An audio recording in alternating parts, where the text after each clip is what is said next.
The following is a live sports presentation of Glycod. GLICOD.com. Glycod's coverage of Central Kentucky high school basketball starts now. Presented by Bluegrass Community and Technical College.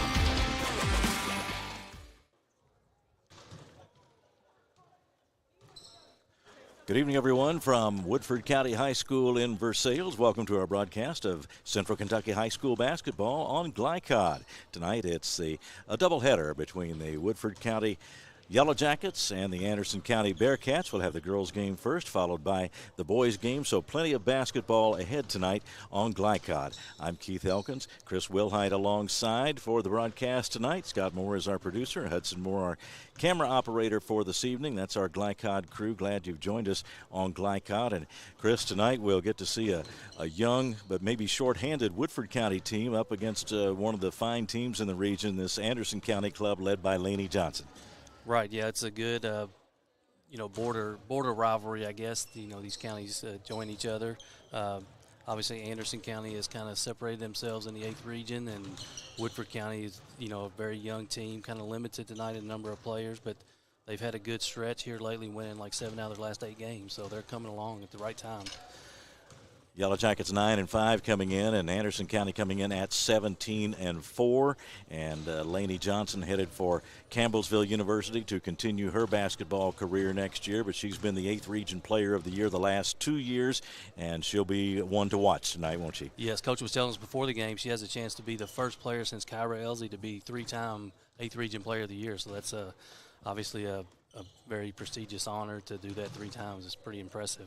And she's been a part of this program for a while. Her teammates know how to work with her. Her coach knows how to work with her and make the use of having an exceptionally talented player on the team. So we'll be talking a lot about her tonight as Anderson County takes on Woodford County. And our pregame show will continue in a moment. We'll hear from both coaches. And up next, it's Clay Birdwhistell of Anderson County right after this on Glycod.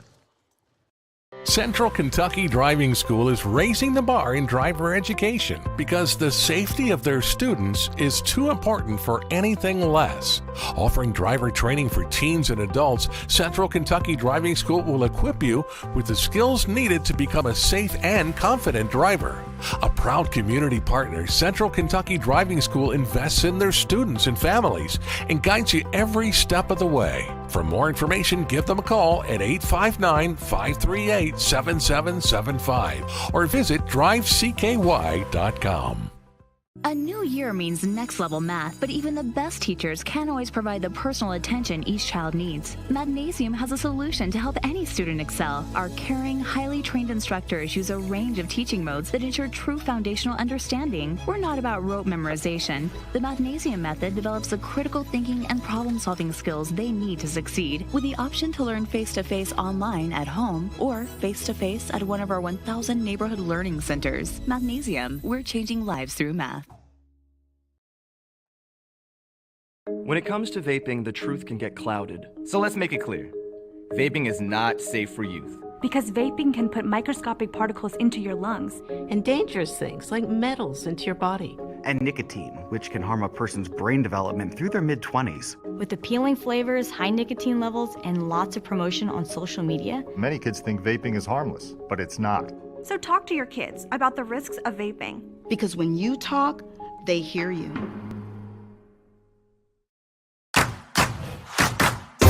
With Fast Signs, create striking custom visuals that inspire pride district-wide.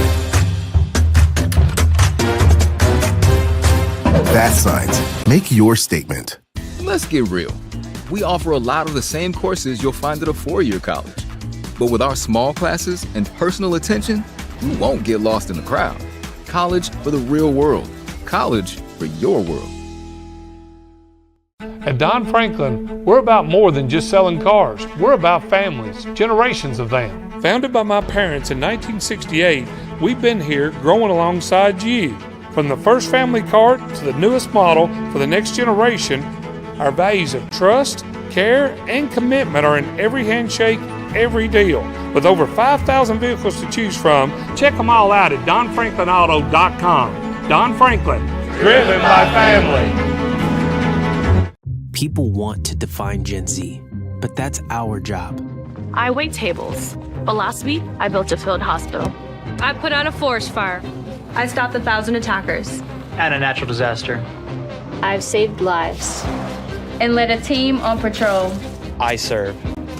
Well, I go to school full-time. While I work full-time.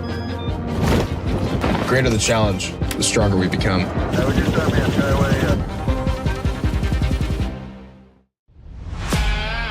This edition of Coach's Comments is brought to you by the Kentucky Army National Guard.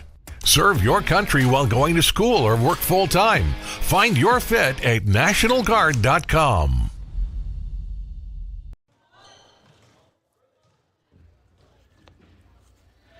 Talking with Coach Clay Birdwhistell of Anderson County. Coach, has been an outstanding season for you record-wise. Tell me about where things stand for this team in your view as the coach. Well, I mean, like everybody else, we've had some ups and downs, but really the December is, in my estimation, is trying to figure out who you are. January is about trying to get a little better, and February tighten it up for the postseason, and that's kind of played out for us. We've kind of established an identity over the last several weeks, and now we're just trying to make sure that we're getting better at that. So here in 3 weeks, we'll go play the district tournament.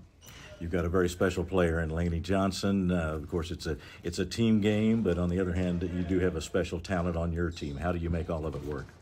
She's pretty good. I'm a whole lot better coach when she has the ball in her hands. Yeah. Lainey's a special kid.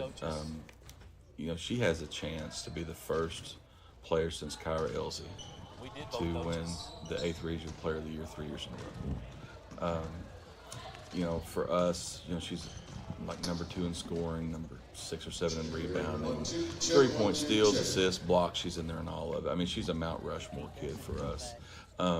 What makes it special is she just wants to win. She doesn't care about the other stuff. Just the other night, Oldham County's trying to box and chase her, and I think she had 12 points for the game, and everybody else ate because them trying to focus on Lainey, and she's fine with it. As long as we win, she's fine and we're good. So having a kid with that kind of character and that kind of talent is obviously it's a big deal. And she's got some good teammates around her. Tell me about who helps her make a difference. Well, our other 2 seniors, Baum and McGregor, are elite role players. And when I say that, a lot of people think that, maybe they're not as good. That's not what I mean. Like, they are a superstar in what it is that they do. Ella Baum is going to check the other team's best player 1 through 3 every night. If you leave her, good luck. She can shoot the ball. Faith McGregor is one of the special offensive rebounders in the history of our school, and she's another really good defender. And they don't worry about other things. Like, they focus on those things, and if they score, cool. If they don't care, as long as Anderson County's winning. You had a decisive win over them a couple of weeks ago, but you have to go back out there and do it again tonight on their floor. What do you need to do? How would you want to see this game get started and play out? Well, first of all, I give Woodford a lot of credit. They've improved over the last several weeks. They had a big win the other day in Taylorsville. There's no question that they're on the up and up. But for us, we it's the same thing against everybody we play. If we run the floor at an elite level, offensive and defensively, if we control the glass on both sides of it, if we keep people in front of us on defense and don't turn it over, we're going to be hard to handle for anybody. All right. Thanks a lot. Good luck tonight. Appreciate it. Thank you. All right. We'll be right back on Glycod.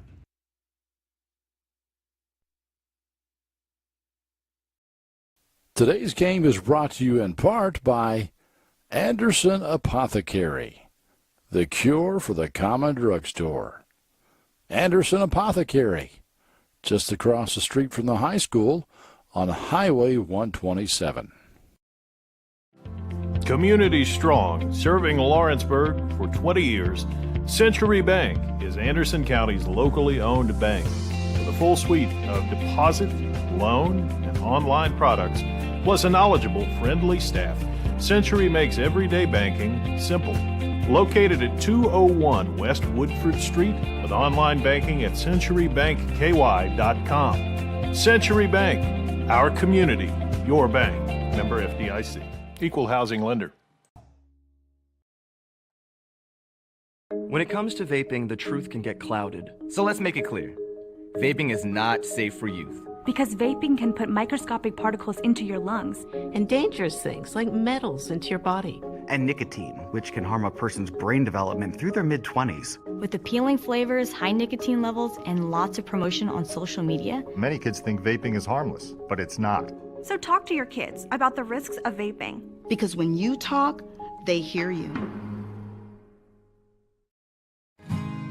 A plan for the future is a plan for peace of mind. At Ritchie and Peach Funeral Home. Proud supporters of the Lady Bearcats and locally owned by 1985 AC graduate Brian Ritchie, they have been serving Lawrenceburg since 1991. Visit ritchieandpeach.com or phone 502-839-5151. Ritchie and Peach Funeral Home, 701 North Main Street, helping you create the tribute of a lifetime. I love Head Start. Children love Head Start, and you will too. Community Action Council's prep academies are hiring now. Head Start is an early childhood education program for children from birth to age 5. Help us give more children the Head Start advantage. Teacher, what are you waiting for? Join our team of dedicated education professionals. Apply online today at comaction.org. What are you waiting for?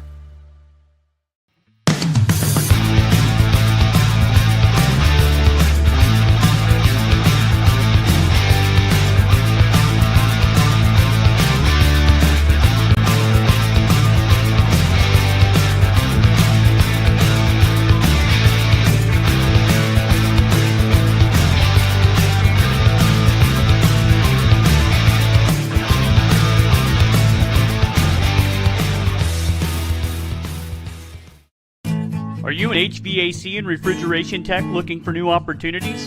Tech24 is your single source for commercial HVAC, refrigeration, and kitchen equipment maintenance all across the country. We have exciting career opportunities with great pay and benefits in your area. To learn more, contact Brad at 864-549-8344 and check us out on the web at mytech24.com. 864-549-8344. You're watching Central Kentucky High School Basketball from Glycod. Welcome back to Woodford County High School. Coming closer to game time now, Woodford County and Anderson County. And tonight's keys to the game are presented by Tech24. Seeking a fresh start to your career, Tech24 is a commercial food service repair company that is hiring in Lexington. For more information, contact Brad Wilson at 864-549-8344. Chris Wilhite alongside tonight. And Chris, let's start with the visitors, Anderson County. What do they need to do to win tonight? Well, just a couple quick keys on them. You know, they need to continue to keep winning the three-point line. They've made 143s this year compared to only 57 for Woodford County, so pretty big advantage there. Push the tempo. Their coach said they like to get out and run a lot. They're in the only three losses they've had this year, they've scored less than 46 in each game. So if they can, get above that 46 number, they have a really good chance of winning. And they just handle business. They've won 16 straight wins. They need just to come in here and be businesslike and take care of business. And for Woodford County, facing a challenge tonight, a bit of a shorthanded team and a tall order against them, but they've hustled, they play hard. What do they need to do to pull the upset tonight? They do. They just need to continue to play the lockdown defense. Over the last 5 games, they're only allowing 29 points per game, so that's pretty impressive right there. Then somehow they've got to try to contain Lainey Johnson for Anderson County. She's averaging 23 points per game. She plays inside out. The coach said it's not going to be one person try to stop her. It's going to be multiple girls try to stop her. And then just keep playing with confidence. They're on a 5-game winning streak. Their trajectory of the program is on the rise, and they just need to keep playing with that confidence. Woodford County and Anderson County, the girls followed by the boys later this evening, so plenty of basketball ahead on Glycod. Coming up, we'll hear from the home team's coach, Woodford County's Latier Eason, right after this on Glycod. New year means next level math, but even the best teachers can't always provide the personal attention each child needs. Mathnasium has a solution to help any student excel. Our caring, highly trained instructors use a range of teaching modes that ensure true foundational understanding. We're not about rote memorization. The Mathnasium method develops the critical thinking and problem-solving skills they need to succeed, with the option to learn face-to-face online at home or face-to-face at one of our 1,000 neighborhood learning centers. Mathnasium, we're changing lives through math. At Don Franklin, we're about more than just selling cars. We're about families, generations of them. Founded by my parents in 1968, we've been here growing alongside you. From the first family car to the newest model for the next generation, our values of trust, care, and commitment are in every handshake, every deal. With over 5,000 vehicles to choose from, check them all out at DonFranklinAuto.com. Don Franklin, driven by family. New recruit, take advantage of our apprenticeship program. Come out of our 4-year course debt-free. With health insurance, a guaranteed pension, a degree, and an electrical license. 3 words I'd use to describe the apprenticeship are opportunity, skillful, educational, solid career path, rewarding, beneficial, and a brotherhood. A life-changing opportunity. The cost of school is free. All your books are paid for. You go to school once every 2 weeks. All the other stuff is on-the-job training. The teachers here are great. They're all very, very knowledgeable. They're preparing you for what you're already seeing in the field. If you're struggling with something at school, sometimes your fellow students can help you work through that. Everyone's willing to help each other. It's like a big family. I love being a part of a union, something bigger than myself. This field is so vast. You can find something that you really love to do because there is so much you can do. I went from a job to a life-changing career. Power up your potential with the IBEW. Home of excellent service, support, and satisfaction, Lexington Outdoor Power Equipment is your one-stop mower shop.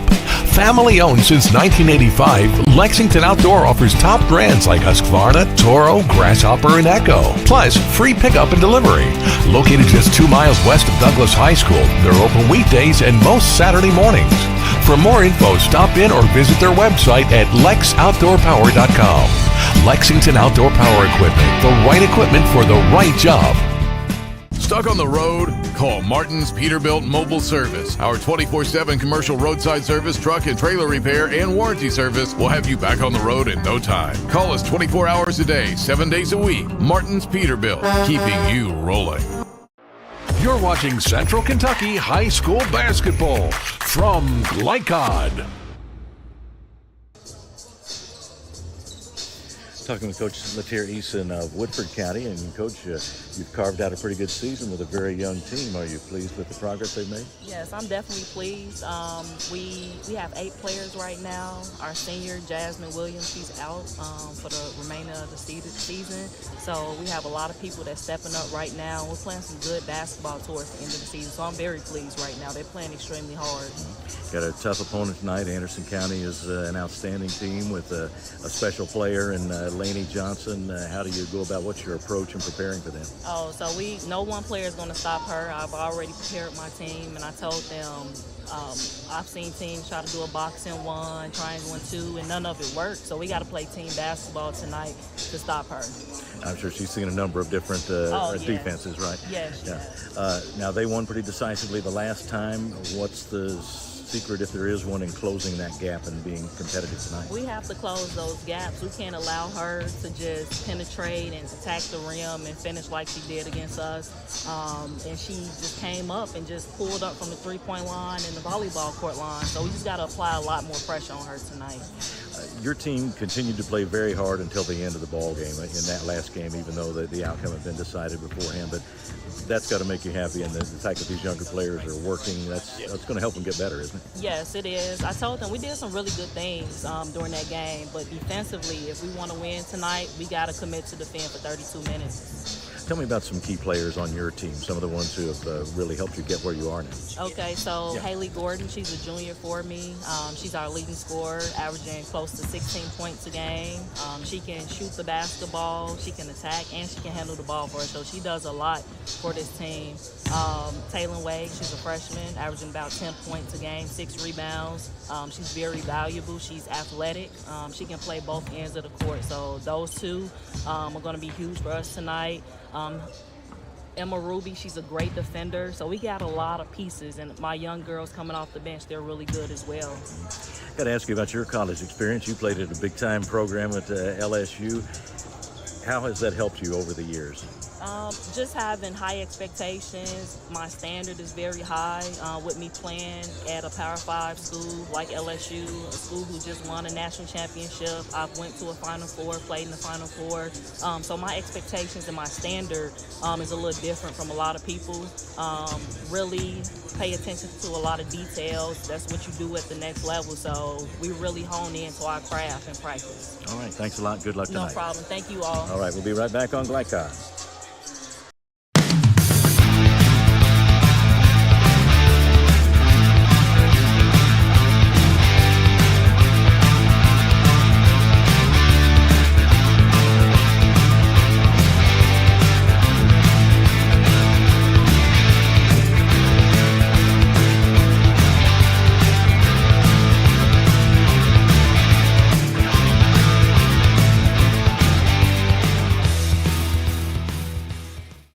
Central Kentucky Driving School is raising the bar in driver education because the safety of their students is too important for anything less. Offering driver training for teens and adults, Central Kentucky Driving School will equip you with the skills needed to become a safe and confident driver. A proud community partner, Central Kentucky Driving School invests in their students and families and guides you every step of the way. For more information, give them a call at 859-538-7775 or visit drivecky.com. Let's get real. With us, you'll get a great education that can lead to a great career faster. Even better, you won't end up with crippling debt. College for the real world. College for your world. Calling all football fans. Come on down to Roosters, where the wings are hot, the drinks are cold, and the good times never stop. Roosters is where you can catch all the action of the game and enjoy a delicious meal. Choose from 15 varieties of sauces. Even try our burgers, salads, and out-of-this-world pizzas. Something for everyone at Roosters. Dine in, carry out, or let us cater. Open late for the Night Owls. Visit our Richmond Road location or off Nicholasville Road by Walmart.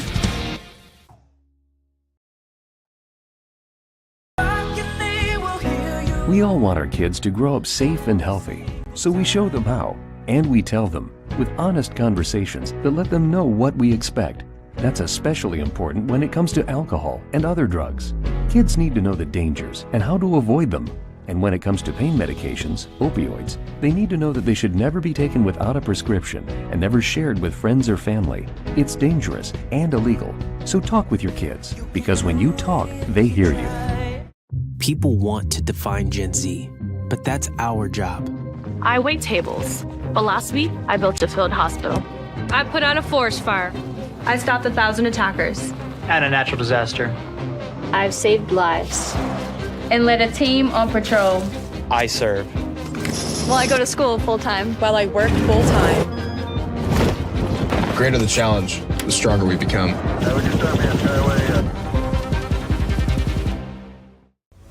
This segment of tonight's game is brought to you by the Kentucky Army National Guard. Serve your country while going to school or work full-time. Find your fit at nationalguard.com. Back at Woodford County High School as we get close to game time.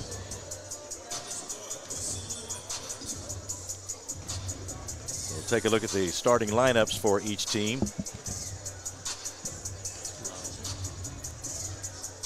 Let's go with the visiting club first, and the Anderson County Bearcats tonight.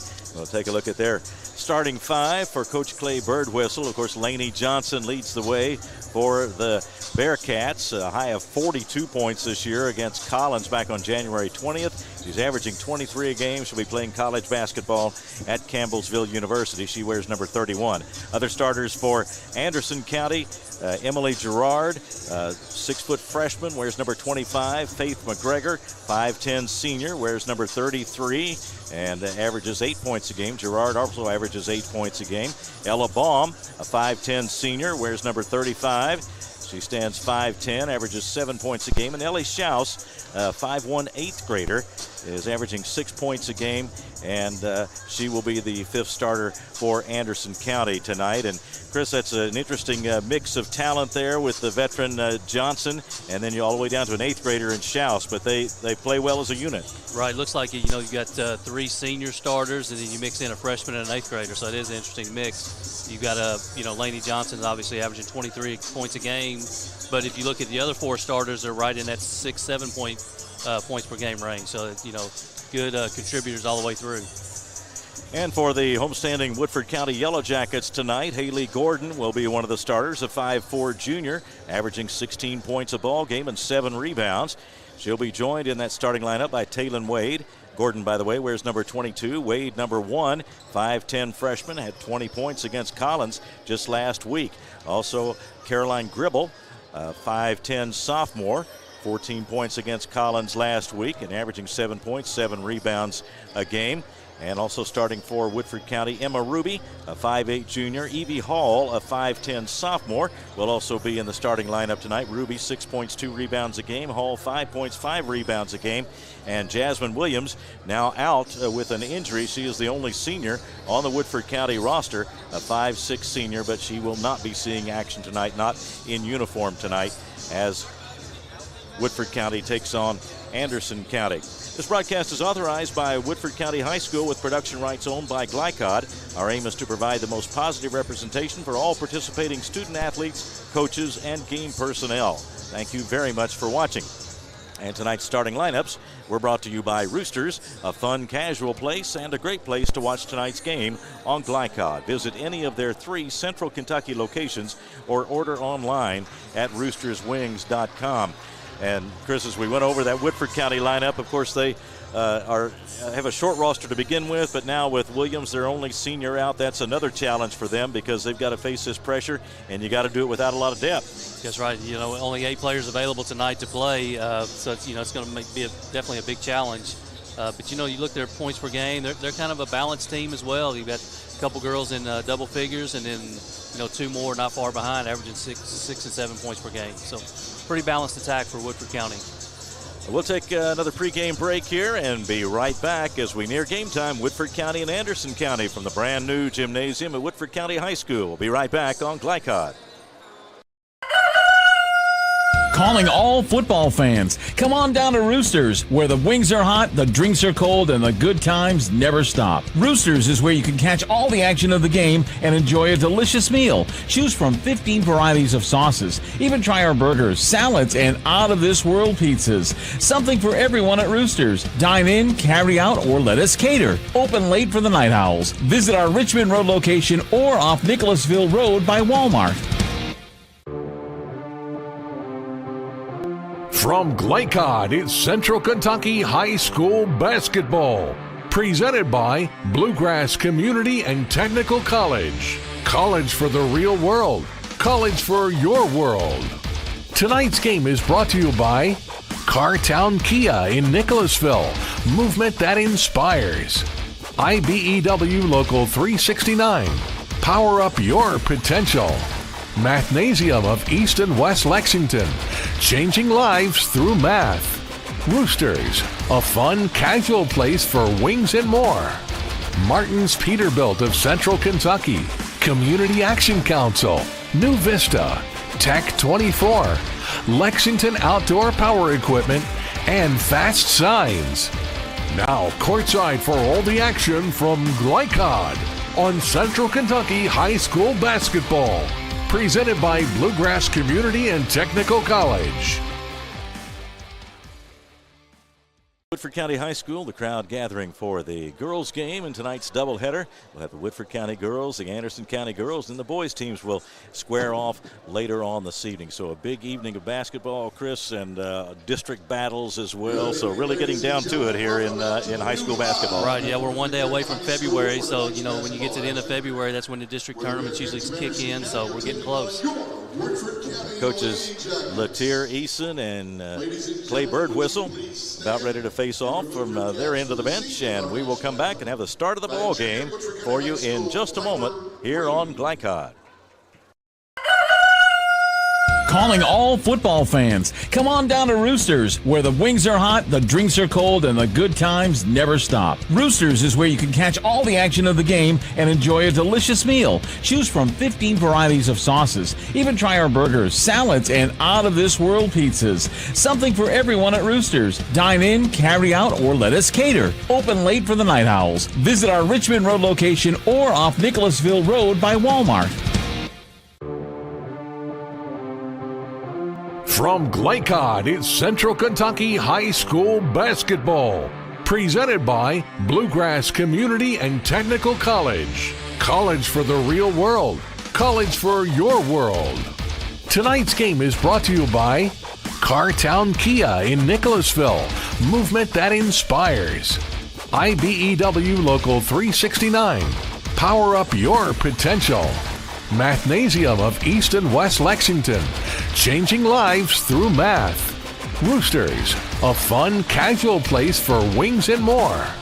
Martin's Peterbilt of Central Kentucky, Community Action Council, New Vista, Tech 24, Lexington Outdoor Power Equipment, and Fast Signs.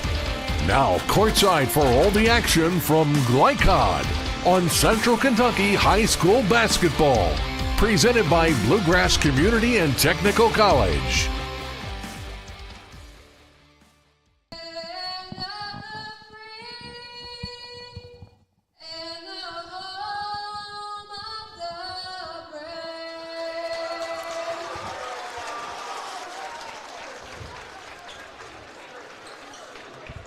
Set for basketball here at Woodford County High School tonight. And Chris, we just casually mentioned the new building here, but they're very pleased to open this new building. This is, I think, the third game in the new building, and always coaches, staff, everybody excited about being in a new facility. Oh, definitely, and I think it's this has been many years in the making of getting this new school built in the gym. So it's very nice, and they're still probably trying to work out all the kinks to make sure everything's ready to go. But to have 3 games already under their belt is pretty exciting for them.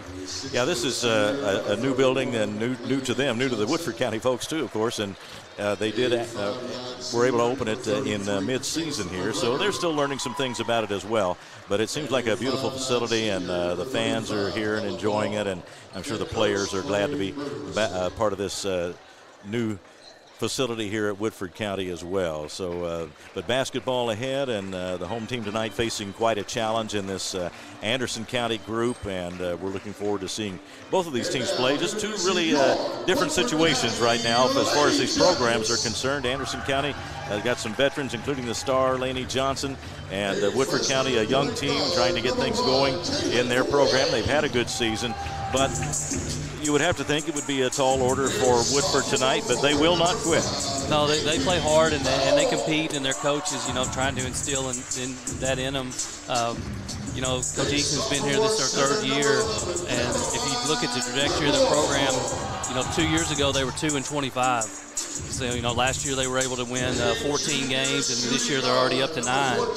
So, she's got this program, on the rise. And, she's trying to build a program like Anderson County's been able to establish. They've been at the top of the region for like 20 plus years.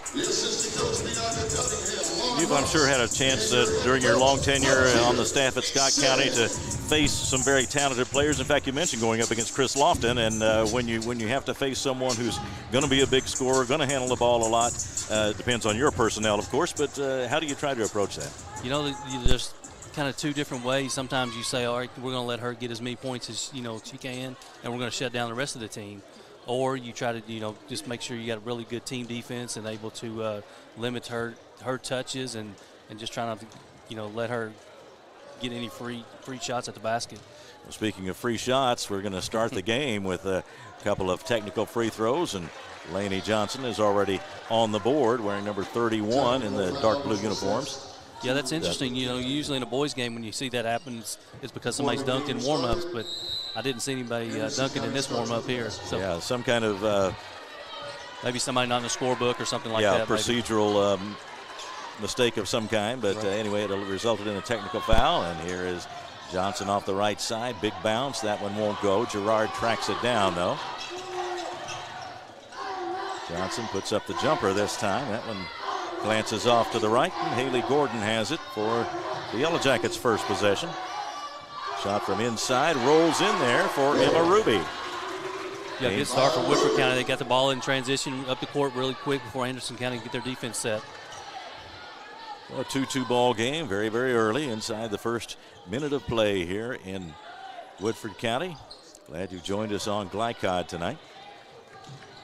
There's Lainey Johnson. We'll be talking more about her as the game goes along. Schaus, the 8th grader, wears number 11 in blue.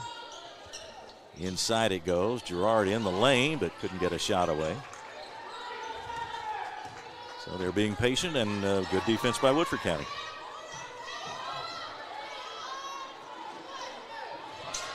Now they go underneath. That pass tipped away.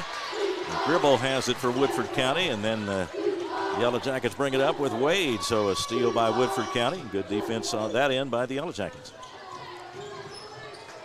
Now a steal by Schaus for Anderson County.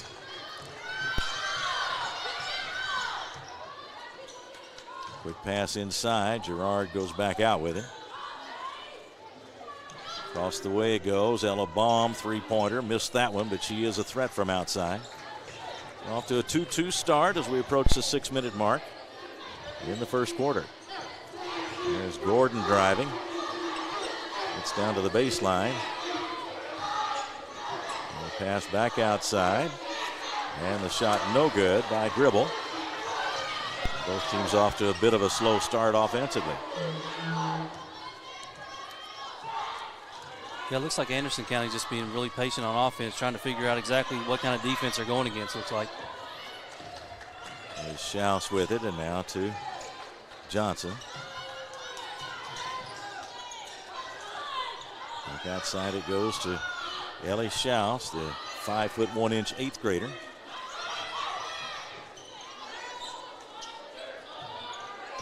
Now driving is Johnson.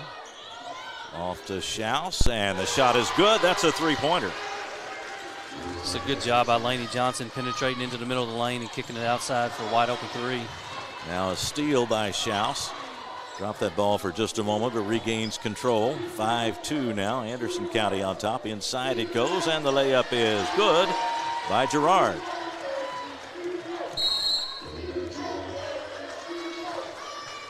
I think sometimes you get so worried about a certain player that it allows the other team, teammates to get open, and that's what we've seen on the last 2 possessions for Anderson County. Woodford takes a timeout, and we'll take a break here and be right back on Glycod. Let's get real.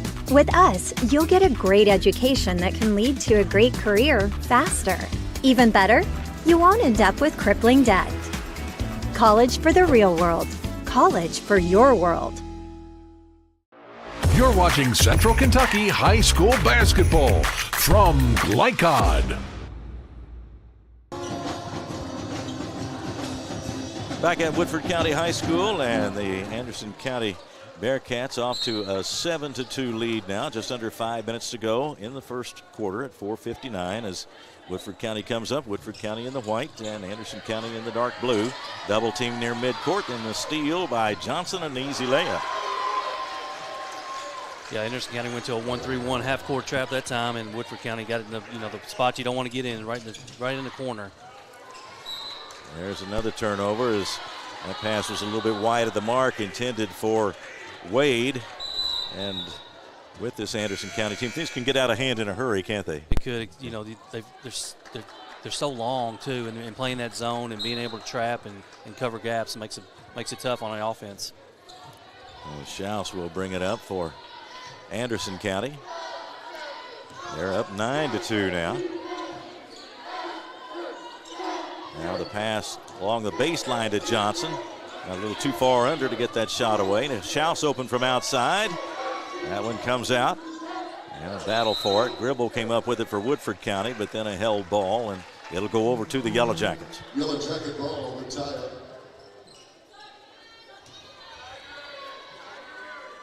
So again, the pressure in backcourt. They'll look for a trap. Pass goes to Wade. Bounce pass along the baseline. Hall, a short jumper. Won't go. Woodford County rebound, but then taken away by Girard, and bounce pass outside to Johnson. In the corner it goes. Baum with the three, and that's not there. Woodford County coming the other way. Driving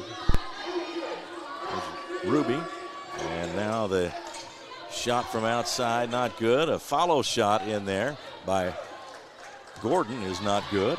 Still a 9-2 lead for Anderson County as they come into front court. In the corner it goes, and then back out to Johnson and all the way across. That one rescued underneath by McGregor. Schaus backs it out of there. Again, good patience, Chris. They're not anxious to get in there. No, in the half court, they're really patient. And you got to give credit to Woodford County. They're doing a good job in their half court defense. Coming up on the 3-minute mark of the first quarter. Girard looking and then going to the right wing. There's Schaus open for three, missed it. Long rebound comes to Girard, and Anderson County will get another try. Baum on the left side. Now in the middle it goes, and the turnaround jumper not there for Johnson. Woodford's doing a good job in their half-court defense, and they're limiting Anderson to one shot so far. Nice move by Wade, and she puts it in. Very nice move. Good up and under, good shot fake, and went under the defender and scored. 9-4 with 2.5 to go in the first quarter. First of a doubleheader tonight on Glycod. The boys to follow for Woodford and Anderson. And Schaus open again. Can't find the range. And nice rebound, a bounce pass, and McGregor put it in from Girard. Yeah, just as we talked about, doing a good job of defensive rebounding, they give up an offensive rebound score. And that'll be a over and back violation as Gordon was pressured there near midcourt.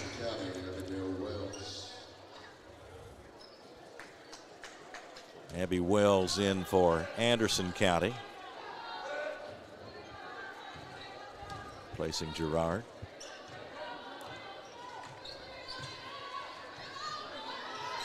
Baum looks into the middle. Finds Wells. Ran into trouble in there. McGregor rescued it. Shouts from outside. It's short. Battle for it. And there is Wells with a good look, but couldn't get it to fall. And now the pass stolen.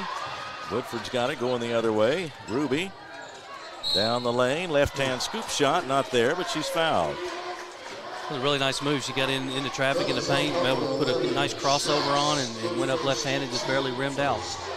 The first foul of the ball game comes with 1:37 to go in the first quarter. And Ruby with the free throw. 58% on free throws through the year. 5'8" junior. Lines up the second try. And she gets both of them. 11-6. Let's see if Woodford getting into their full court press now after a made free throw. Schaus will get it across the line.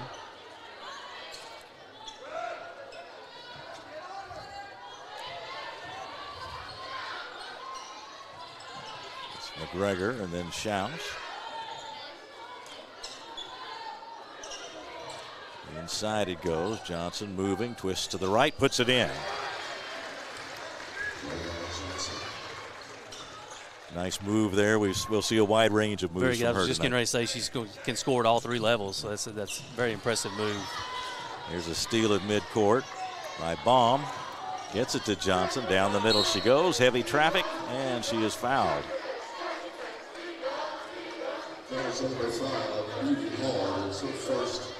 Hill picks up the foul, her first, and the first on Woodford County.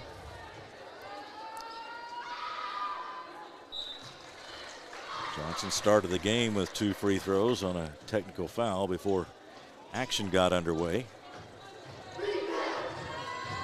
She's 3 for 3 at the line, and now make it 4 for 4 at the line. She's got 8 points. With 51.3 seconds left in the first quarter, and now it's a 9-point lead for Anderson County.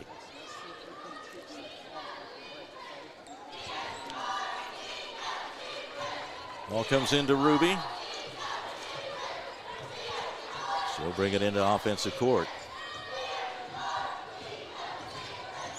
Down the lane she goes, puts up the left-hander going by, missed the shot. Johnson off with it for Anderson County. Keeps the dribble alive, goes down the lane, missed the shot. And the rebound to Gordon of Woodford County. Ahead it goes. Hall has to run it down in the corner and has to just save it in. Goes over to Anderson County. Wells with it, and now Schaus and then Johnson. 10 seconds to go. They'll give it to Johnson for a last try. Nope, she's going to zip it underneath, and there's McGregor. Nice pass, nice shot, and they convert as we come down to the end of the first quarter. The long one from midcourt, no good, and we've reached the end of the first quarter of play with the score. Anderson County 17 and Woodford County 6. Back with the start of the second quarter after this on Glycod. New year means next level math, but even the best teachers can't always provide the personal attention each child needs. Magnesium has a solution to help any student excel. Our caring, highly trained instructors use a range of teaching modes that ensure true foundational understanding. We're not about rote memorization. The Magnesium method develops the critical thinking and problem-solving skills they need to succeed, with the option to learn face-to-face online at home or face-to-face at one of our 1,000 neighborhood learning centers. Magnesium, we're changing lives through math. You're watching Central Kentucky High School Basketball from Glycod. Back at Woodford County High School, Keith Elkins along with Chris Wilhite. Scott Moore, our producer, Hudson Moore, our camera operator. Glad you've joined us on Glycod, and we saw a little bit of what we thought we might see, Chris, in that first quarter. Laney Johnson on the board with 8 points, and we've seen a patient Anderson County team against some pretty good Woodford defense. Right, and she not only has, the points, but she's probably also assisted on the rest of the points. So it's a great weapon to have. She's probably the tallest girl on the court, and she's playing point guard, so she's able to see around the defenses, and she does a great job of setting her teammates up. Well, she's listed at 6 feet tall, a senior. She'll be playing at Campbellsville next year, is committed to them, and is 8th Region Player of the Year the last 2 years. Could be that again this year. And as mentioned in our pregame, Kyra Elsie will be the only other player to accomplish that feat, 3 years as 8th Region Player of the Year. Being a former Campbellsville player myself, the women's team at Campbellsville has had a long tradition. Very good program. Here's the shot outside from Schaus, won't go. I think we got a foul on the rebound. Over the back there. That was number 25, Emily Gerard. It's her first team first. Gerard's first, team's first here in the second quarter. Substitution. Yeah, they've had a good program down there for a long time, and you would think that Laney Johnson will be able to make some contributions, but just like any player, she'll have adjustments to college basketball. But she's going to fit in nicely to that program, the way she can play out on the floor. That's kind of been the staple of their program. Score holds at 17-6. Woodford County with it, working in offensive court. Driving is Hall. Nice reverse move off the board, not there, but she'll go to the line. Very nice moves. You got it going downhill towards the basket, able to spin back towards the middle to her strong right hand and draw the foul.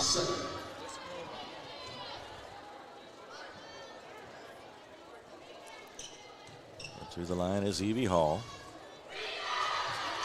Evie Hall at the line, 2-2. First one good. It's 2 for 6 on free throws for the year, but she is moving into the starting lineup with the absence of Jasmine Williams, a senior who's out with an injury. Nice touch on the free throws, and she's got 2 points. That percentage is going to go way up, judging by that form. That's right. Good. Yeah, good touch. Sometimes you see a player with maybe a lower percentage than you would expect, and they have such a nice delivery and touch at the free throw line. You know it's got to pick up. It seems like it has to. There's a high pass over the head of Cooper, but she chased it down. 17-8, Anderson County on top. They came in at 17-4. Woodford County at 9-5.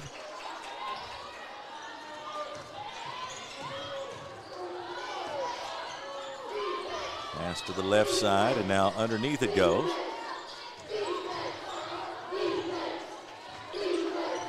Anderson's very patient in their half-court offense. They haven't really forced any shots. They're just taking what defense is giving them. And that is Schaus with it out front. Over to Baum.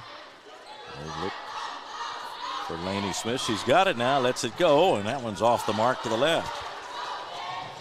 Tried for the interception, didn't get it. Here is Gordon driving for Woodford County. Had it back out in the corner, but the Anderson County defense gets back. Now driving is Ruby, puts it up going by, didn't get it. And Johnson off with the rebound.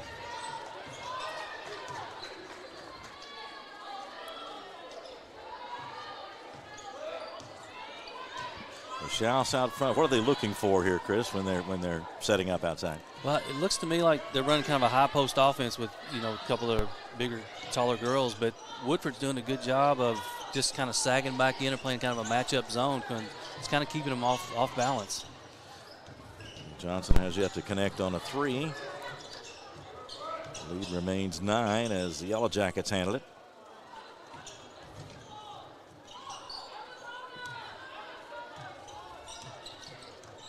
Action out front as Wade starts a drive and then backs it out of there. Now goes to the left and into the lane, gets the short jumper off. Missed the shot. And a rebound to McGregor of Anderson County. Shot out of the corner by Baum is not there. McGregor waded in and got the rebound. Now Johnson reverses and missed the shot off the board.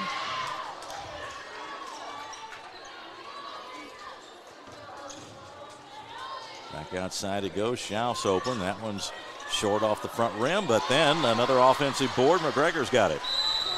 That's a tough possession by Woodford County. They gave up 4 offensive rebounds in one possession where, they've been doing a good job of getting that rebound, and Anderson did a good job making them pay. We'll take a timeout here with 4:40 to go in the first half. 19-8 the score. Anderson County up, and we'll be right back on Glycon. Children love Head Start, and you will too. Community Action Council's prep academies are hiring now. Head Start is an early childhood education program for children from birth to age 5.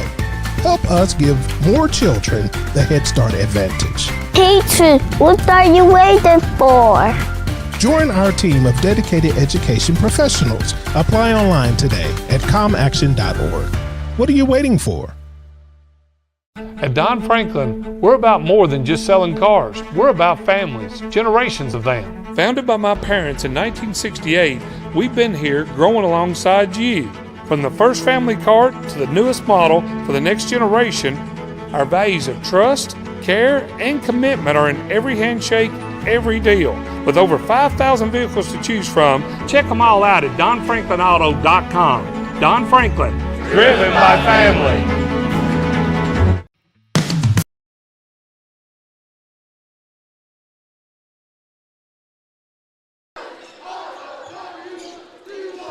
Back to action now. A basket by Schaus has given the Bearcats a 21-8 lead as we near the halfway point of the second quarter, following a steal in backcourt. Gordon driving, backing in, and picks up the foul from the Anderson County defender. Baum with the foul. It's a good strong drive by Gordon. Woodford's doing a good job in their half-court offense, being able to get to the basket, drawing fouls, and getting to the line. And she makes the first free throw. Going to line up for the Lady Jackets, number 10, Harper Gentry. Harper Gentry in the ball game for Woodford County as Gordon sinks the second free throw. Gordon, a 5'4" junior, 74% free throw shooter, and got them both that time. 21-10 the score.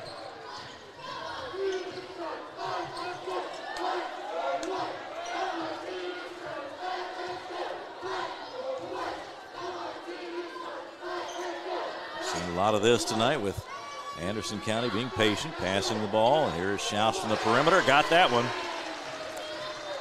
A great job by Anderson County. They got the ball into the middle of the paint, and when you can pass it out to a shooter who's looking straight at the goal, that percentage goes way up. 8 points for Schaus, couple of threes for her tonight. Ball tapped out of bounds. Yeah, if you can go inside first, that just makes so much difference for the shooter, doesn't it? Huge difference, yeah. When you don't have to move as a shooter and you're already squared up to the basket. Plenty of confidence for the 8th grader there, shooting the three. And good reason for the confidence. She obviously has a green light. She's put up about 7 or 8 already. So 24-10 the score. 3 minutes to go till halftime. Driving is Gordon, got in the middle. Leaves a shot for Gribble from back of the free throw line. That one tapped out of bounds after the miss. It'll go back to Woodford County. Clay Birdwhistell in his 11th season at Anderson County, record of 283 and 71, which is outstanding. Very outstanding. Numerous Coach of the Year awards in the 8th region. There's Evie Hall with it, driving into the lane, clearing the way a little bit, couldn't get the left-handed shot to go. A battle for the rebound, out of bounds it goes. It'll go over to Anderson County. Now, Clay Birdwhistell, 8th region girls basketball Coach of the Year in 2015, 16, 17, 18, 21, and 22. That's some domination there. That's a pretty impressive run.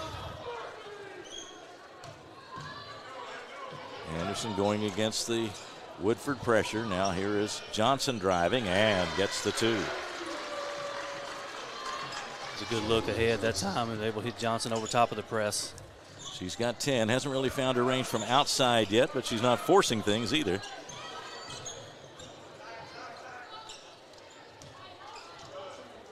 Johnson came in averaging just under 24 a game.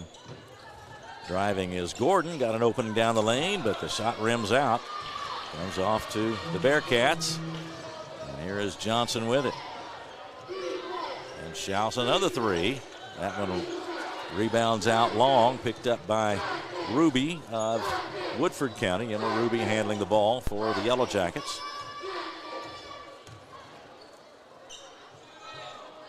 Pass on the right side. And that pass is intercepted as Gentry drove the lane. Yeah, Johnson came over that time and she had nowhere to go. Johnson driving, goes out to the corner, bomb the three-pointer right in the bottom of the net. Another assist for Johnson. She's doing a great job of setting her teammates up. They're all collapsing on her when she drives, and she's not afraid to kick it out to the open shooters. 29-10. Let's get real. 1:20 to go before halftime. Let's get real. With us, you'll get a great education that can lead to a great career faster. Even better, you won't end up with crippling debt. College for the real world. College for your world. You're watching Central Kentucky High School Basketball from Glycod. Back as we near halftime at Woodford County, 1:20 to go, 29-10. The visiting Anderson County Bearcats leading Woodford County. And Chris, we talked about Woodford County playing some pretty good defense and forcing patience by Anderson County, but they have gradually built this lead, and now it looks like they, at least for the moment, have things in hand. Yeah, it's tough when Woodford County has to go against Anderson County's full court pressure. They've created a lot of steals off of that and able to turn those into easy baskets. When Woodford's able to get it into the half court, they're getting shots and getting to the basket, just not quite falling all the time. Yeah, they have had some shots that were close but just didn't drop, but were pretty good looks at the basket. And also, we'll mention again that Jasmine Williams, a senior for Woodford County, the only senior on their roster, is out with an injury, and their already short roster is even shorter as a result. And when you're facing a top-flight opponent that likes to put some pressure on you, that can take its toll as the game wears on. Evie Hall will bring it up for the Yellow Jackets. Ruby driving, gets a nice look from the side, but the shot goes over the rim. Scooped up by Schaus for Anderson County. Off to Johnson. Now in the corner, the shot from there by Cooper, not there. And 1 minute remaining. Rebound to Hall. Under a minute to go, first half.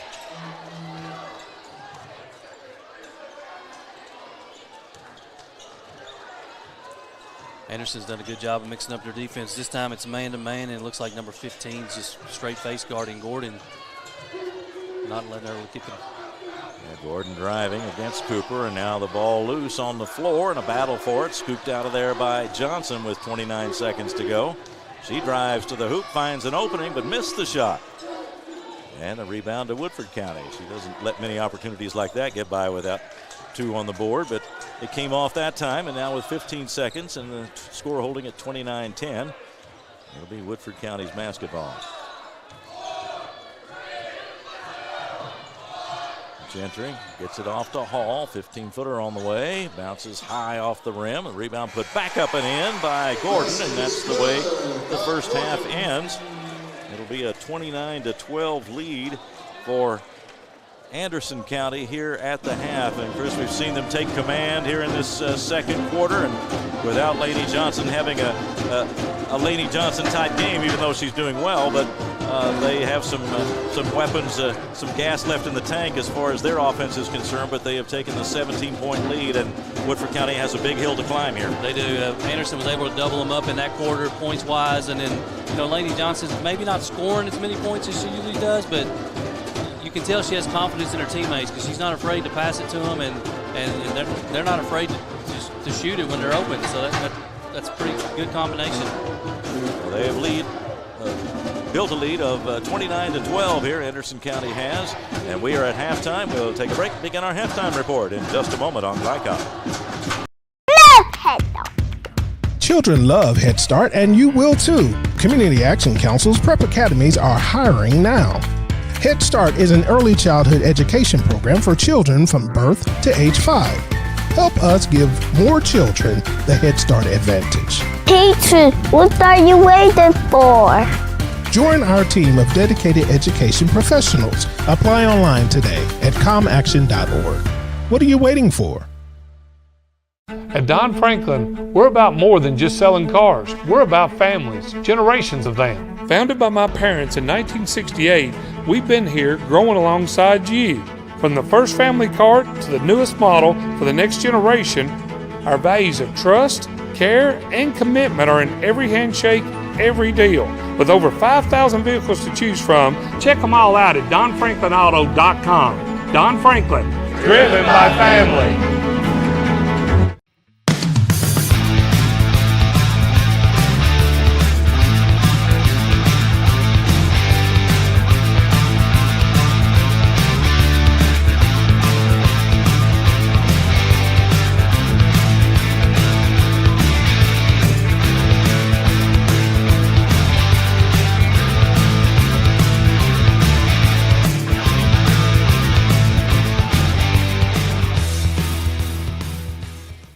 For any of your window, door, and siding needs, contact the team at Elite Building Products.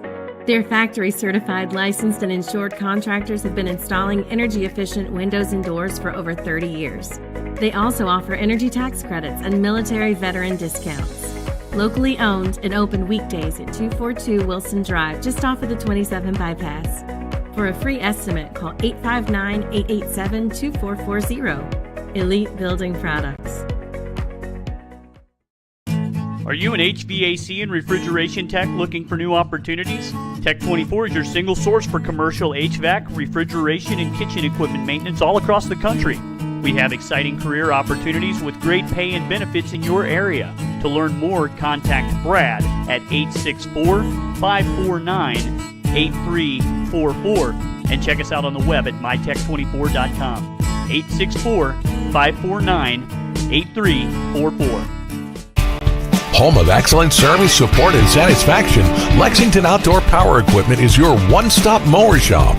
Family owned since 1985, Lexington Outdoor offers top brands like Husqvarna, Toro, Grasshopper, and Echo. Plus, free pickup and delivery. Located just 2 miles west of Douglas High School, they're open weekdays and most Saturday mornings. For more info, stop in or visit their website at lexoutdoorpower.com. Lexington Outdoor Power Equipment, the right equipment for the right job.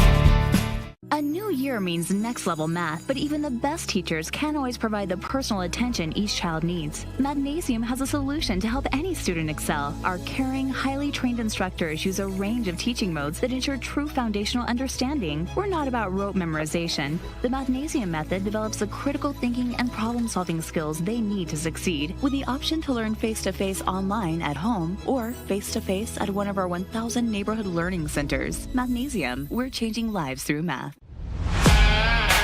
Tonight's halftime report is brought to you by Mathnasium of East and West Lexington, sponsor of tonight's Scholar Athlete.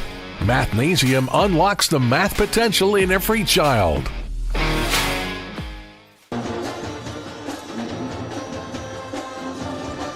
Back at Woodford County High School, it's halftime, and the visiting Anderson County Bearcats lead the Woodford County Yellow Jackets by a score of 29-12. The latest on all things high school athletics, including continuous score updates, visit glycod.com. We enjoy what we do, and we thank you for your support. Let's tell you about tonight's Scholar Athlete of the Week. It's brought to you by Mathnasium, changing lives through math. And our Scholar Athlete of the Week is Nolan Asher. Nolan Asher, a member of the boys basketball team. He's also a baseball player. He'll be making a decision soon about baseball in college.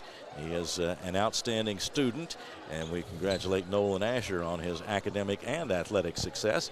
And he is our Scholar Athlete of tonight for Mathnasium. Brought to you by Mathnasium, changing lives through math.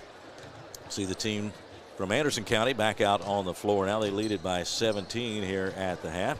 Keith Elkins along with Chris Wilhite. And Chris, will take just a minute here to introduce you further to our audience. We're certainly glad to have you with us, working with us on Glycod. And you were with the Scott County staff during a great run under Coach Hicks. Tell us about that. Oh, it was great.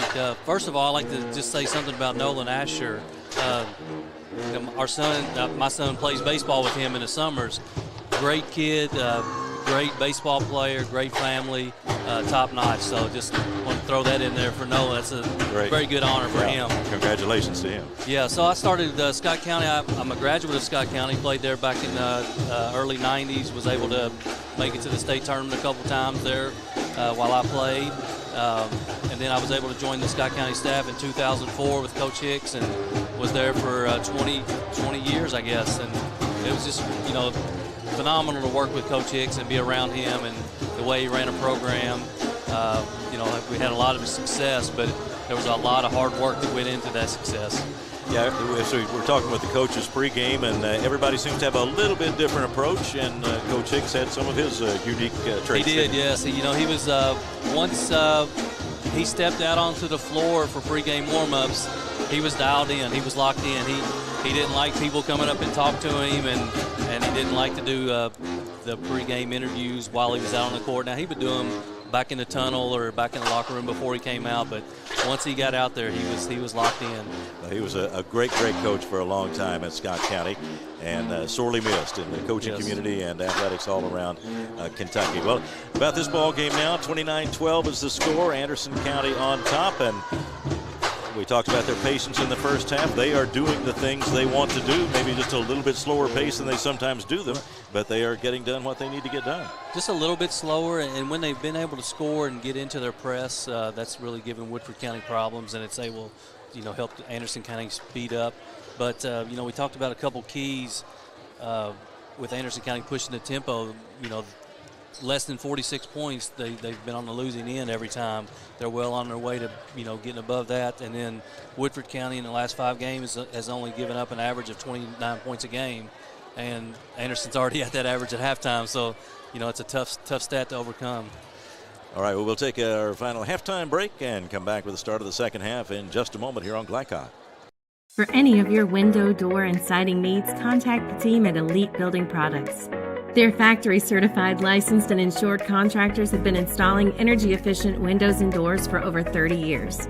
They also offer energy tax credits and military veteran discounts. Locally owned and open weekdays at 242 Wilson Drive, just off of the 27 bypass. For a free estimate, call 859-887-2440. Elite Building Products. Calling all football fans. Come on down to Roosters, where the wings are hot, the drinks are cold, and the good times never stop. Roosters is where you can catch all the action of the game and enjoy a delicious meal. Choose from 15 varieties of sauces. Even try our burgers, salads, and out-of-this-world pizzas. Something for everyone at Roosters. Dine in, carry out, or let us cater. Open late for the Night Owls. Visit our Richmond Road location or off Nicholasville Road by Walmart. Research has shown high school sports to be a great community influence. Join scores of local businesses that have partnered with Glycod in sponsoring live, hometown-oriented sports programming on our video and social media platforms. For more information, email info@glycod.com. Let's get real.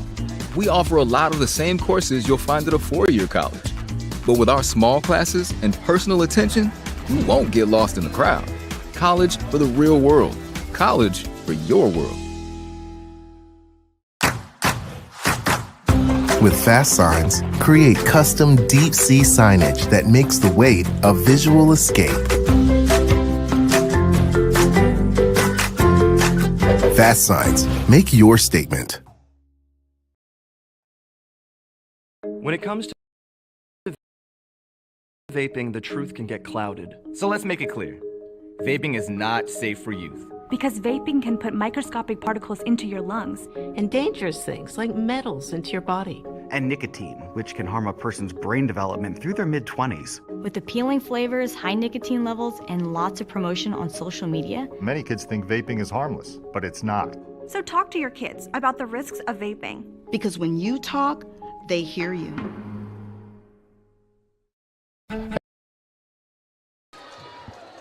Back to action in the second half, just underway. Woodford County with the ball to start things off. They pick up the defense as the Yellow Jackets come into offensive court. Chris, I wanted to ask you, what's the challenge now for Woodford County? How do they try to get back into this thing? Well, they're just going to have to kind of chip away at this lead and try to get to the free throw line as much as they can, score while the clock stops. But they're going to have to be able to score and get into their press some too and try to create some turnovers. This is Gribble. Backing into the lane. Nothing there for her. Back out to Wade. Quick drive into the lane. She gets the spinning jumper and hits it. Nice move, very nice move. Got into the middle of the paint. Gave a little fake like she was going to spin one way and came back to her strong hand. Unofficially, Lainey Johnson 10 points in the first half for Anderson with 8 points for Emma Schaus. 4 each for Gordon and Ruby for Woodford County to lead the way. It's 29-14 now following the opening basket by Woodford County to start the second half.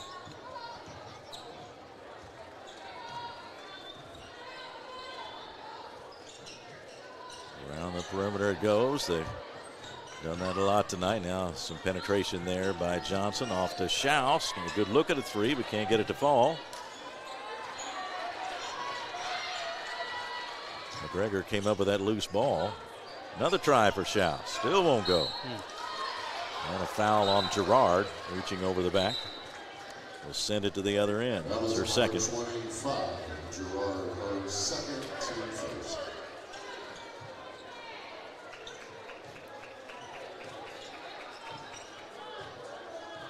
Comes Haley Gordon.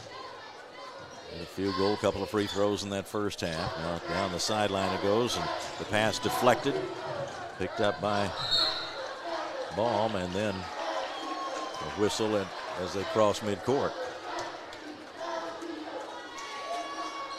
Yeah, just kind of unsure of herself. I think she was getting ready to pass it, and right before she did, her teammate turned around, was looking the opposite way.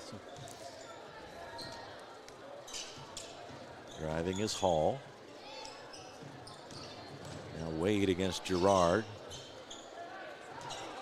Dribble into the lane, spinning, puts it up, and she'll go to the line. Really good job by Woodford County. You know, they got the ball reversed, used that high handoffs a couple times, and was able to get into the paint and get to the free throw line again. Foul on Lainey Johnson is her first of the night. Dribble to the free throw line, 72% shooter from there. First one rolls in.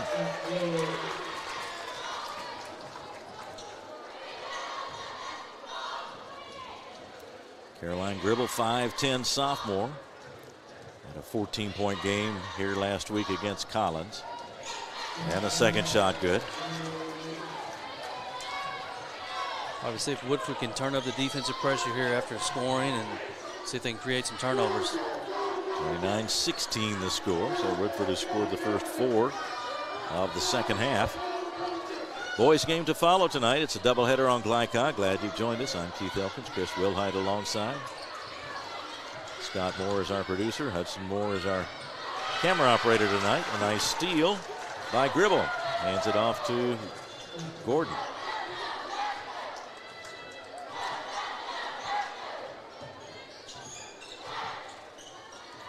Gordon into the lane, but shut off by Baum. And now a long one outside by Wade is good. 3 more for Woodford.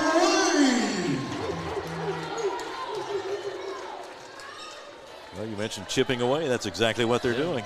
Good, nice 7-0 run to start the third quarter. 29-19. It's the Anderson County lead. See if Anderson doesn't try to run something through Laney Johnson this possession. There's Schaus with it. Johnson will try one off the wing and in and out, or rather around the rim and out. And a Woodford County rebound. They can cut into the lead even further. Here's Wade open again. That one bounced around, came out. Good hustle, though, by Ruby. Saved it in to Gordon, and now Woodford County has it back.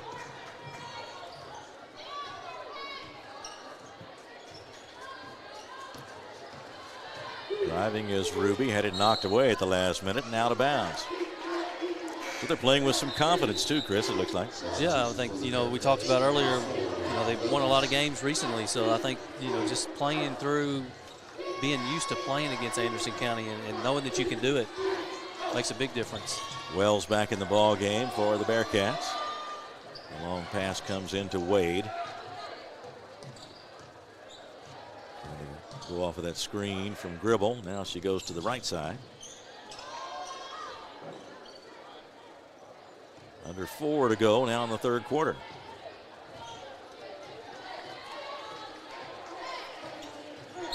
Driving is Gordon, and she is held. Got to go against Baum.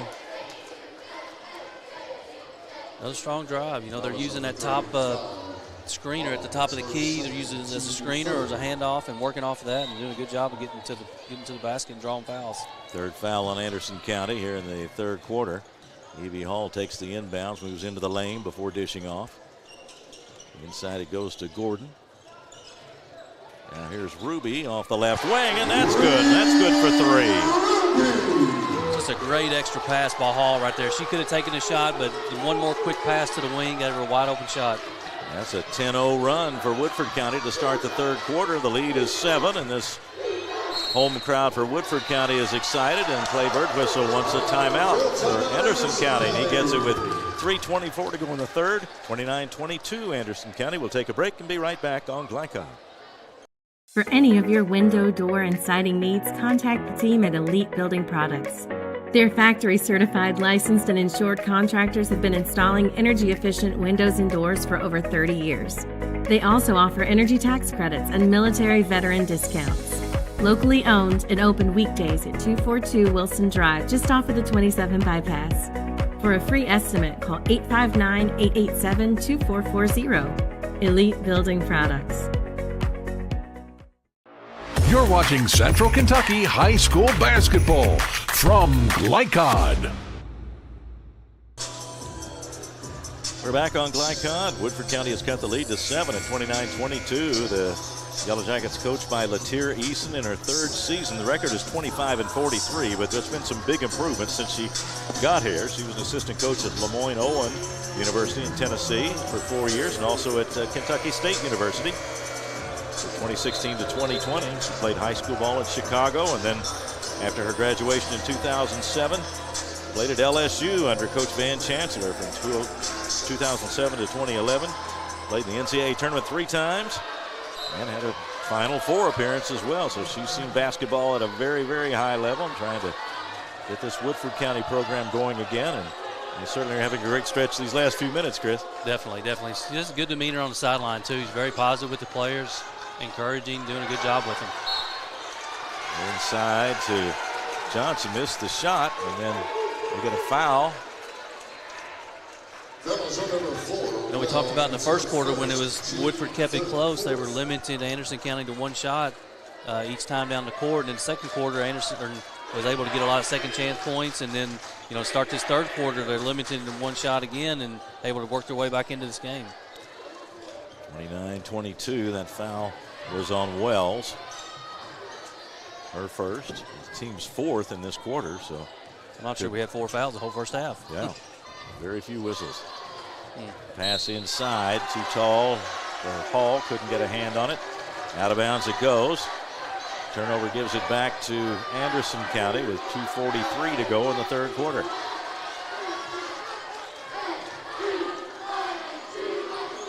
Long with it, goes in the left corner to Johnson. Now back inside. Ball missed the shot. Battle for the rebound. We get a held ball. And it'll stay with Anderson County. Possession goes to Anderson.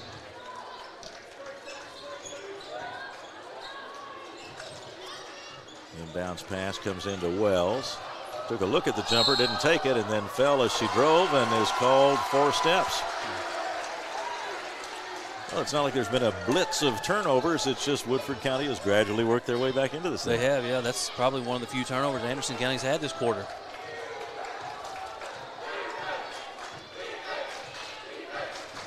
.2:15 to go, third quarter.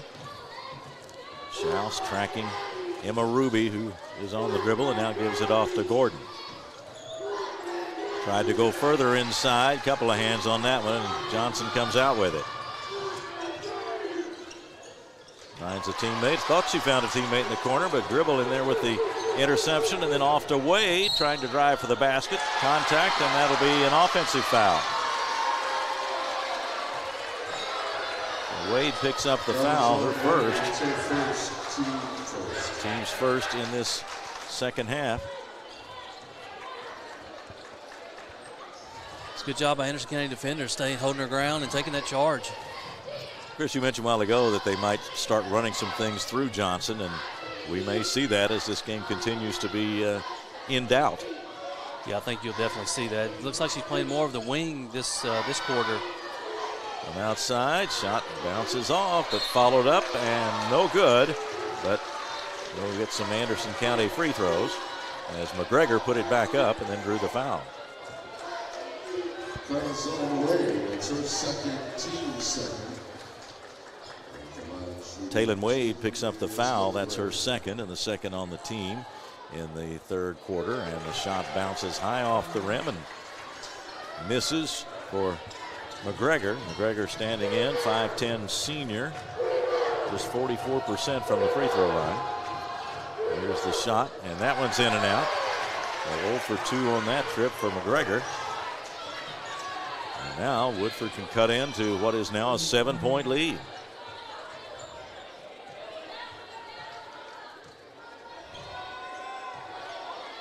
Gordon with it. Now they'll float it in there, but cut off from behind by McGregor, and Anderson gets it back.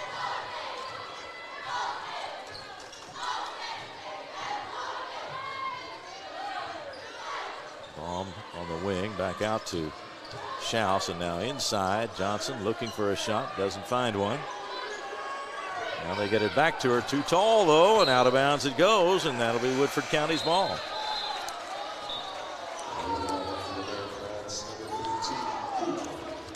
Cooper back in the ball game for the Bearcats, replacing Wells.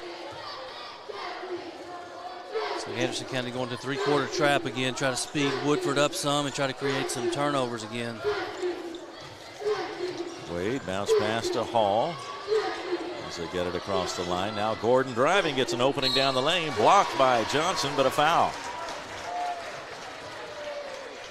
Foul is on number 31, Johnson. It's her second. Second foul on Johnson, and the fifth team foul on Gordon, so they'll be in the bonus from this point on in the third quarter. 32.8 to go. And Haley Gordon now 3 for 3 from the line. Makes it 29-23. And the second shot no good. Anderson County looking at a blank in this quarter so far. They led 29-12 at halftime. Be willing to bet they've not had one all year. I would say that's a good bet. But now we're clicking down to 20 seconds. This will be their last chance here. They are looking to get the first score of any kind on the board in the third quarter. Inside it goes to Johnson. Double team, goes up against the double team and draws a foul. Now goes against Hall. That's her second. Her second, team third. And the third team foul on Woodford County, but we're nearly to the end of the third quarter. 10.1 seconds as Johnson stands in. And there's a score for Anderson County in the third. And Johnson now 5 for 5 from the line. She's an 80% free throw shooter, so she doesn't lose many opportunities there either. Anderson, the last few possessions, it looks like Laney's struggling a little bit with their outside shot. They've been putting her more on the block and more inside, trying to get the ball to her closer to the basket. Second shot good. So a bit of a momentum breaker for Anderson County as Johnson converts the 2 free throws to make it 31-23. Just 10 seconds to go. 10.1 in the third. Wade back to Gordon. And then a steal by Schaus. Time running out. She stops. Passes underneath. And the buzzer sounds before Baum can get the shot off. And we've come to the end of the third quarter. It was a good one for Woodford County. They now trail by 8. The score at the end of 3. It is Anderson County 31 and Woodford County 23. Back with the fourth quarter after this on Glycod. Let's get real. With us, you'll get a great education that can lead to a great career faster. Even better, you won't end up with crippling debt. College for the real world. College for your world. People want to define Gen Z, but that's our job. I wait tables, but last week I built a field hospital. I put out a forest fire. I stopped 1,000 attackers. And a natural disaster. I've saved lives. And led a team on patrol. I serve. Well, I go to school full-time. While I work full-time. The greater the challenge, the stronger we become.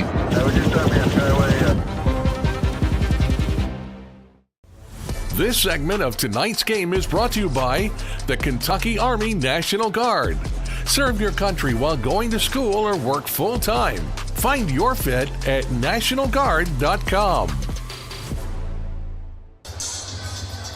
Back to the fourth quarter, back on January 14th. These two teams met at Anderson County, and Anderson won that one by a score of 70-42. Woodford County much more competitive tonight, Chris.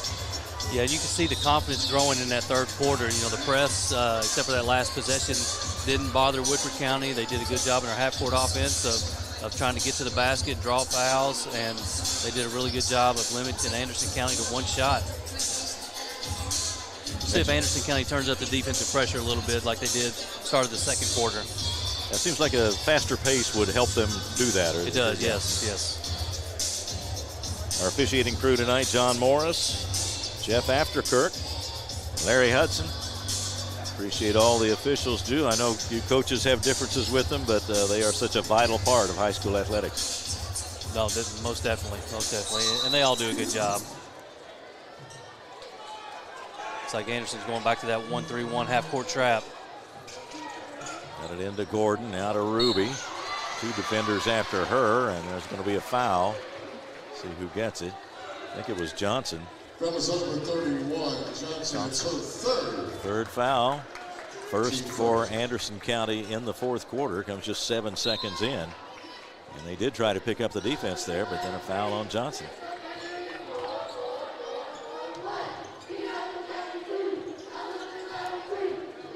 Hall driving. Dribble, fakes, moves in, missed the shot. Johnson off with it. Johnson spins into the lane. Gets it over to the left wing. Cooper now back around to the right side. Again inside to Johnson. Bounce pass along the baseline. The shot no good from Baum, and Woodford County's got it. Wade has it. Up court to Gordon. 8-point margin for Anderson County as Wade drives. Got it to Hall. Now Wade from outside, missed the shot. Rebound to Schaus of Anderson County, hurries it up. Gets it in the corner. Baum open for three, missed the shot, it's short. Wade has it out to Gordon. Picked up by Schaus as Gordon has to hold up now and wait for her teammates.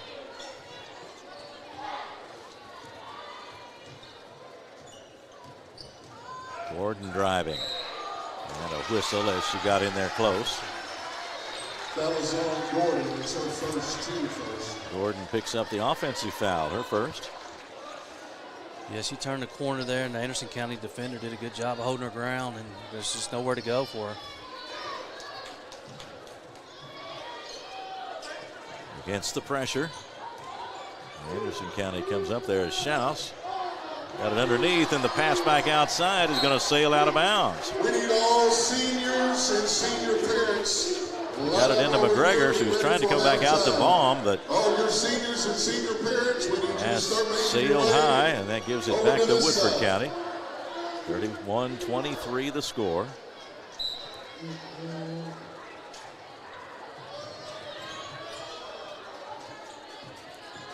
Yellow Jackets operating an offensive court. There's Hall driving. Now Gribble right at the line. Moves in against Johnson, and those three fouls, some contact, and there's foul number 4. That was number 31, Johnson. It's her fourth, team second. Borderline to shoot 2 is Gribble. Tough call there, but we'll have to see how that plays out. 4 fouls on your best player, and still plenty of time left in this game. A lot of time left, 6:10, so we'll see how that affects Anderson on the defensive end and the offensive as well. As far as drives to the basket, you'd have to be a little more cautious then, too. Definitely. Senior cheerleaders, basketball players. Gribble misses the free throw, leaving the score at 31-23. Caroline Gribble came in at 72% from the line.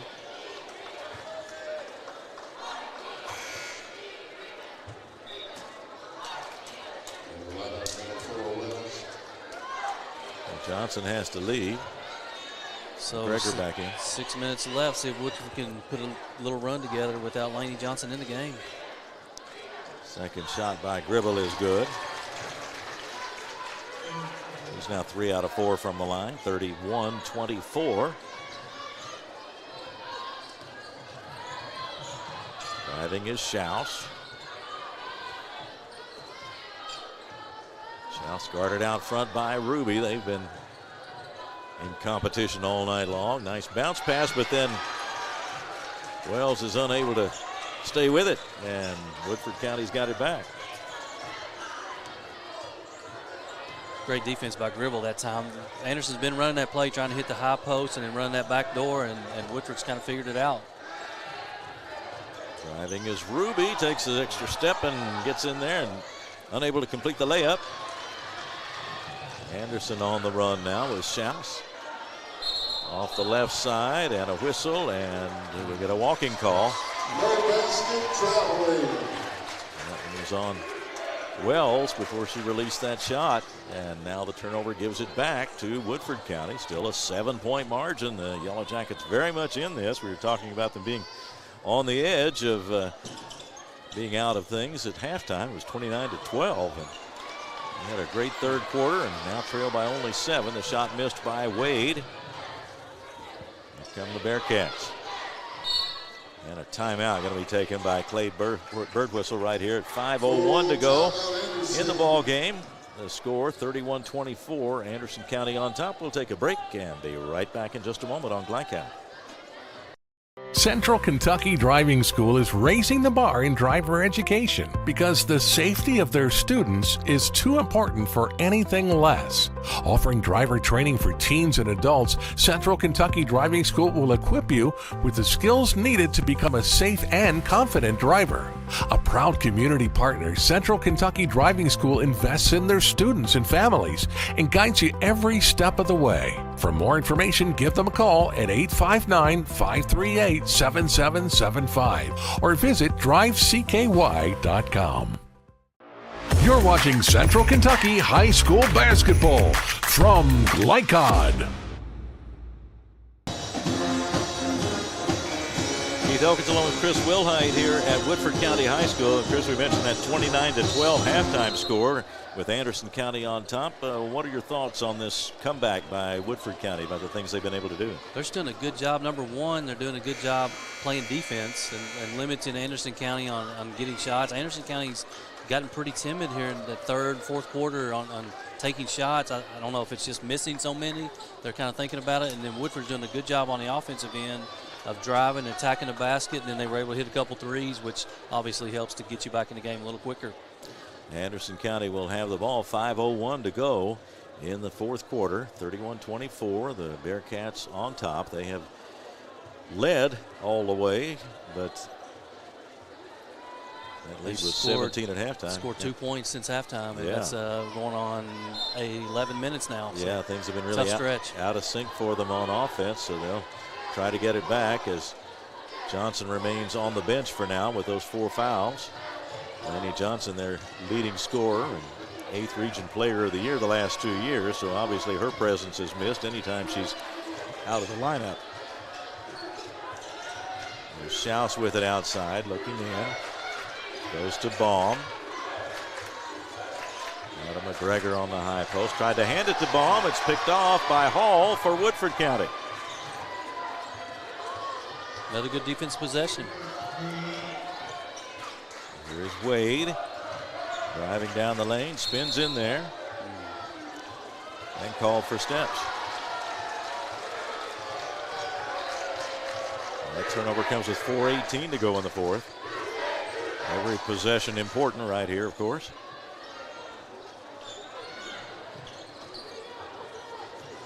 Baum got rid of it. Back to Schaus, who brings it across. Schaus, the 8th grader, with plenty of playing time this year, so plenty of experience for her. Cooper off on the left side. It goes to Schaus again. McGregor guarded by Ruby, or rather Baum.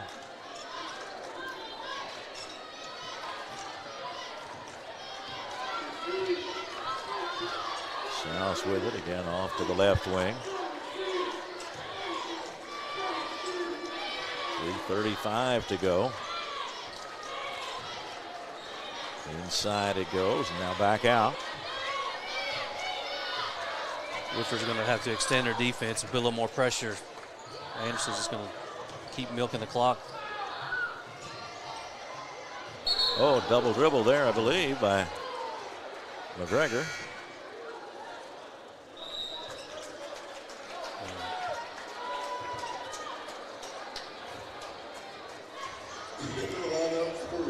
That'll give it back to Woodford County. 3:18 to go.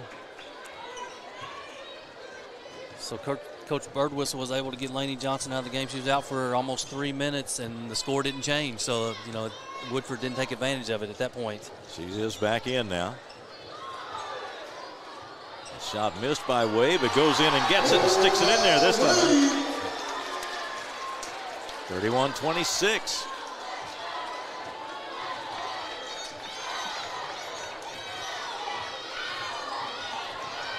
Schaus driving across the line between players, lost the ball, picked up by Hall of Woodford County. Thought about the long pass on the break, but goes instead to Gordon. With 2:40 to go. Yellow Jackets with the ball, trailing by only 5. Wade fires and missed the shot, comes off the rim, rebound to Gribble, and she is fouled as she put it back up.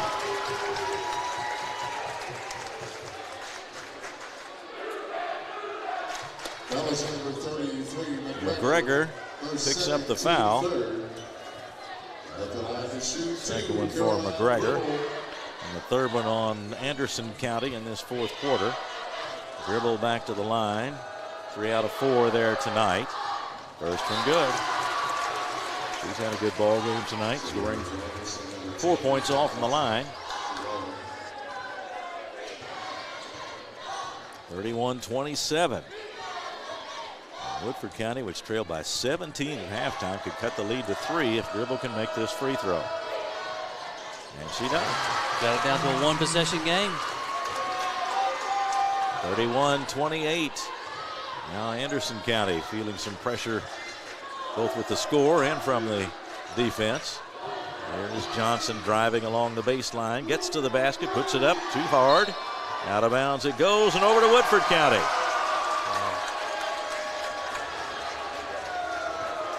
Anderson County needs a basket from somebody, and Johnson tried to get one there, was in heavy traffic. Ball was knocked out of bounds after the missed shot, and now Woodford County has it with a chance to tie the ball game.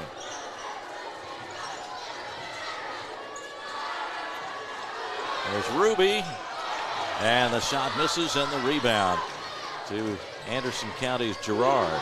That looked like the shot they wanted. Coach Eason called that set play and got Ruby right to the top of the key. Good look. Here's Schaus with it. Pass too high for Girard and picked off by Hall. 1:47 left. Crowd very much into this one right now. Anderson County lost by 28, or Woodford lost to Anderson by 28 earlier in January. Missed shot, but the Yellow Jackets get it back. Gribble for the tie, got it! All even at 31. A 19-2 run since the halftime score. Now we get a whistle and a timeout for Anderson County. That comes with 1:21 to go in the fourth quarter with the score. Anderson County 31 and Woodford County 31. We'll take a break and be right back on Glycod. Glycod on YouTube is Kentuckiana's fastest growing high school sports video site. When you click to subscribe, don't forget to tap the bell and be notified of our upcoming live broadcasts and other unique video content. Subscribe for free now at youtube.com/Glycod. With Fast Signs, create striking custom visuals that inspire pride district-wide. Fast Signs, make your statement.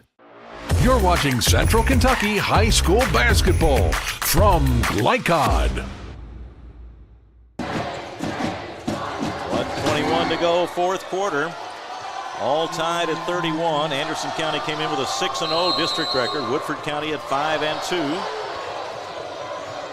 Crowd making a lot of noise here in the new facility at Woodford County as Anderson County has the ball in a tie ball game. McGregor. Outside it goes, and now to Johnson. Knocked away from her by Wade. 1 minute remaining. A minute to go. Schaus to McGregor at the high post, and now back to Laney Johnson. Off to Schaus.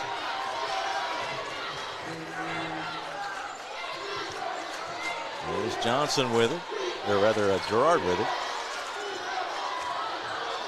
Now the shot from the left wing, no good, and Woodford County has it with a chance to take the lead. 34 seconds to go.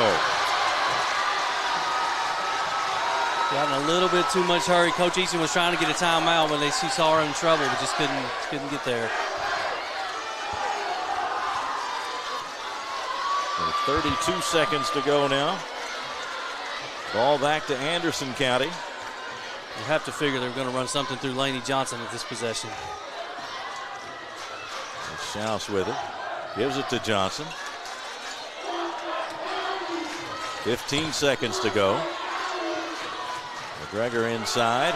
There's Girard spinning, puts it up, no good, but she'll go to the line.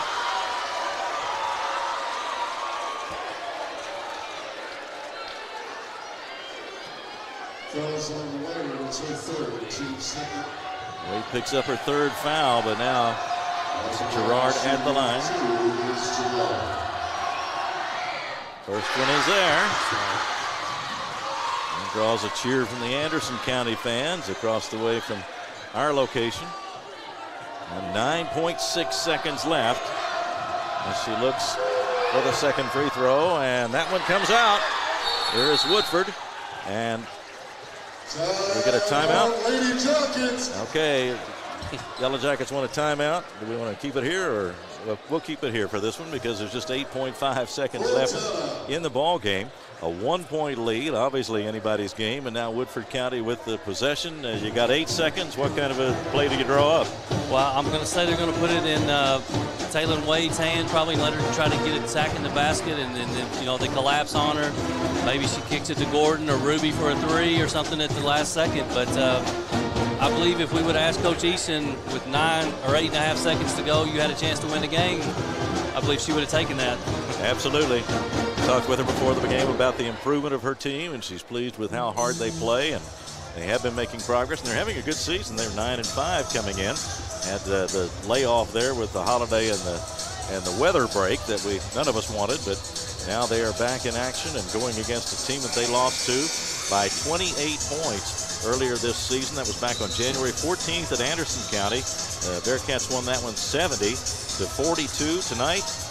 Anderson County led it by 17 at the half, and now it's a 1-point lead for the visitors from Anderson County with 8.5 seconds to go, and the homestanding Yellow Jackets will have a chance.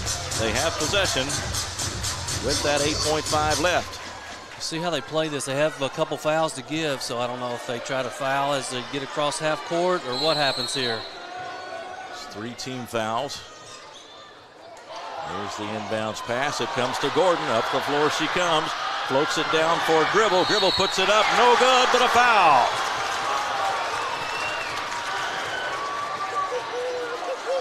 Well, I would have thought Anderson would have played a little more safe on their pressure defense, but they went for the gamble and went for the steal, and Woodford did a great job of throwing down the court.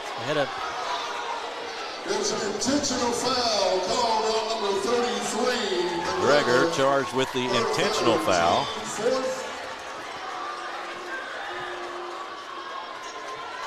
And now it'll be Gribble at the line. They just pushed her from behind as she got behind the defense, and rather than just take the layup, they had to go for the intentional foul. We're 32-31. The shot by Gribble is no good.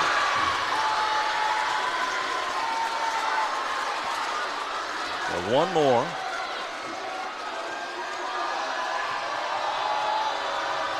Takes a deep breath. The sophomore at the line. Here's the next one. That one is good, and we are even. And now with the intentional foul, Yellow Jackets ball under the basket. It'll be Woodford County's basketball with 3.3 seconds to go. Looking, throwing. There's Gribble. They blocked it from behind, and that's ruled a clean block, and the buzzer sounds. And that is the end of the fourth quarter. We are going to overtime. The score, Woodford County 32, Anderson County 32. And we'll be right back with the start of the overtime period in just a moment on Glycod. Let's get real. We offer a lot of the same courses you'll find at a four-year college. But with our small classes and personal attention, you won't get lost in the crowd. College for the real world. College for your world.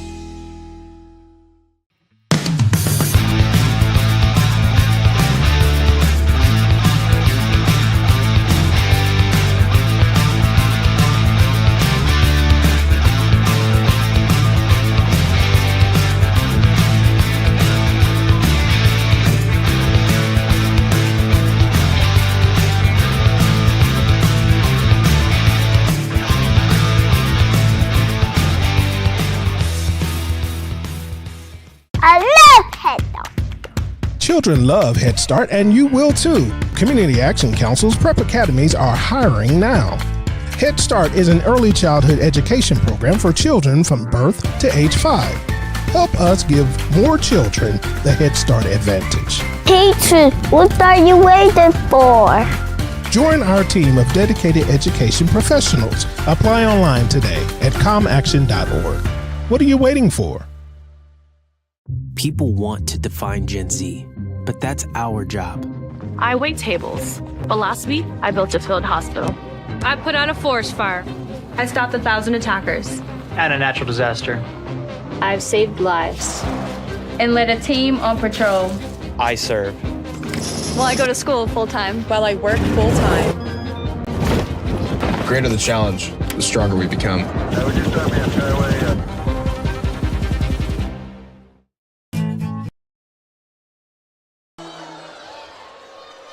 We are back for overtime basketball in the first of our doubleheader tonight. The Anderson County girls, the Woodford County girls, all tied 32-32. Going into the overtime period, Anderson County led this 29-12 at the half. So 20-3 was the second half scoring favoring Woodford County. And a battle for the tip.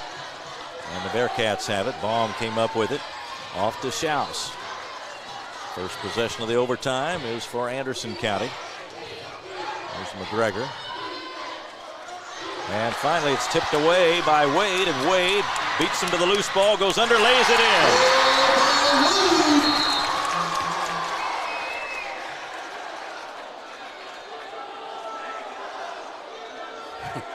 I think Coach Eason and the ref had a little collision over there on the sideline. Yeah, looks like she's all right. Got the worst of that. I hope she's okay. She's taking her seat there.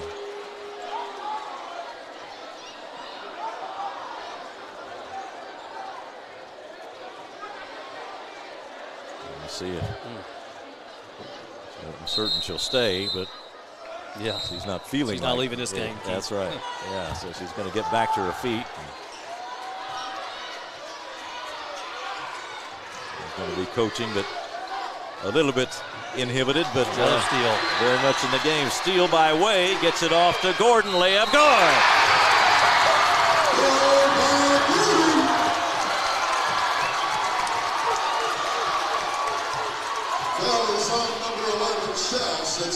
Schaus picks up the foul.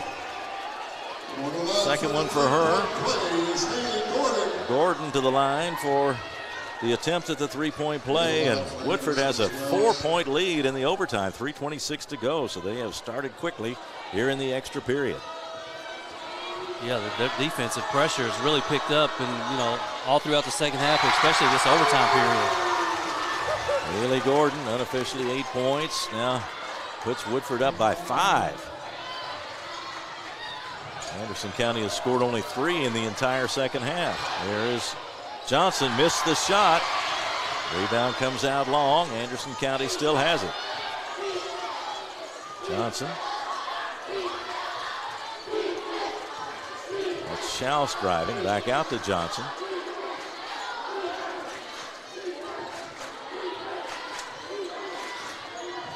And Johnson on the left wing. Wade is right there with her. And looks like she held her as she went around trying for the drive. Foul is on Wade. It's her 4th, team 3rd. 4 on Wade, who is a tough defensive player. Yeah, she's very active and, good, strong defender as well. Here's Johnson driving, spinning, jumper is no good. Won't go in for her tonight. And now a foul as they battled for the rebound. And McGregor will go to the line, and Wade may have just fouled out. Fouls on Wade. That's her 5th, team 4th. And she is out. There'll be a substitution for Wade, and she leaves the game, and that's a blow to the Woodford County, overall, but especially their defense. Yes.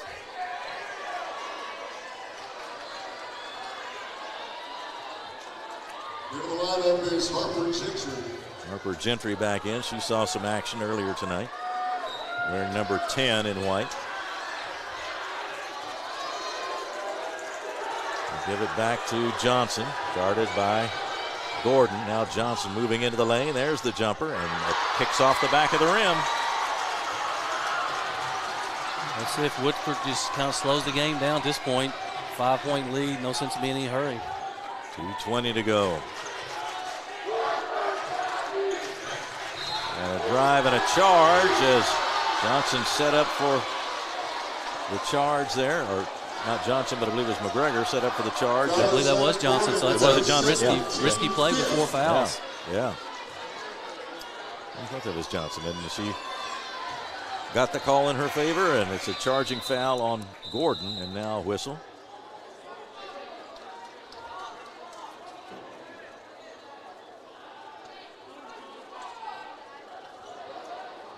We have a momentary delay here.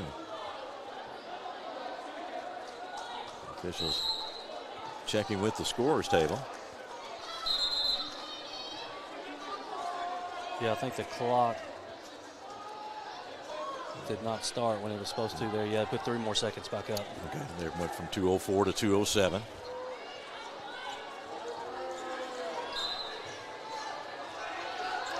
Ball comes into Johnson, right back to Schaus. Anderson County needing some offense. Off to Johnson. There's the shot by Wells. Not there. Rebound to Woodford County. Ruby brought it down. Off to Hall.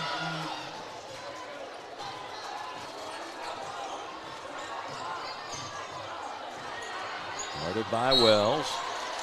And now a foul on Wells. That is number 4. Wells, it's her second. At the line to shoot 2 is Emma Ruby. Emma Ruby will step to the line for 2. Ruby, 5'8" junior, 58% free throw shooter. First one bounces off, no good. 2 for 3 from the line tonight for Ruby, unofficially 7 points in the game for her. Second one is there, and it's a 6-point lead. Clock starts now, minute 35 to go. As Gerard and Johnson bring it up. Johnson into the lane. Bounce pass off to Schaus. Has not been able to connect on those threes, but a big rebound by McGregor. She can't get it to go. Johnson tried to put it up, and she's fouled.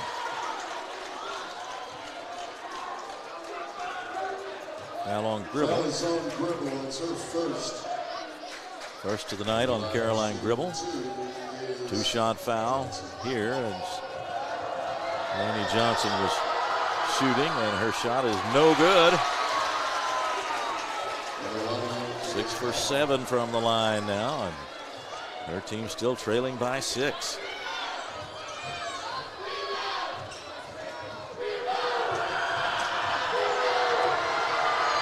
Second shot is in there. And that's 38-33, just a minute 20 left. Anderson County turns up the defensive pressure. Gordon up court, and they'll get a timeout. Woodford County will, with 1:17 to go in the overtime, 38-33. We can keep it right here and tell you that Woodford County holding that 5-point lead. They want to get things settled down, I guess, with the timeout. It looks like Anderson County is going to really pick up the defense from this point. They were on that possession. They were, and Coach Eason could kind of sense some trouble getting ready to happen. Dribbler was taking it right down the sideline, heading right towards the trap. So nice timeout there to get him reset.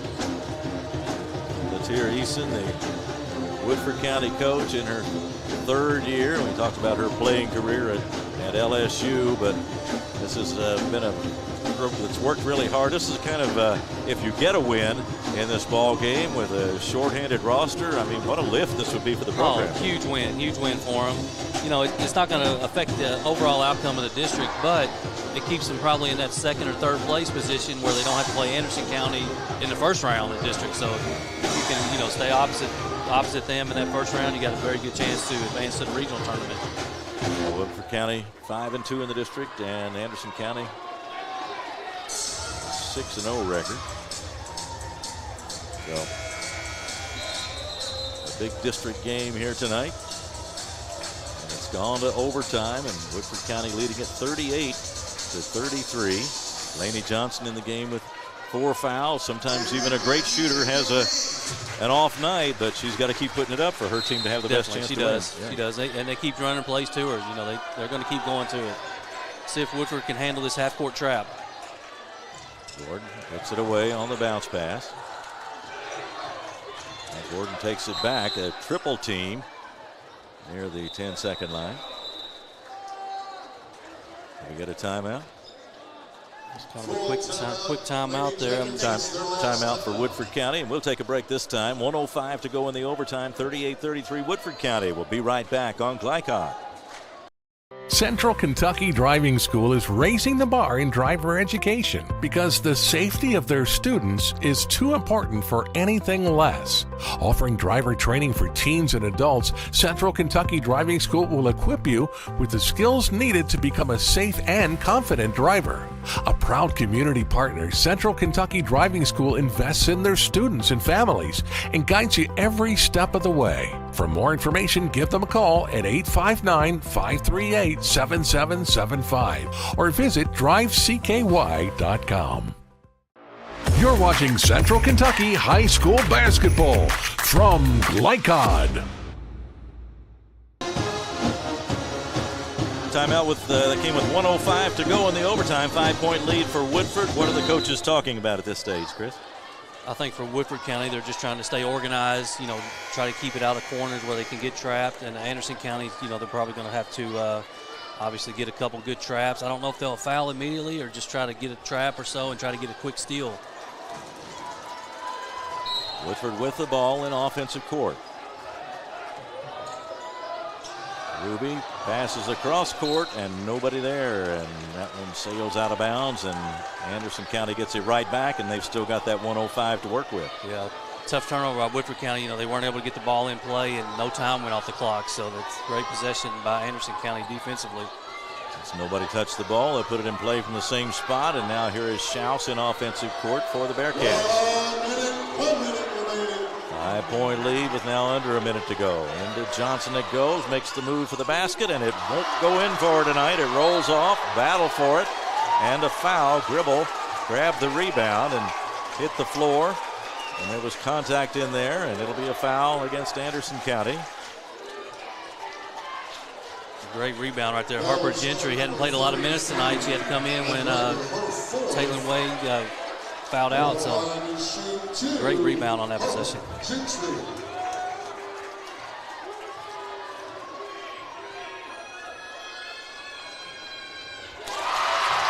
That is good.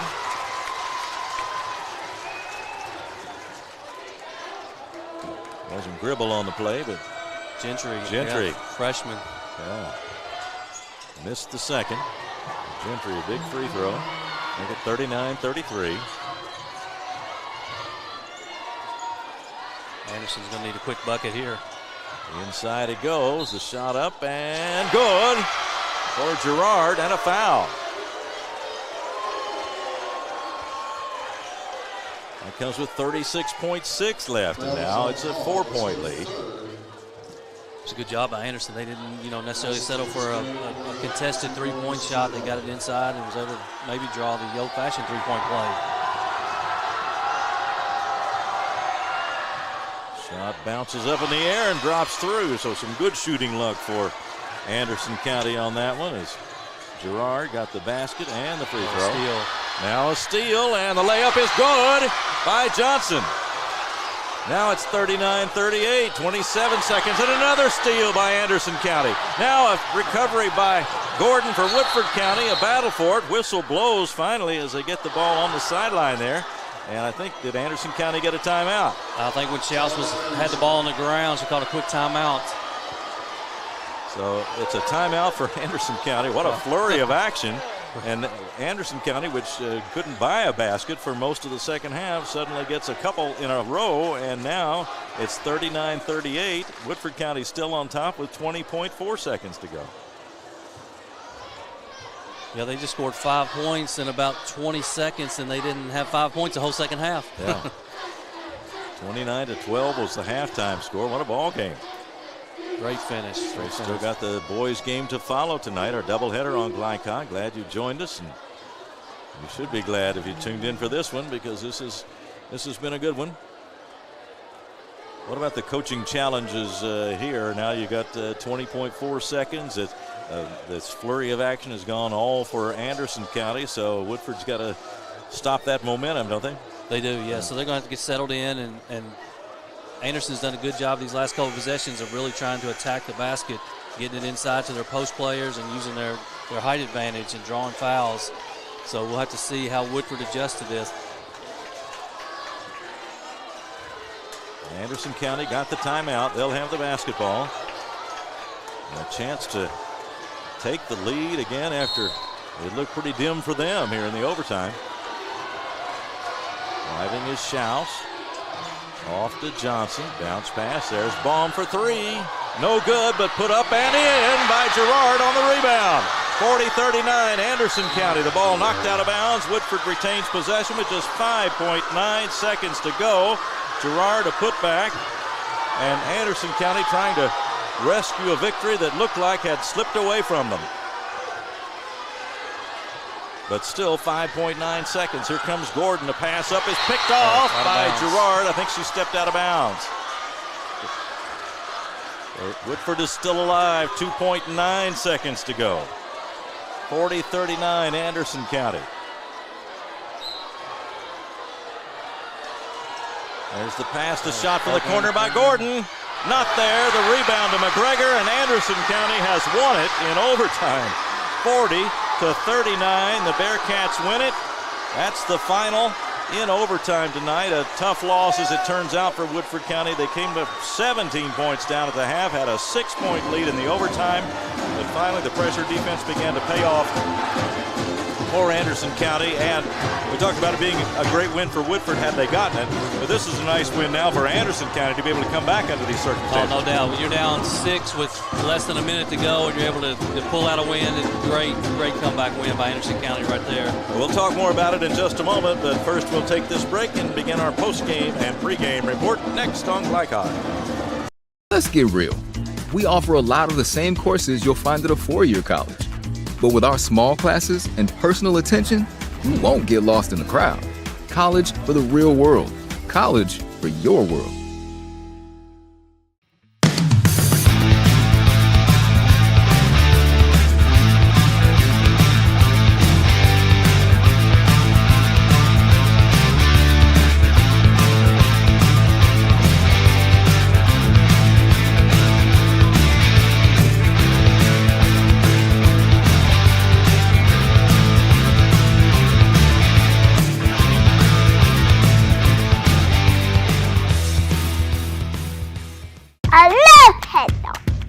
Children love Head Start, and you will too. Community Action Council's prep academies are hiring now.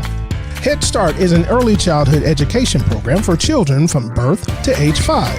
Help us give more children the Head Start advantage. Teacher, what are you waiting for? Join our team of dedicated education professionals. Apply online today at comaction.org. What are you waiting for? People want to define Gen Z, but that's our job. I wait tables, but last week I built a field hospital. I put out a forest fire. I stopped 1,000 attackers. And a natural disaster. I've saved lives and led a team on patrol. I serve. Well, I go to school full-time. While I work full-time. The greater the challenge, the stronger we become.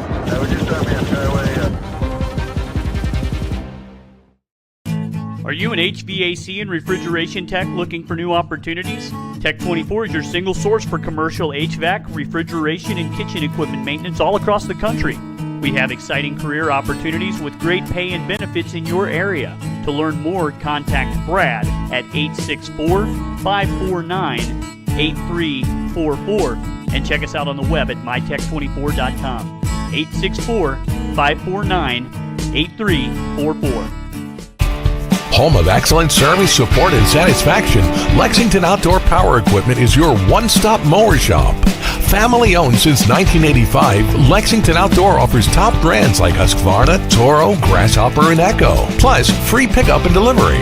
Located just 2 miles west of Douglas High School, they're open weekdays and most Saturday mornings. For more info, stop in or visit their website at lexoutdoorpower.com. Lexington Outdoor Power Equipment, the right equipment for the right job. For any of your window, door, and siding needs, contact the team at Elite Building Products. Their factory-certified, licensed, and insured contractors have been installing energy-efficient windows and doors for over 30 years. They also offer energy tax credits and military veteran discounts. Locally owned and open weekdays at 242 Wilson Drive, just off of the 27 bypass. For a free estimate, call 859-887-2440. Elite Building Products. Make a bold impression when you show up in a new Kia from Cartown Kia. Save $4,250 off a new 2024 Kia Sorento or lease for $279 down and $279 per month. At new 2024 Kia Fortes, just $229 down and $229 per month. Or save more with rates as low as 0.9%. And don't forget our 10-year, 100,000-mile limited warranty. Give them something to talk about in a new Kia from Cartown Kia and CartownKiaUSA.com. Tonight's post-game recap is brought to you by Cartown Kia, your dealership for unmatched design, performance, and savings at 3120 Lexington Road in Nicholasville. Visit them online at CartownKiaUSA.com. And his proudest moment is being the superintendent. Back now between games after the National Society truly exciting ball game in the first one as the Anderson County girls beat the Woodford County girls 40-39 in overtime in a game that saw a big swing in the second half after Woodford County had trailed by 17 points at the half. 29-12 was that final score. And Chris, both these teams, I mean, if ever there was a tale of two halves. Yeah, tale of two halves, and also just the idea of playing the full, in this case, +4 with the overtime, 32 +4 tonight, because right at the end, I mean, it looked like Anderson County was done there in the overtime. Right, so I've got them for scoring 3 points in the whole second half. Yeah. And they scored a bucket early in overtime, and then they scored, I guess, 6 points in the last 45 seconds. So they were able to turn up the defense pressure and then just pull out plays. Championship teams do that. Well, let's talk about tonight's most outstanding players. They are presented by Elite Building Products. Locally owned and committed to providing top quality products for your next home project. Visit EliteKentucky.com or stop by their Nicholasville showroom at 242 Wilson Drive. Well, we talked a lot about Lainey Johnson tonight. She is a great, great player and has been for Anderson County, but tonight one of her teammates stood out, Emily Gerard. Yeah, she did a great job in around the basket in the overtime period. She was able to score the winning bucket, put them ahead. Unofficially, got her with 13 points and 8 rebounds, so she did just a good job of picking up the slack for her team tonight. And for Woodford County, wearing number 1 in white tonight was Taylon Wade, and we show her unofficially with 11 points tonight, but not only those offensive contributions, but she is a terrific defensive player. Did a great job on defense, and what got Woodford County started in that third and fourth quarter was her defensive pressure. She was able to pick up a few steals, and then obviously when she fouled out in overtime, that was a big blow for Woodford County. Well, a great game for her tonight, and it's Anderson County coming back. One final flurry sealed it for the Anderson County girls tonight as they beat Woodford County 40-39 in overtime. They go to 18-4, 7-0 in district play, and Woodford County now 9-6 and 6-3, or rather 5-3 in district play here in the 30th district. So Anderson County moves on, but what a test they got from Woodford County tonight. Now it's the boys coming up, and we will take a break and begin to preview the boys game in just a moment. We'll be right back on Glycod. Bold impression when you show up in a new Kia from Cartown Kia. Save $4,250 off a new 2024 Kia Sorento or lease for $279 down and $279 per month. At new 2024 Kia Fortes, just $229 down and $229 per month. Or save more with rates as low as 0.9%. And don't forget our 10-year, 100,000-mile limited warranty. Give them something to talk about in a new Kia from Cartown Kia and CartownKiaUSA.com.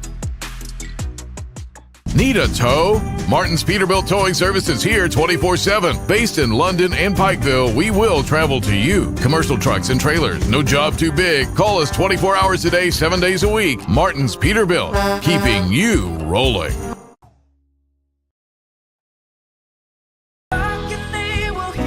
We all want our kids to grow up safe and healthy, so we show them how, and we tell them with honest conversations that let them know what we expect. That's especially important when it comes to alcohol and other drugs. Kids need to know the dangers and how to avoid them. And when it comes to pain medications, opioids, they need to know that they should never be taken without a prescription and never shared with friends or family. It's dangerous and illegal. So talk with your kids, because when you talk, they hear you. New recruit, take advantage of our apprenticeship program. Come out of our 4-year course debt-free. With health insurance, a guaranteed pension, a degree, and an electrical license. 3 words I'd use to describe the apprenticeship are opportunity, skillful, educational, solid career path, rewarding, beneficial, and a brotherhood. A life-changing opportunity. The cost of school is free. All your books are paid for. You go to school once every 2 weeks. All the other stuff is on-the-job training. The teachers here are great. They're all very, very knowledgeable. They're preparing you for what you're already seeing in the field. If you're struggling with something in school, sometimes your fellow students can help you work through that. Everyone's willing to help each other. It's like a big family. I love being a part of a union, something bigger than myself. This field is so vast. You can find something that you really love to do because there is so much you can do. I went from a job to a life-changing career. Power up your potential with the IBEW.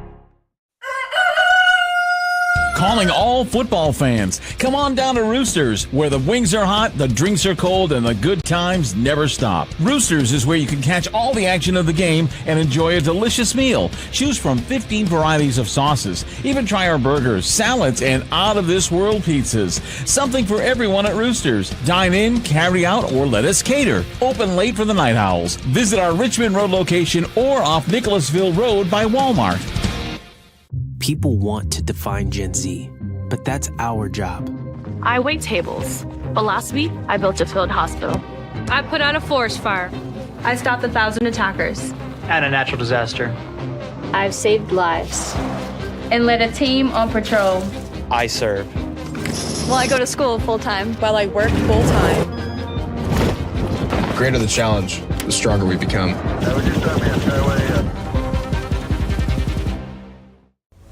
This segment of tonight's game is brought to you by the Kentucky Army National Guard. Serve your country while going to school or work full-time. Find your fit at nationalguard.com.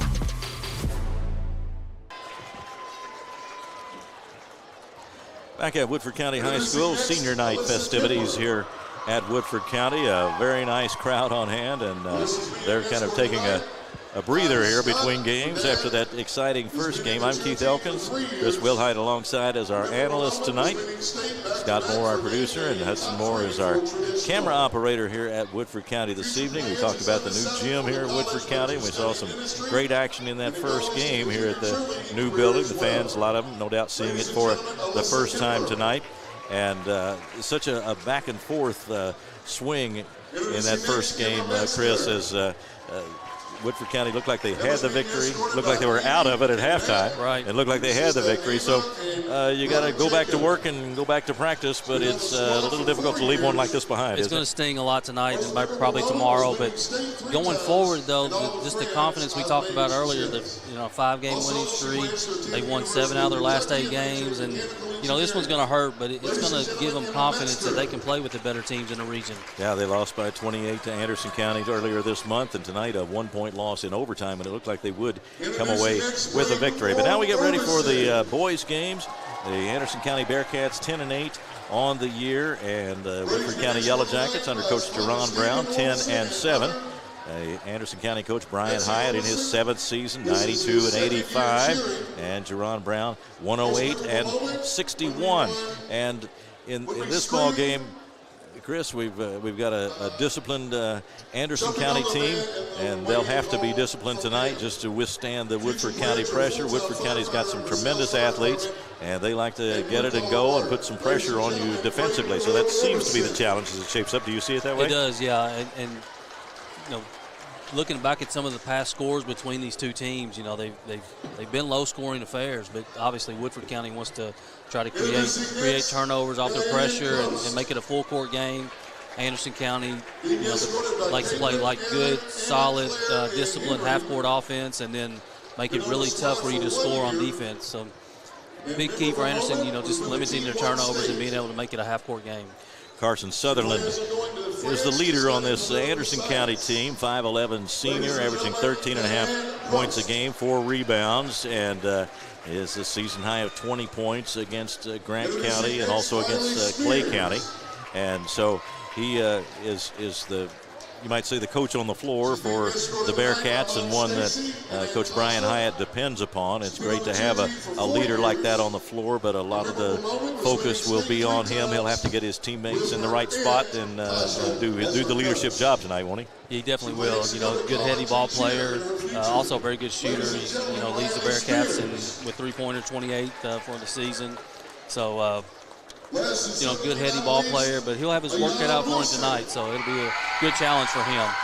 And looking over to the Woodford County side of things, of course, the name that first jumps out is Armello Boone, a 6'4 senior, transferred in from Frederick Douglass in Lexington.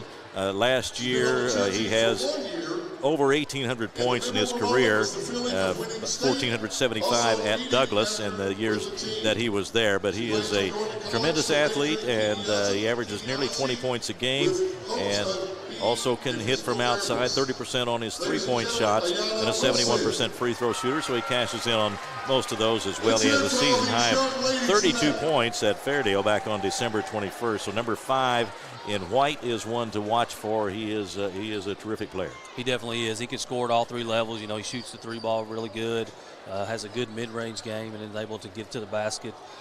Really excels in transition when he's able to get out and run the floor, and does a great job finishing in transition.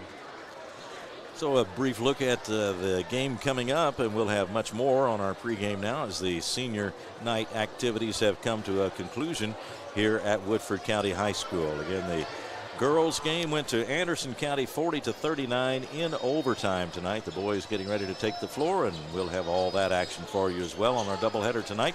Be right back with more pregame activities here on Glycod. I got pictures of each coaches. Okay.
have quit by 1 point, but you got a good win and shot 50% from the field. Tell me about that. Was that a way of coming back from the tough stretch? It was a good game for us. Obviously, Florida Central's young and rebuilding, and it was a good game for us where we played well. It was good for my guys to play a game where they didn't feel such, those 3 games prior that you mentioned, or even maybe the 4 games, I can't remember if Collins, we had a game in between Collins or not, but, we've been playing such high-level games with a lot of emotion involved in the games, and it was good to play a game where you just kind of just played and relaxed, and everything was fine. So it was definitely a good game and a needed game coming off of the stretch where we had played really well and just came up short. When we talked back in early December when we saw your team, you had mentioned that at that time you just had a little bit of a concern that they hadn't come together yet and playing, as you called it, 5 as 1. It's been several weeks since then. A lot has happened since then. Are you satisfied with the progress, at least in that area? Yeah, it's getting better. I still think this team can get better. So, that's a positive in my opinion. I know it's February essentially, and you want to be playing your best ball in February, and I think we will be, and I think we're still improving. And a big part of that is the 5 as 1, more on the offensive side of the ball, trying to get ball movement a little bit better and player movement a little bit better. And then this team has capability of being a really nice offensive team, and we have showed that some this year. It's just not probably been as consistent as I would have hoped up to now. But saying that, we're playing well. I mean, I know we're coming up short in some of those big games, and we've also won some big games. So it's just everything's just really close in this region, in this district. So we're just trying to make ourselves be the best we can be heading into February. Tell me a little bit about Carson Sutherland's play. He's been such a leader for you and been a big part of your team for quite a while now. Carson's been dynamic. In the Spencer County game, he didn't score the ball as well, but I think he had 12 assists, 4 steals. It's no secret. He kind of sets the table for everything that we do offensively and defensively. His impact on the game is not, he's not a points per game impact player. But if you dig into his stats, it's he might have 15 points. He might have 10, 12 assists, 4 steals, 6 deflections, 5 rebounds. He just does a little bit of everything. And he obviously stirs the drink for us. It's not a secret to the teams that are our district teams. It's definitely not a secret. He kind of makes us go. We need him to play well. We need him to play well in these district games for sure. And speaking of district, it's a big district matchup with this game with Woodford County. You've got a lot to play for in those district standings. Woodford County brings a lot of great athletes to the table and into this game. And so how do you deal with that, and what do you have to do to get a win? Well, there's no doubt they're the most athletic team in the district. We got to make sure we're back on defense. We got to make sure we do a good job on the defensive glass, and we got to make sure we take care of the basketball. If we can do those 3 things, I think we have a shot. If we don't do one of those 3 things well, it tends to go in their favor. And if we don't do two of those 3 things well, it really goes in their favor. There's no secret. Boone's the most talented player in this region. So it's going to be a tough game on their court. But my guys are seniors. We're up to it. It's going to be a fun environment. Win, lose, or draw. We're going to play again next week. So it's not life or death, but we definitely want to go over and play well. Well, thanks a lot and good luck tonight. I appreciate it very much. We'll be right back on Glycod. Today's game is brought to you in part by Anderson Apothecary, the cure for the common drugstore. Anderson Apothecary, just across the street from the high school on Highway 127. Community strong, serving Lawrenceburg for 20 years, Century Bank is Anderson County's locally owned bank. With a full suite of deposit, loan, and online products, plus a knowledgeable, friendly staff. Century makes everyday banking simple. Located at 201 West Woodford Street with online banking at centurybankky.com. Century Bank, our community, your bank. Member FDIC. Equal housing lender. When it comes to vaping, the truth can get clouded. So let's make it clear.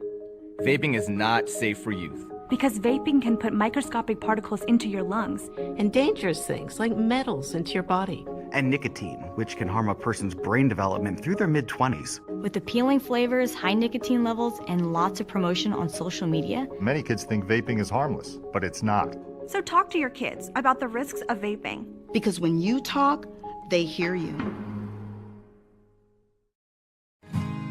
A plan for the future is a plan for peace of mind. At Ritchie and Peach Funeral Home. Proud supporters of the Lady Bearcats and locally owned by 1985 AC graduate Brian Ritchie, they have been serving Lawrenceburg since 1991. Visit ritchieandpeach.com or phone 502-839-5151. Ritchie and Peach Funeral Home, 701 North Main Street. Helping you create the tribute of a lifetime. I love Head Start. Children love Head Start, and you will too. Community Action Council's prep academies are hiring now. Head Start is an early childhood education program for children from birth to age 5. Help us give more children the Head Start advantage. Teacher, what are you waiting for?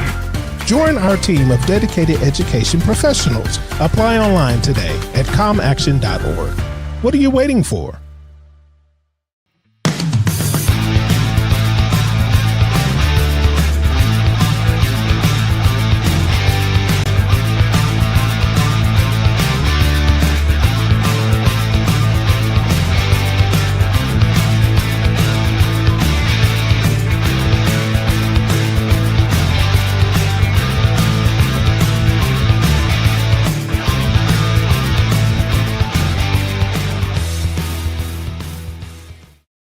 Are you an HVAC and refrigeration tech looking for new opportunities? Tech24 is your single source for commercial HVAC, refrigeration, and kitchen equipment maintenance all across the country. We have exciting career opportunities with great pay and benefits in your area. To learn more, contact Brad at 864-549-8344 and check us out on the web at mytech24.com. 864-549-8344. You're watching Central Kentucky High School Basketball from Glycod.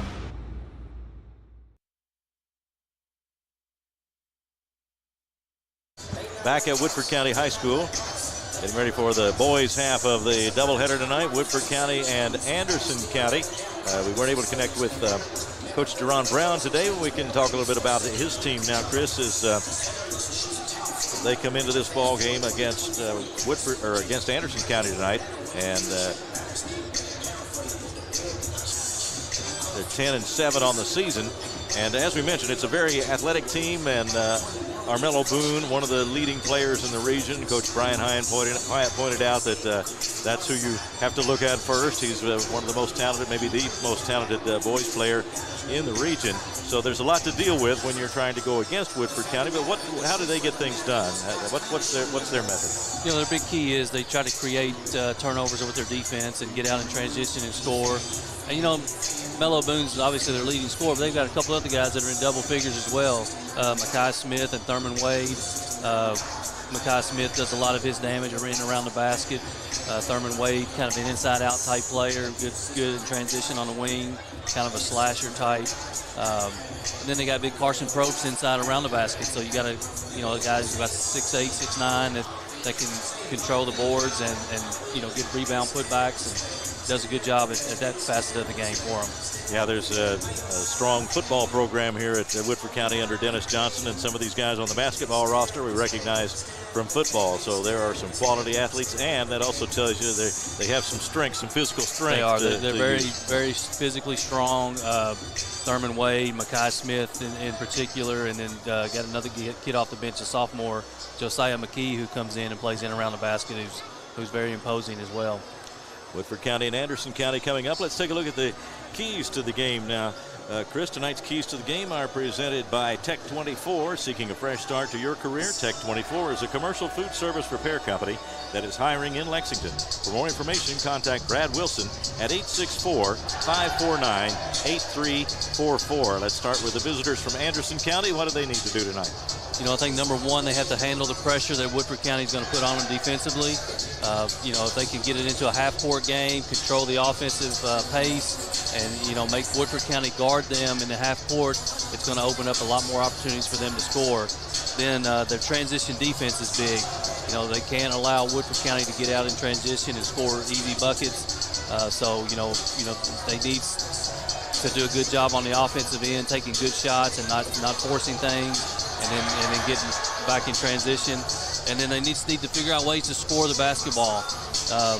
Over the last 6 meetings between Anderson and Woodford, Anderson is only averaging 39 points per game. So that's tough at a high school level. They're going to have to figure out ways to score the ball against a much more athletic Woodford County team. And what about the home team tonight, the Woodford County Yellow Jackets? What do they need to do? You know, number one, I put on there protect the home court. You know, they're playing in a brand new gymnasium. It's kind of an odd situation where, you know, they haven't played in this gym much more than the visiting team.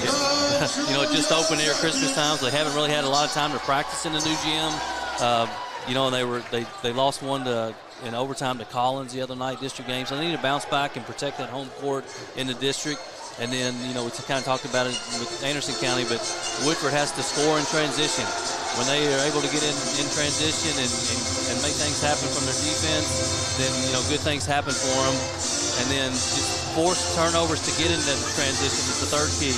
The more turnovers they can create, the more they can get up and down the court and not have to go against Anderson County's half-court set defense, the better off they'll be in the long run. You had a long background in coaching that we talked about at Scott County, and this would be an interesting matchup of styles as according to the personnel that they have for these coaches to go at each other tonight. Right. And so we'll see two different types of styles, but each coach is going to try to get his style to impose on the other, I guess you'd say, right? Whoever can impose that usually is going to come out on top. So it'll be a good matchup with Anderson County. You know, they're notorious for just being good, strong, half-court, physical teams, and make you work hard to get shots off. And then, you know, Woodford County's the opposite. They like to fly up and down the court and score in transition. So we'll see who can kind of create impose their will on the other team. And looking down the list of Anderson County starters, and we'll get to those in a few minutes, but I do see 4 seniors on.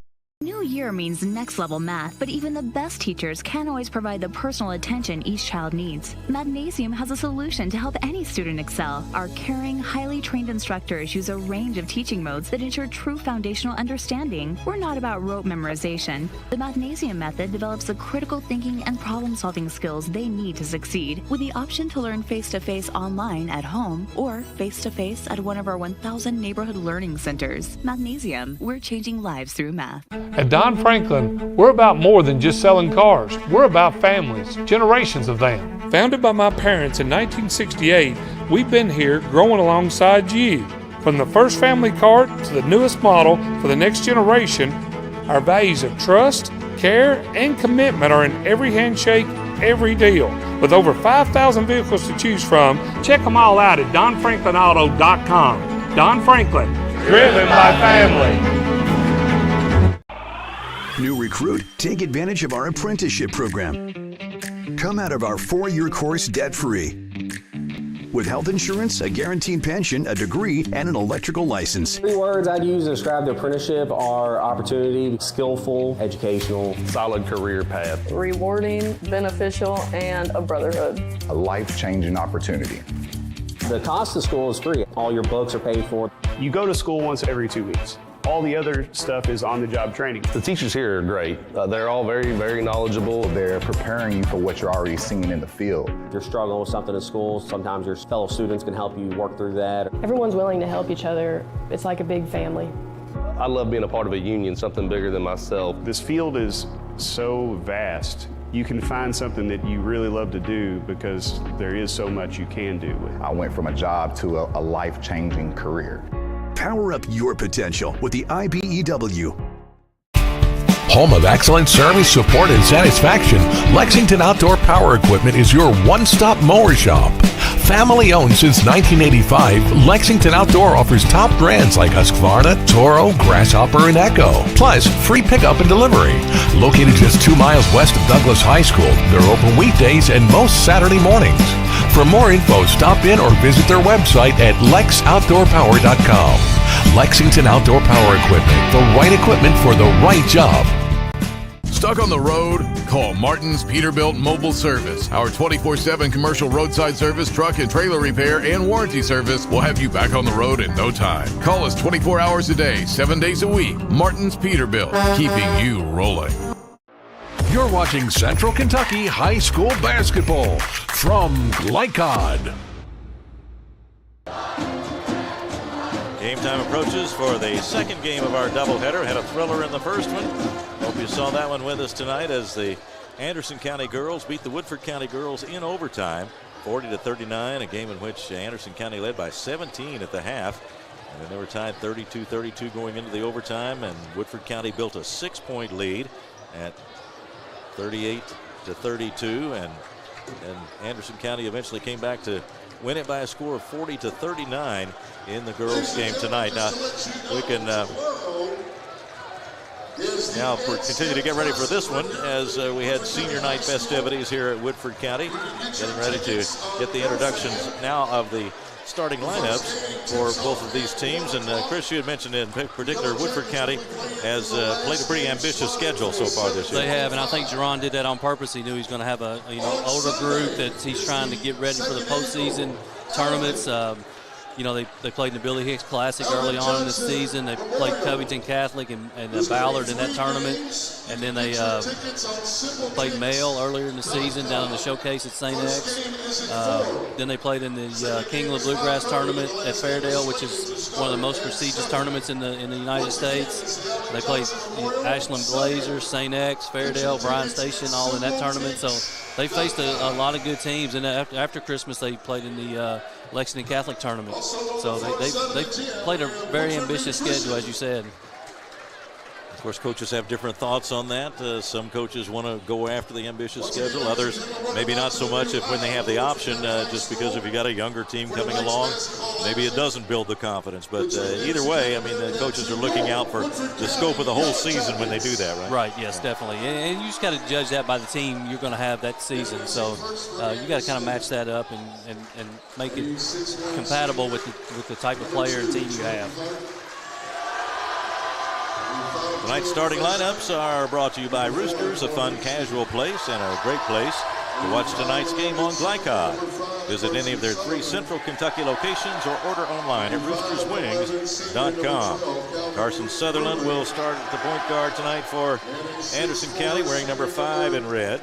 Noah Beasley, 5'10 freshman, wearing number 4. Trayton Hart, a 6'1 senior, number 2, and Calvin Rubel at 5'11 senior. He'll wear number 12. Lane Hawkinsmith, a 6'4 senior, wears number 34. Carson Sutherland, their leading scorer, at 13.5 points a game. Beasley, the freshman, averaging 12 points and 8 rebounds a game.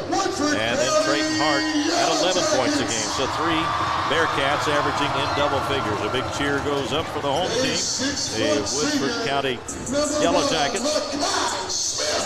Makai Smith, standout football player, starter in basketball, senior, averaging 11 points a game. Phillip Brown getting a start tonight, 6'1 senior, averaging 3 points a game, but he is a threat from outside. 39% three-point shooter. Here's Armello Boone, very talented athlete and a near 20-point per game scorer, 6'4 senior. He'll wear number 5 in white. Colvin Asher gets the start tonight, a 6-foot senior. And here is Carson Probst, standing 6'10, a senior. 48% field goals, 80% free throws for Carson Probst. So he'll get the start tonight. There'll be others we'll see off the bench, McKee in particular. But those are your starting lineups tonight, brought to you by Roosters. And we are about ready for action here in Game 2 of our doubleheader tonight. Hope you enjoy our broadcast on Glycod. Thanks so much for being with us this evening. I'm Keith Elkins. Chris Wilhite alongside as our analyst. Scott Moore, our producer, and Hudson Moore is our camera operator tonight. And ready for the toss of the basketball, and the second game is underway. Woodford will get the first possession. There's Armello Boone with it. Looks like Anderson starting out a 2-3 zone. Brown will try to shoot him out of the zone. Misses the shot. Rebound comes to Anderson County. Beasley brought it down. Beasley's an outstanding freshman, so watch for him tonight. Operates well inside. Drayton Hart with it. Moves into the lane. Lost his footing there. Now the pass goes inside. The shot missed by Rubel. Anderson County retains possession. There's Carson Sutherland, number 5. He's their leader on the floor.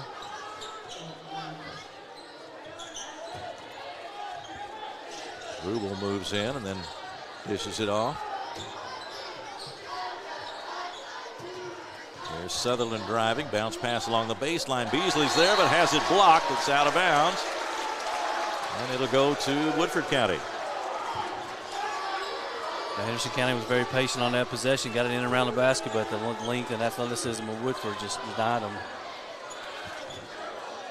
Woodford comes up court, and Bearcats meet him about the 10-second line. Now backing up a little bit. They tried to go to the big man Probst. Off his hands. Picked up by Hawkinsmith for Anderson County.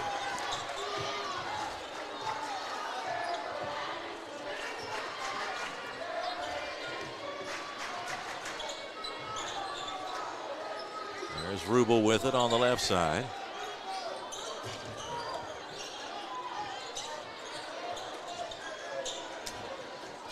Hawkinsmith came outside to take that pass.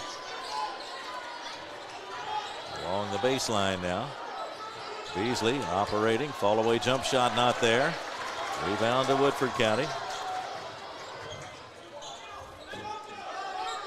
Outside it goes to Brown. Now driving along the baseline. The shot not there for Smith, and now it's Anderson County's ball again. Carson Sutherland down court. Pressured by Wade. Or by Smith, rather.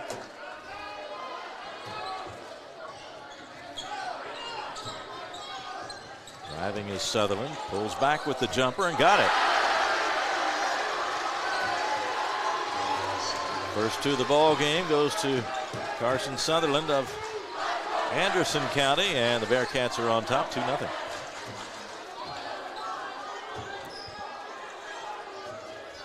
Boone out in front, goes to Probst.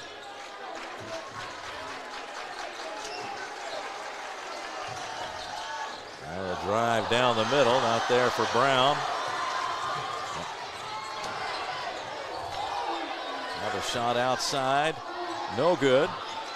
Rebound by the freshman, Beasley. He can't get it to go. Boone has it for Woodford County to Smith. Passes up the short jumper to go to Asher, who lays it in.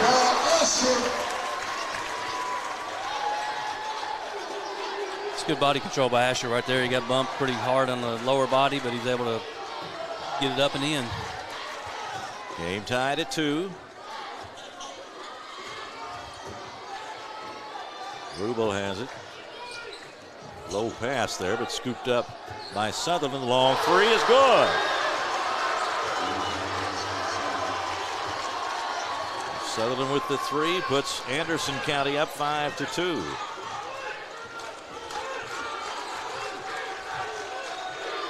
Mello Boone just dribbling out front, guarded by Rubel. Now the steal by Sutherland. Took it away, goes under, lays it in.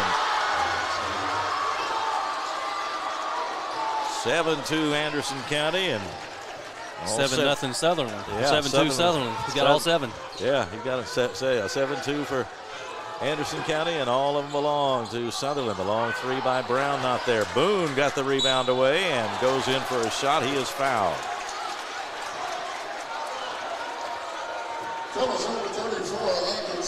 Hawkinsmith picks up the foul. First of the ball game. Here's Armello Boone at the line, a 71% free throw shooter.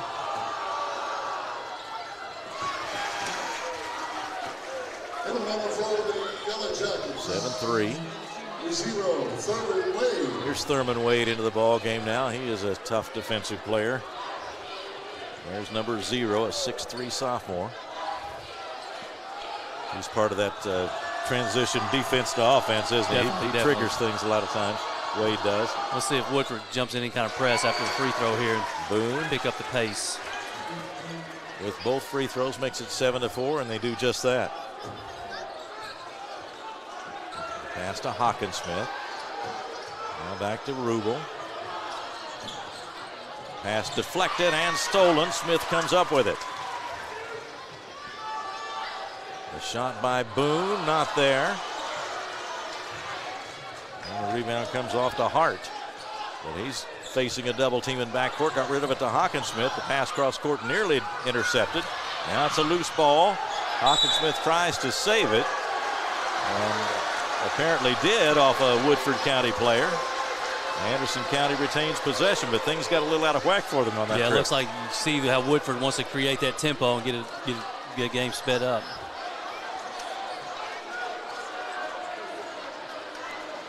It'll be Calvin Rubel to throw it in for the Bearcats. And it comes to Hart. Quick trigger for Sutherland. Can't get this one to fall. Asher has it for Woodford County. Now whistle as he comes up court. And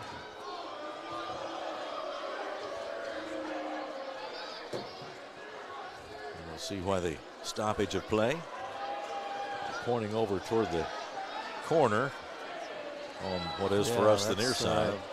It's hard to see what's happening down there. I don't know if these. Dennis, we need you, please.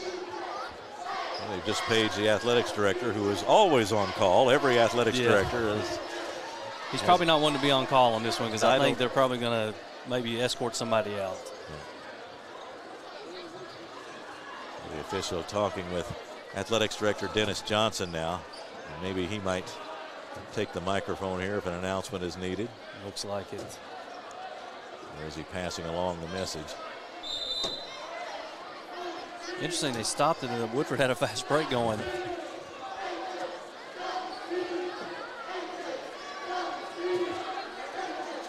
So as he heads back, Dennis Johnson heads back across the floor. We'll see Woodford County retain possession, and he's checking in the stands there down toward the first couple of rows.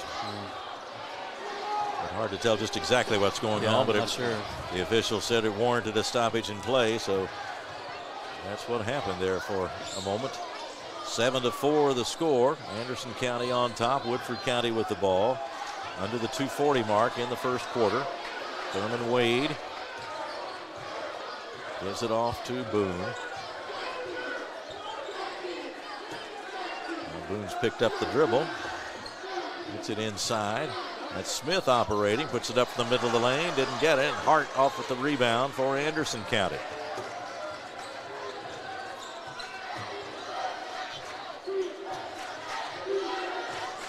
Sutherland against Smith. To Hawkinsmith. They find Rubel for a shot. Missed the shot. Rebound. Beasley has it blocked as he tried to go back up with it. Hart tried to save it in. Couldn't bounce it off a Woodford player. Beasley comes up with it. Looking for help. Got it to Hawkinsmith. The long range is good. It's a great job by Beasley keeping that ball alive on a loose ball and then able to find Hawkinsmith. That happens a lot when you get offensive rebound and leads to a three-pointer. Hawkinsmith with good range, a 41% three-point shooter, and when he has the opening, he will let it go out there. It's now 10-4. Anderson County on top. Asher on the side to Boone. Now back to Asher. Minute 15 to go. Wade starts a drive. Now in the middle it goes. Smith missed the shot. Battle for the rebound. Tapped out of bounds. It'll go to Anderson County.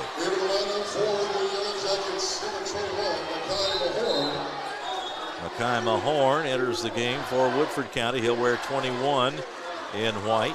Asher out of the lineup for the moment. Woodford's done a nice job of getting it right into the middle of the paint. Just, the shot's not falling right now. Back off on the pressure as they get near the 10-second line, and Sutherland moves on into offensive court, hands it to Rubel.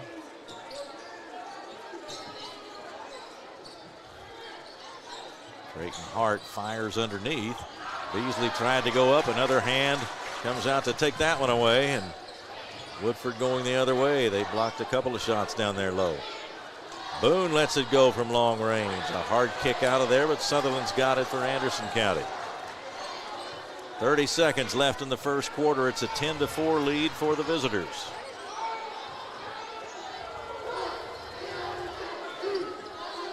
There's Rubel. Guarded out front by Mahorn. And now Sutherland, 14 seconds.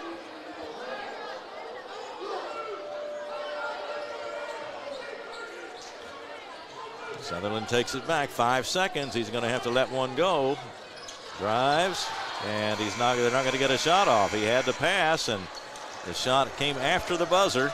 And so we have come to the end of the first quarter of play with the score. Anderson County 10 and Woodford County 4. We'll take a break and start the second quarter in just a minute here on Glycod. Let's get real. With us, you'll get a great education that can lead to a great career faster. Even better, you won't end up with crippling debt. College for the real world. College for your world. You're watching Central Kentucky High School Basketball from Glycod. Back for the start of the second quarter. Anderson County leading at 10-4 here at the end of the first. Chris, your thoughts on this first quarter as Anderson County came up with a 6-point lead? Well, I think the tempo is definitely favoring Anderson County. They'll take 10-4 every quarter if they can. They're able to get back in their 2-3 zone, kind of keep Woodford County passing around, playing slow. Woodford was able to get the ball kind of into the paint where they wanted to. Just shots didn't fall. And then Carson Sutherland was just on fire that first part of the game and able to get 7 quick points to get them a quick lead. He is such a key for Anderson County and withstanding defensive pressure, whether it's Woodford County or anybody else. And, of course, he can score when he gets down there on the offensive end as well. Carson Sutherland, the senior, averaging 13.5 points a game. Had 20 points at Grant County December 10th and also against Clay County back on the 22nd of December. And 28 three-pointers coming into this game. And that leads the Anderson County team in that department. Anderson County's ball as we start the second quarter. Set up for a backdoor, yep. Nice backdoor cut. Sutherland with the layup. Nice pass from Hart. Great execution coming out to start the quarter right there by Anderson County. 9 points now for Carson Sutherland, and it's a 12-4 lead for Anderson County. Mackay Mahorn and Thurman Wade out front for the Yellow Jackets. Now to Boone. Inside it goes Smith. A quick pass to Boone for the shot. Moved the ball well that time. Much better ball movement by Woodford. That's one of those inside-out passes we talked about in the girls' game. Will Powers in the ball game for Anderson County, wearing number 0 in red. 12-7 after the three-pointer by Boone. The drive into the lane, the pass toward the baseline is picked off by Mahorn, and then Beasley commits a foul. Foul is on number 4. Beasley, his first, team first. Yeah, Hart had the ball going towards the basket, probably overpassed on that one. He probably should have gone ahead and shot it, but the length of an athleticism Woodford County discourages that sometimes. You get in there, you have to make that decision in a hurry when seeing those guys, and we've seen 2 or 3 block shots already. And they were playing faster than they would like to on that possession. So. 12-7 the score. Here's a shot from the left wing, no good for Mahorn. Anderson County with the rebound, leading by 5.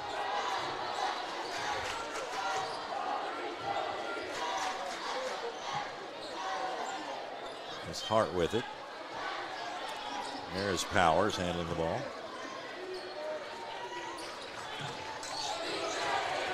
Hart moves past a defender and then gets into the lane, but goes over to Beasley with it. Now they're down in that corner. They need to get it out of there, and good save. Get it out to Beasley.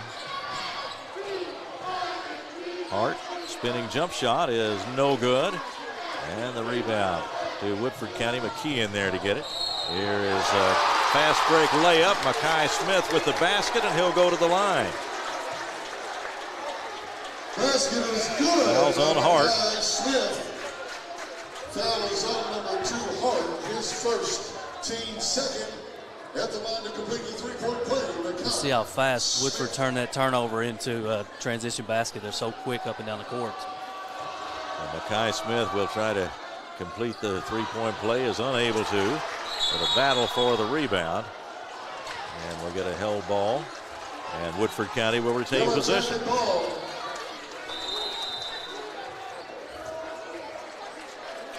30-second timeout, Anderson. And we get a timeout by Anderson County. 5:57 to go second quarter. 12-9. Anderson County on top. We'll be right back on Glycod. At Don Franklin, we're about more than just selling cars. We're about families, generations of them. Founded by my parents in 1968, we've been here growing alongside you. From the first family car to the newest model for the next generation, our values of trust, care, and commitment are in every handshake, every deal. With over 5,000 vehicles to choose from, check them all out at DonFranklinAuto.com. Don Franklin, driven by family. You're watching Central Kentucky High School basketball from Glycod. 12-9 the score as we resume play with 5:57 to go.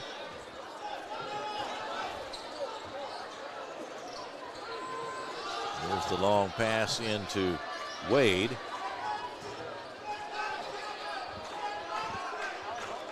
Yellow Jackets operating out front, just looking over the defense.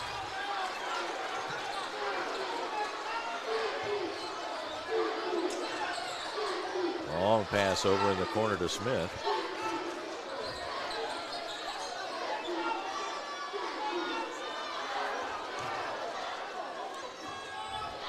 Armello Boone with it. He'll fire from out there. Missed the shot. Big battle for the rebound. McKee came up with it. Shot off the left wing. Not there for Mahorn. Another try by Wade. This one no good. Now Beasley wades in, gets the rebound, and players hit the floor. Oh, they call that a jump ball, I think. Jump ball. Wow. Good hustle both ways right there. We'll go to Anderson County.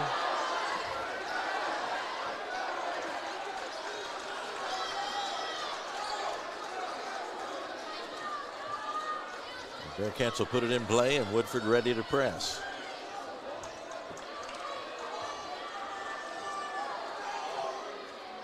Spot on the floor, and Coach Brian Hyatt with a little extra duty, bringing the towel over to the official. That reminds me, coaching with Coach Hicks, when there was a wet spot on the floor, Coach Hicks always made sure that the referee did not wipe it up. Did not wipe it up. He either did it himself or a manager or something. He said, oh, okay. Make sure the referee didn't have to do anything extra they didn't need to. Yeah. One of his quality cleanup job, too. That's right. Guess, right? Yeah. Hawkinsmith working against the press. Over to Rubel. Back to Hawkinsmith. Ahead to Hart on the right side. Driving in. Ran into trouble. Hawkinsmith battles for it. It's on the floor. Picked up by McKee for Woodford. And the Yellow Jackets have it.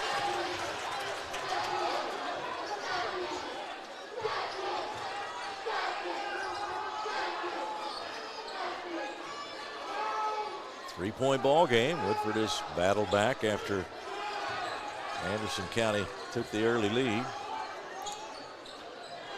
Here's the shot off the right wing. No good by Wade. And there is Beasley.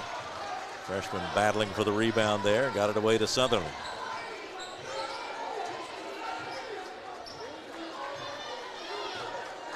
Sutherland guarded closely by Smith. Gets in the edge and now tries to lob it in there to Beasley, who battles for position but doesn't have much. Has to get rid of it. Now back to Beasley. Starts into the lane. Spins. Runs into another defender. Gets rid of it finally, and there's Sutherland. Open for the three, and he hits it. 15-9. 12 points for Sutherland.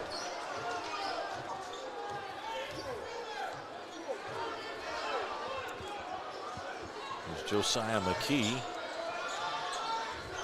Big man in the middle for Woodford County now, wearing number 4. He's got it now, turns with a jumper, missed the shot. And the rebound bounces back up into the hands of Hart for Anderson County. And they are really tracking Carson Sutherland now with Mackay Smith.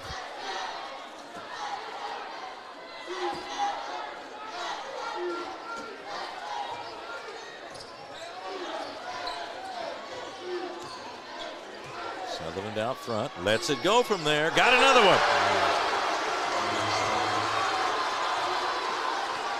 Just did a great job of screening for him up top. They got a switch, and he was able to step back and hit the three. The big man kind of backed off a little of him. Well, Woodford had battled back to within 3 at 12-9, but now a couple of threes by Sutherland. It's back up to 9 points as the margin, 18-9.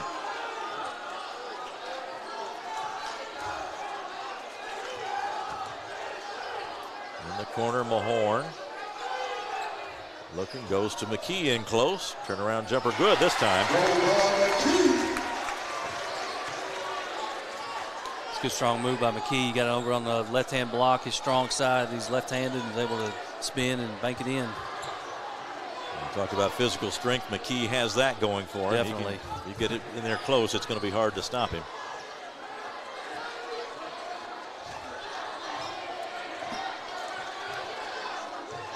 Sutherland now picked up by McKee outside.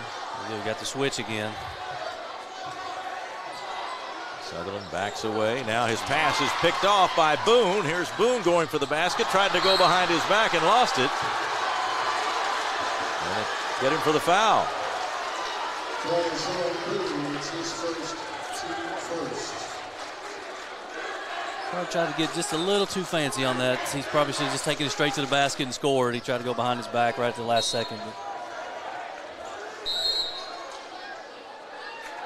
Well, turnover. He's not allowed to run the baseline after that foul. He thought it was a made basket. Yeah, he took off down the baseline, down the end line, and can't do that in that instance, in that situation. And so it's like a walk, and it gives it back to Woodford County. They'll have to lob it into backcourt, and Smith goes and gets it.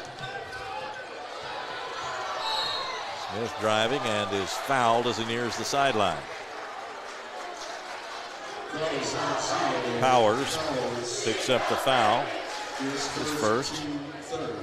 Third team foul on Anderson County here in the second quarter. 1:44 to go before halftime.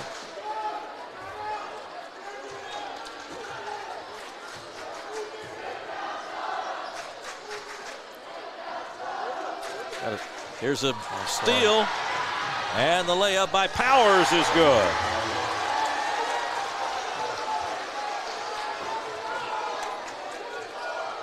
Good anticipation by Powers and not enough on the pass, and he just stepped in there and got himself a layup. Yeah, Anderson just kind of baited him into that soft pass and able to shoot out in the passing lane, steal it.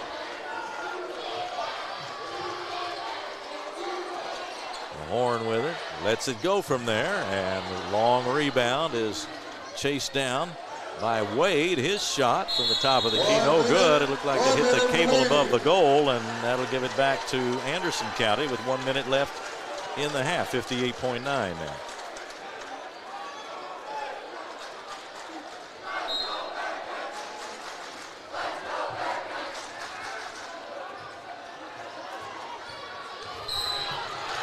Get a foul as Sutherland comes up court.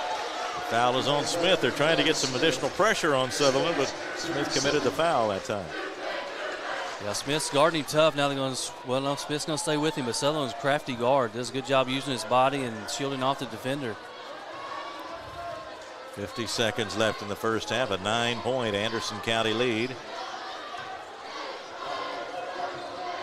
Gets a step, goes into the lane, tries to go back to the corner, but that one's intercepted. Now on the run is Wade, gives it off to McKee, and then it's stolen again. It's back in the hands of Sutherland. 25 seconds to go in the half. So you're going to see Anderson try to take the last shot this time for sure. Hawkinsmith holds it, guarded by McKee. Now back to Sutherland, down to 12 seconds. Gets a screen from Hawkinsmith. McKee steps out. 4 seconds. Jumper off the baseline, not there. And the rebound of the long shot, not good at the end of the first half. And the score at the end of one half of play, the score is Anderson. Children love Head Start, and you will too. Community Action Council's prep academies are hiring now. Head Start is an early childhood education program for children from birth to age 5. Help us give more children the Head Start advantage. Teacher, what are you waiting for? Join our team of dedicated education professionals. Apply online today at comaction.org. What are you waiting for? At Don Franklin, we're about more than just selling cars. We're about families, generations of them. Founded by my parents in 1968, we've been here growing alongside you. From the first family car to the newest model for the next generation, our values of trust, care, and commitment are in every handshake, every deal. With over 5,000 vehicles to choose from, check them all out at DonFranklinAuto.com. Don Franklin, driven by family.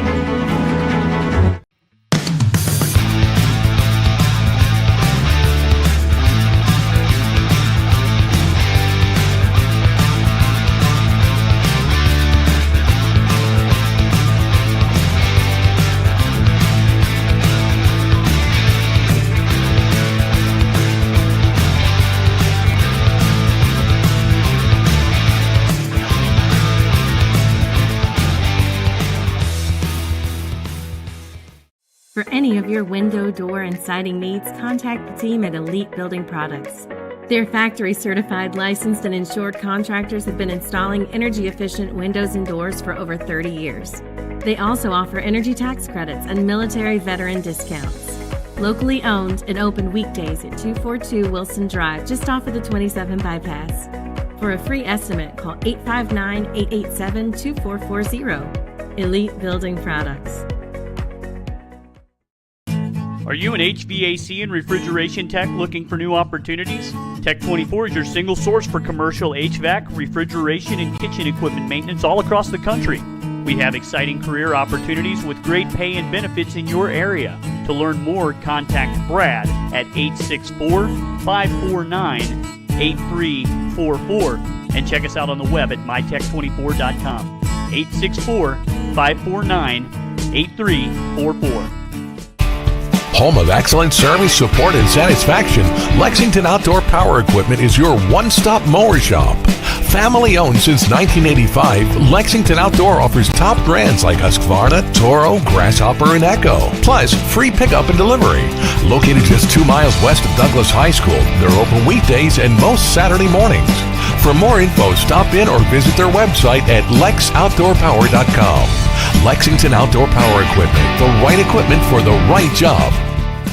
A new year means next level math, but even the best teachers can't always provide the personal attention each child needs. Mathnasium has a solution to help any student excel. Our caring, highly trained instructors use a range of teaching modes that ensure true foundational understanding. We're not about rote memorization. The Mathnasium method develops the critical thinking and problem-solving skills they need to succeed, with the option to learn face-to-face online at home or face-to-face at one of our 1,000 neighborhood learning centers. Mathnasium, we're changing lives through math.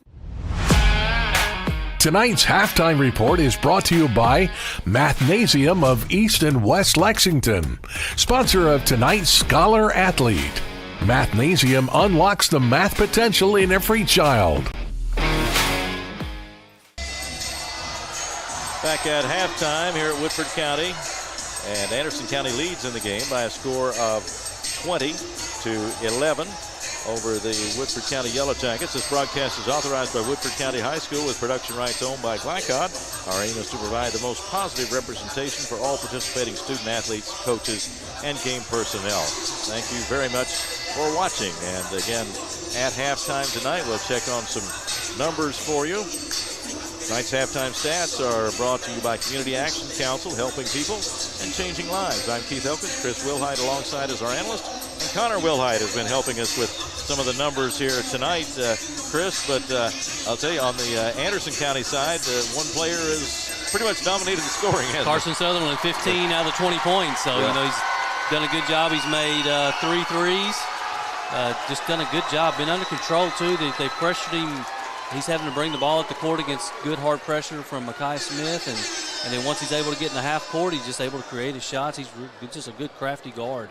Yeah, what a key player for Anderson County, because as you said, he's just, if you were just playing point guard and withstanding that defense, that would be important to the coach, wouldn't it? Just to be able to do that. But 100%. when he turns out to be your leading scorer, 15 of the 20 points in the first half. Of course, they will hope for some more balance in the second half, but Hawkins Smith added a 3, and Powers had a 2-point goal after a steal, and that was the Woodford County scoring. And then that was the Anderson County scoring for Woodford County tonight. Armello Boone had 5, a 3, and a couple of free throws, but not much, as you can tell by the 11-point total. They need to get some offense going, don't they? They do, yeah. They've done a lot of standing around against Anderson County zone. It looks like they're a little, just off on their offense, not getting a lot of movement. They've had some opportunities in around the basket, just hadn't been able to go. But, when a team plays a 2-3 zone like Anderson County does, you have to knock down some outside shots, and so far they've only been able to hit 1 3.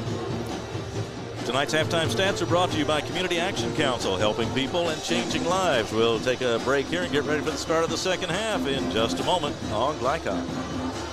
For any of your window, door, and siding needs, contact the team at Elite Building Products. Their factory-certified, licensed, and insured contractors have been installing energy-efficient windows and doors for over 30 years. They also offer energy tax credits and military veteran discounts. Locally owned and open weekdays at 242 Wilson Drive, just off of the 27 bypass. For a free estimate, call 859-887-2440. Elite Building Products. Calling all football fans. Come on down to Roosters, where the wings are hot, the drinks are cold, and the good times never stop. Roosters is where you can catch all the action of the game and enjoy a delicious meal. Choose from 15 varieties of sauces. Even try our burgers, salads, and out-of-this-world pizzas. Something for everyone at Roosters. Dine in, carry out, or let us cater. Open late for the Night Owls. Visit our Richmond Road location or off Nicholasville Road by Walmart. Research has shown high school sports to be a great community influence. Join scores of local businesses that have partnered with Glycod in sponsoring live, hometown-oriented sports programming on our video and social media platforms. For more information, email info@glycod.com. Let's get real. We offer a lot of the same courses you'll find at a four-year college. But with our small classes and personal attention, you won't get lost in the crowd. College for the real world. College for your world. With Fast Signs, create custom deep sea signage that makes the wait a visual escape. Fast Signs, make your statement. When it comes to vaping, the truth can get clouded. So let's make it clear. Vaping is not safe for youth. Because vaping can put microscopic particles into your lungs. And dangerous things like metals into your body. And nicotine, which can harm a person's brain development through their mid-20s. With appealing flavors, high nicotine levels, and lots of promotion on social media. Many kids think vaping is harmless, but it's not. So talk to your kids about the risks of vaping. Because when you talk, they hear you. At Don Franklin, we're about more than just selling cars. We're about families, generations of them. Founded by my parents in 1968, we've been here growing alongside you. From the first family car to the newest model for the next generation, our values of trust, care, and commitment are in every handshake, every deal. With over 5,000 vehicles to choose from, check them all out at DonFranklinAuto.com. Don Franklin, driven by family. This segment of tonight's game is brought to you by Central Kentucky Driving School, raising the bar in driver education. Man of War Harley-Davidson, 100% Kentucky owned and operated. and by Don Franklin Auto, driven by family. Just about set for the start of the second half, but some other scores, and you're able to follow those on our ticker on Glycod. Also want to encourage you to go to glycod.com and also follow our YouTube channel, subscribe, and keep up with all the basketball action in Central Kentucky, the Louisville area, Oldham County schools, and also over in Southern Indiana as Glycod covers high school basketball action all around Kentucky and also the greater Louisville area. Anderson County beat Woodford County 40-39 in an overtime game, a thriller here in our first game of our doubleheader here at Woodford. Girls basketball, Douglas beat Bryan Station 72-26 tonight. The boys, it is Bryan Station 35 and Douglas 25. Just over 2 minutes left in the third quarter. Scott County girls 27 and Scott County at Owen County, and Scott County leads at 27-17 at the half, the girls game. In the boys game, it's Sayre leading Scott County 55-36, and that one is in the fourth quarter. So we thank you for being with us tonight. And now these two teams are back out on the floor. And Chris, what was the message at halftime, you think? Well, I think just Woodford's got to try to create some tempo in this game and try to get out and transition and score the basketball. You know, it's interesting. They scored 11 points the first half. The girls team before them scored 12 in their game. So, and they had a big second half comeback. So maybe that's the recipe tonight. Yes, they did. That's right. The girls game tonight, 29-12, Anderson County at the half. Anderson County did win it, but it was 40-39 in overtime, and Woodford County had built a 6-point lead early in the overtime before Anderson County rallied to win. Woodford County operating on offense to start the second half. Inside it goes. Makai Smith missed the short jumper from the middle of the lane. Out of bounds to Woodford. They did a good job, Chris, in getting it to him right there. Yeah, so you just got to knock that shot down.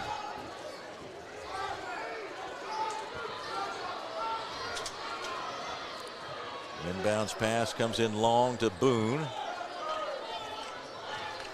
Now driving is Wade. His jumper is off. And the rebound to Beasley, and got rid of it before he lost his balance. Hart took it, and now in the hands of Sutherland. That's where Anderson County likes it. 15 points in the first half for the senior. To Hart, and now Beasley, and back around the left side it goes. Rubel to Sutherland. Took a look for a second. Now they continue to operate out front. Sutherland driving. Picked up his dribble, in some trouble now, but got rid of it to Hawkinsmith, who fakes. Into the lane he goes.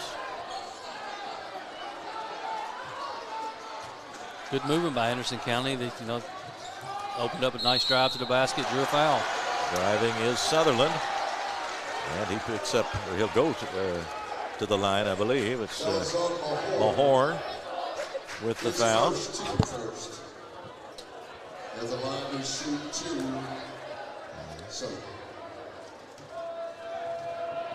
Sutherland first time at the line tonight, and a nice touch, as you might expect, from what he's shown us from the field in the first half.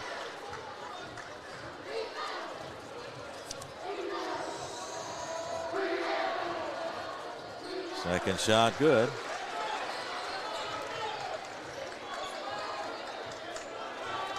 (22-11), so Anderson County is first on the board. In the third quarter, the shot good. Wade with the shot, and now it's 22-13. Once again, right in the middle of the lane. They switch players that time, so maybe they're going to rotate those guys who get the hot hand. Hart with it, bothered by Mahorn over there. Hart just drives into him, now backs away, reverses, goes in with the left hand, missed the shot. It was under some pressure in there. Now a battle for the rebound, and that'll be a held ball. We'll see who the arrow favors here. Anderson ball. That'll be staying with Anderson County. Trayton Hart will put it in play. 6'1" senior. Looks and comes to Hawkinsmith, and then out to Rubel, and on top to Sutherland.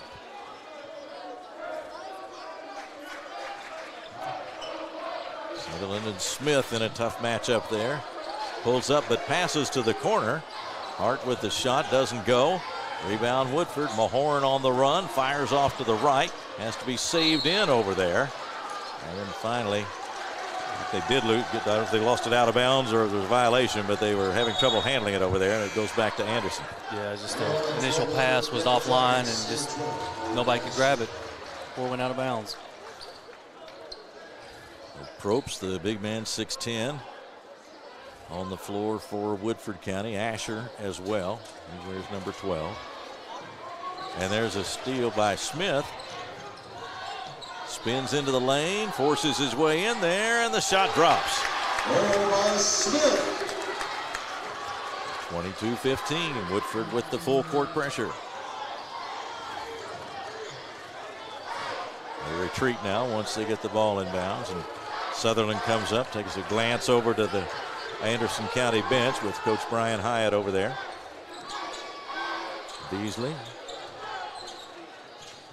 Hawkinsmith came out high. Rubel into the lane, had a step, and he will go to the line, I think. He may have still been on the floor. Looks like he was headed for the basket. Wade with the foul. Second team foul on Woodford here in the third. Done a good job by Anderson County on offense, getting that ball moving, a lot of good handoffs, getting Woodford County out of position. Rubel with the free throw.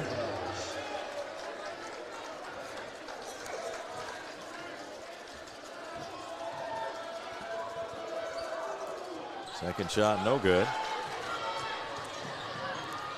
Down quickly, Woodford, and there's the quick score by Armello Boone. That's what we talked about again, just getting the ball down the court that fast and off a free throw. Anderson had to hurry it up the court, but now they'll settle in a little bit on the offensive end, leading 23-17. Driving the baseline is Rubel. Now Sutherland's got it again, pressured out there by Asher. Gets to the corner and fires. Not good, and here is Woodford on the attack with Boone. Turnaround jumper, no good. And the rebound, Asher battles for it, can't get it in there. Now Smith has it, and he is fouled as he goes back up.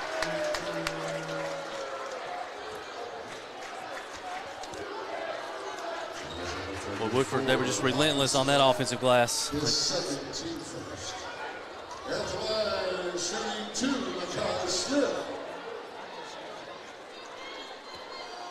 Kai Smith to the line. Misses the first of two. There's McKee again. We saw him for several minutes in the first half. Probst is out.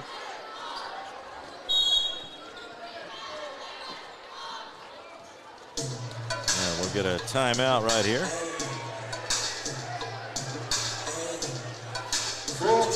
So we'll take a timeout with 4:09 to go in the third quarter. 23-17 the score. Anderson County on top. We'll be right back on Glycod.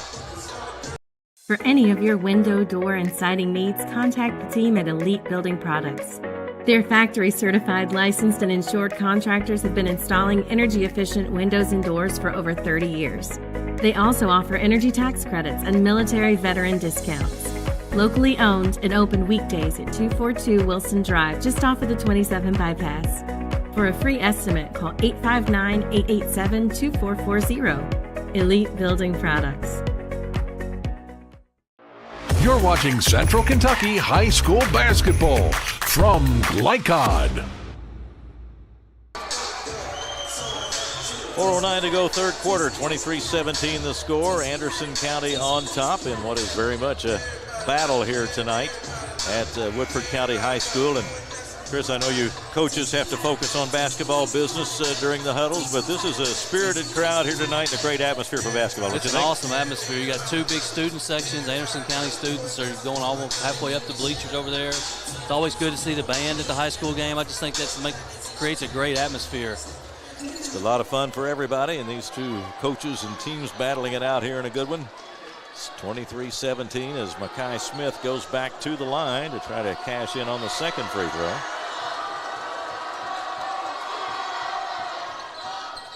That one kicks out off the back rim. The lead remains at 6 for Anderson County.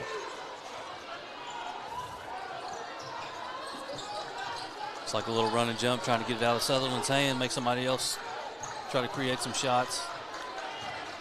Rubel driving, has a step, goes with a scoop shot going by, and it goes in.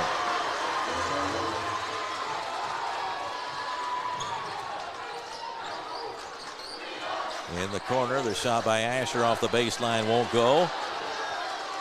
Beasley with the rebound, but then the pass stolen by Asher, and he lays it in. Great play by Asher right there. Just kind of snuck in behind, got the steal, and able to finish it off for 2. Now a collision there as they come up the sideline. The foul is going to go against Smith. Second foul on Smith. And the third on Woodford here in the third quarter. 3:20 to go, 25-19. Sutherland handling the ball for Woodford, or for Anderson as he comes up across the line.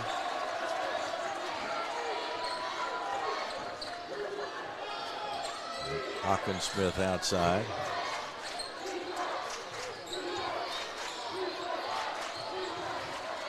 It's Powers with it, and now back to Beasley. Under 3 minutes to go now in the third. And then a foul as Sutherland started his drive.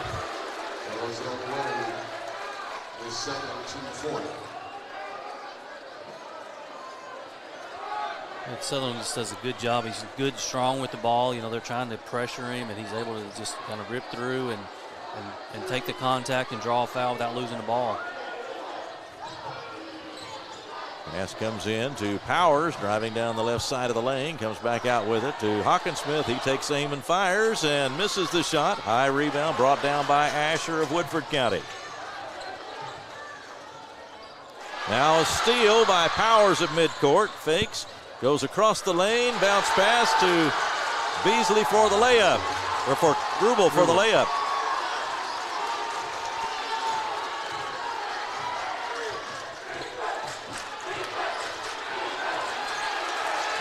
(27-19), an 8-point lead now for Anderson County. Along the baseline, Smith goes up, puts it in, and he'll go to the line. Basket is made by Smith. He's fouled by number 34, Hawkins-Smith. It's his third. On offense, if you're going against a 2-3 zone, any kind of zone, if you can get it into the middle of the paint, good things happen. That time they collapsed on the guy who's in the middle. He's able to dump it down to the guy on the block for potential and one play here. Smith can't get it to go, and Beasley has it for Anderson County. Sutherland across the line.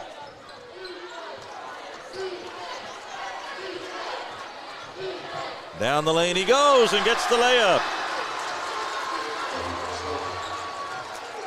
29-21, Anderson County with minute 45 to go in the third. Sutherland had 15 at halftime.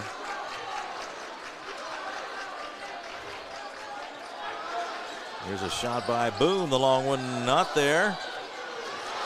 Battle for that rebound. Powers came up with it, and now the pass goes ahead to Beasley for the layup.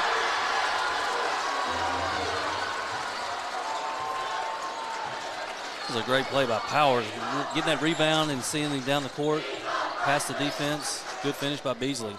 Smith drives the baseline, gets it to go. 31-23. Yeah, Anderson showed that time that if the opportunity is there, they'll go with it too, won't they? Yeah, definitely.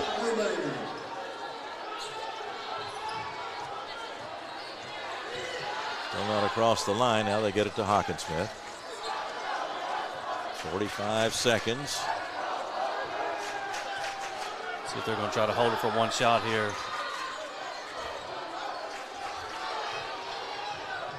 There's Rubel on the side. Now out near the line. Sutherland. Now Rubel almost had it taken away. Finally did get it back. Hawkins-Smith open for three. Got it. Big shot. Big shot. 34-23 is Lane Hawkins-Smith Strikes for three, right down the middle of the lane. The shot no good. And then a foul. Or no, it's going to be a block with a held ball. Jump ball. Wade took that shot initially. And he leaves the game. Wyatt Peters back in the ballgame. 12.5 left in the third, an 11-point lead for Anderson County. Here's Boone with it with 10 seconds to go. Into the corner, Peters with the shot, missed the shot. Rebound, tapped outside, and it'll go to Anderson County with 2.8 seconds to go in the third quarter. Cooper Welch in the ball game, number 40 in red for Anderson County. And he comes back out. Here is Hart, one of the starters, back in there. 2.8 seconds. Sutherland on the run, almost lost the handle, got a shot away off the backboard, no good, and we've completed three quarters here at Woodford County High School. The score, Anderson County 34 and Woodford County 23. Back with the fourth quarter in just a moment on Glycod. Let's get real. With us, you'll get a great education that can lead to a great career faster. Even better, you won't end up with crippling debt. College for the real world. College for your world. People want to define Gen Z, but that's our job. I wait tables, but last week I built a field hospital. I put out a forest fire. I stopped 1,000 attackers. And a natural disaster. I've saved lives. And led a team on patrol. I serve. Well, I go to school full-time while I work full-time. The greater the challenge, the stronger we become.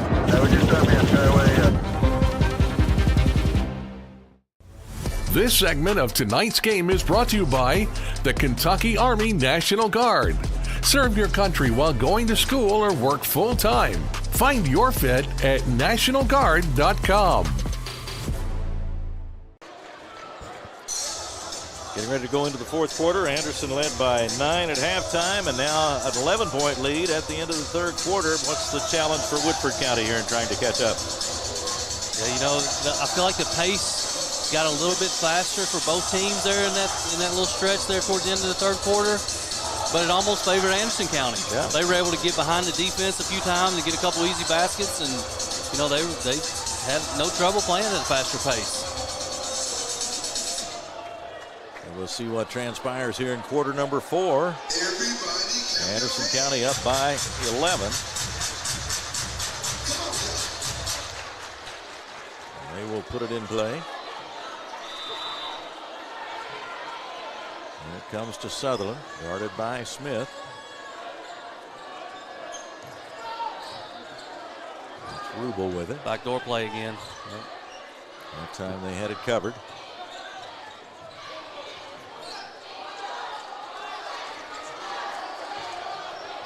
Sutherland driving. And the pass deflected by Boone, and now a battle for it near midcourt. Hart came up with it for Anderson County. And now the steal.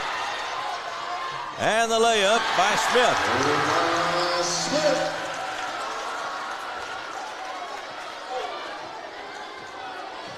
Woodford County kept the pressure on, and that possession fell apart for Anderson County. Now it's 34-25, and they try to turn that pressure up. There's a bump as Hart got into the lane.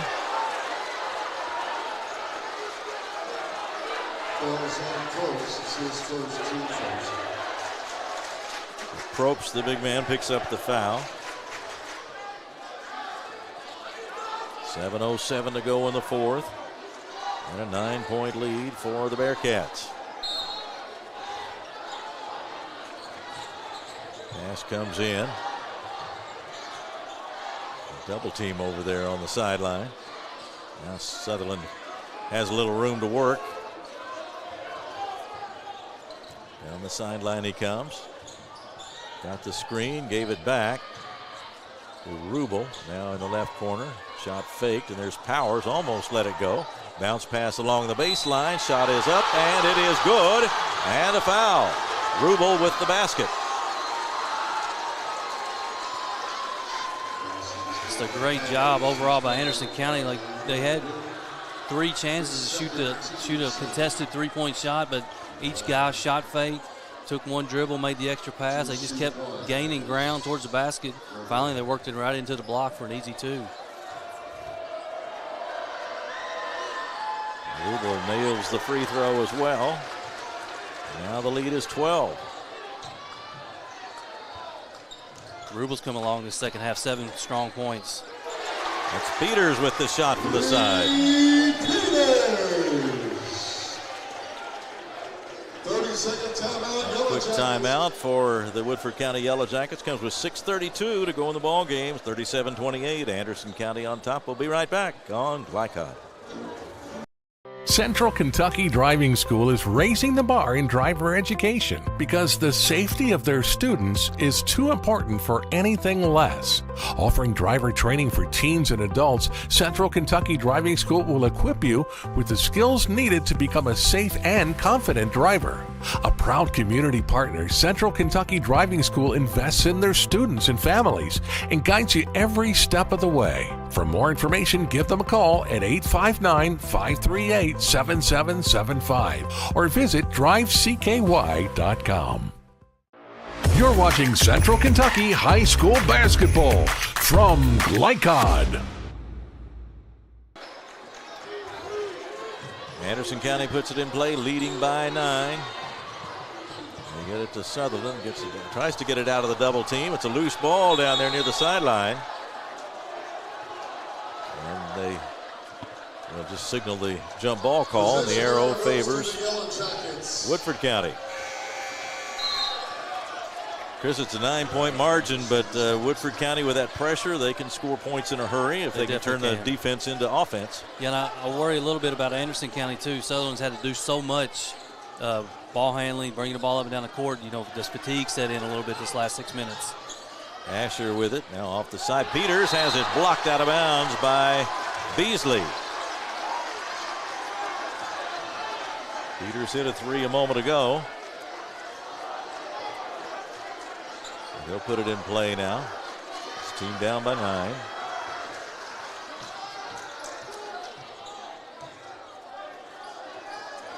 There's a long one from out front, no good.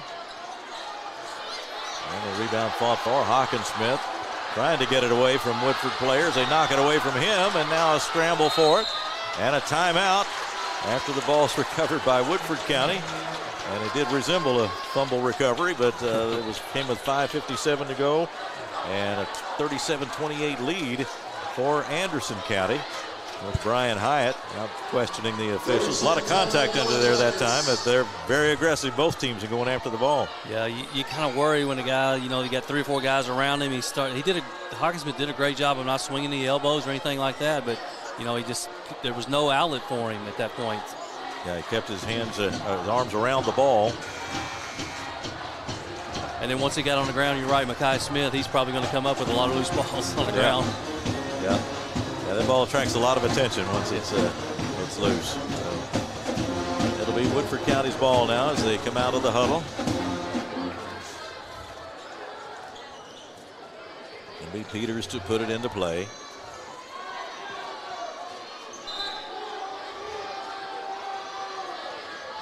And it comes. Smith got to break in the lane, and it'll be a clean block. That's the ruling. And the arrow favors Anderson County. That was a nice way to put that, Keith. That's the ruling, right? Yeah. Hawkinsmith in the corner, managed to get rid of it to Hart. And now the pass intercepted. Just as he went out of bounds, Armello Boone over there. Yeah, Anderson kind of got away with those 2 first long passes. It's tough to make those long passes against an athletic team like Woodford County. And it comes to Sutherland, and now out of bounds. And make some noise, Woodford. So go back to Anderson County. No foul on the play. Now this time, Hart has it batted away, and Wyatt Peters wanted the call for his team. Now they're going to confer. And it will stay with Anderson County.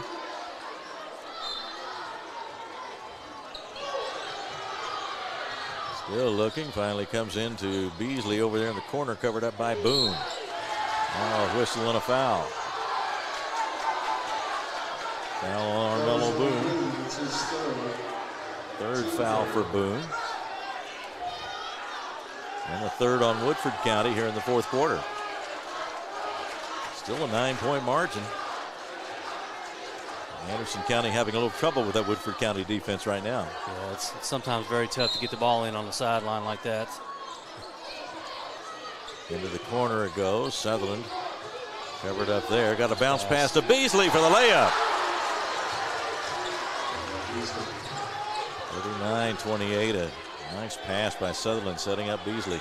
It's a great pass. Beasley was almost trying to seal off for Sutherland to take it to the basket, but he ended up wide open for a layup.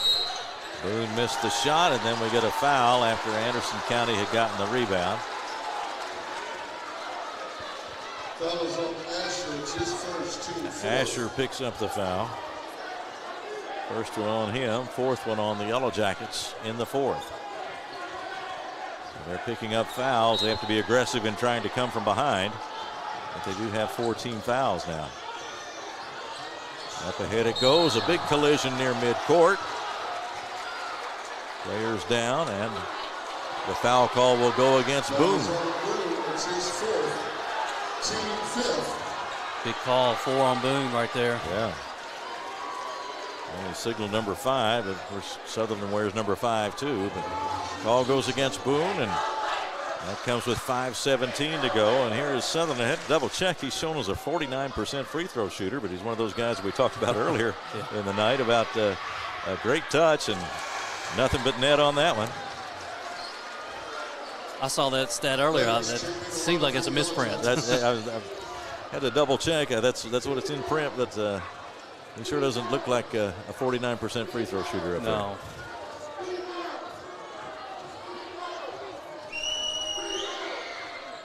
Second one does spin out. 12-point lead for the Bearcats. Inside to Asher, back to Peters.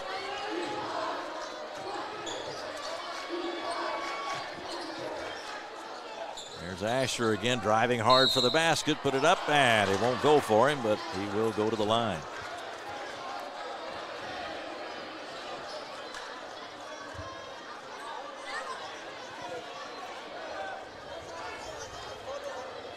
Foul's on Hawkins-Smith. It's his Hawkins-Smith fourth. picks up the foul. That's his fourth. Nolan Asher. So Asher to the line for 2 free throws. First one is too hard.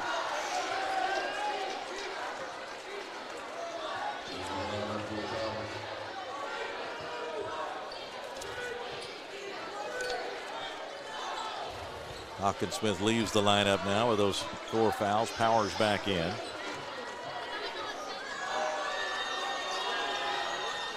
Second shot also a miss, but the rebound for Woodford County as Smith got it, but his pass is stolen by Hart. And now to Rubel. Bearcats with it. They tried the tip from behind, couldn't get it. Driving Sutherland, bounce pass under to Beasley. Outside it goes, a 3-pointer in the air, and good for Rubel.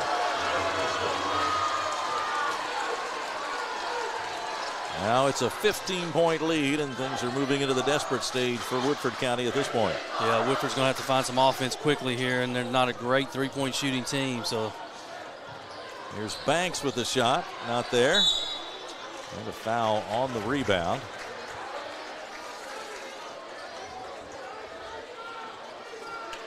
Foul's on Beasley, his second team. Freshman Beasley picks up his second foul, and Woodford will put it in play from underneath the basket. Just the second foul on Anderson County here in the fourth quarter.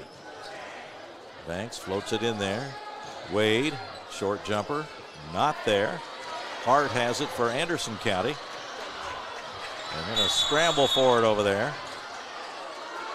And it'll be another jump ball call, a held ball. As Mackay Smith was waiting for Sutherland to turn around and went after the ball, and now the arrow favors Woodford, and so they'll have the ball with 4:04 to go.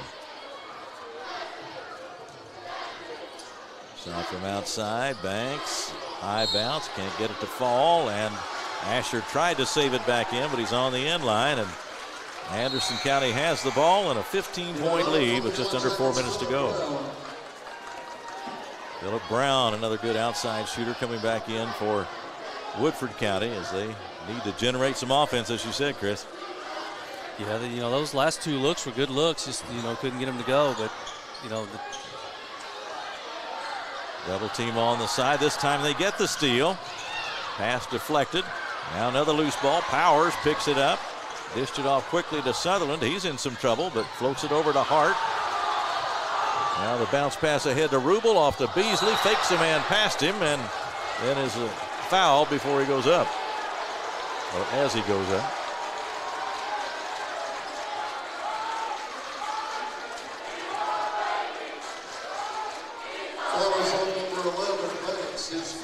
Banks picks up the foul. It's just an impressive play by Powers on the other end. He came over with that loose ball, scrapped for it. Not the biggest guy on the court, but he was able to come away with it. Led to another transition opportunity for Anderson County. And it is Beasley who was fouled, and he's at the line now, misses the first.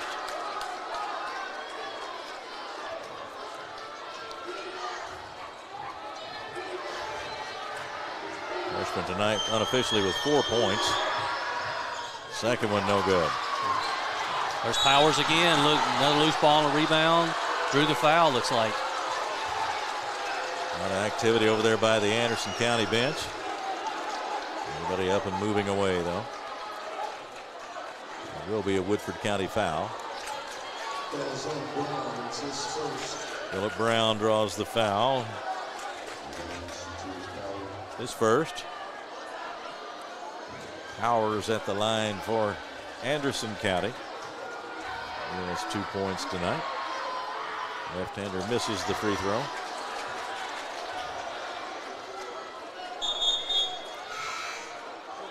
Sub in for Woodford County is Boone back in. Banks leaves.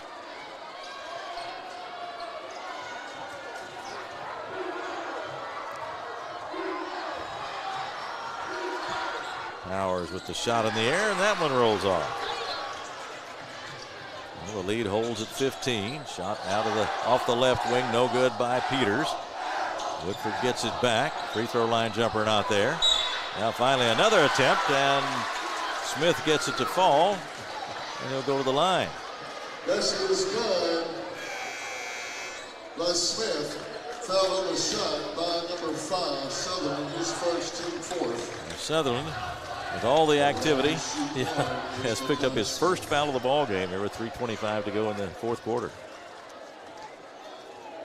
And Mackay Smith to the line, unofficially with 13 tonight. He gets the free throw. That cuts it to 12 with 3:25 to go. Woodford really turning up the pressure now. Hawkinsmith dropped the inbounds pass. Smith is fouled as he goes in for a layup.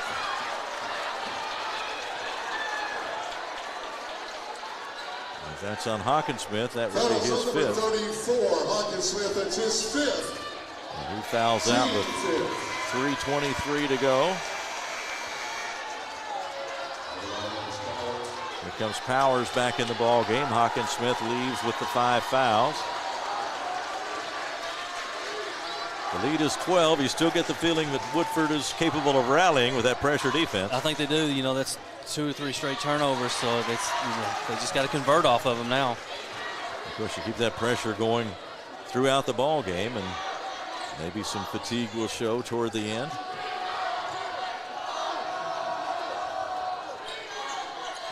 And the free throw is good.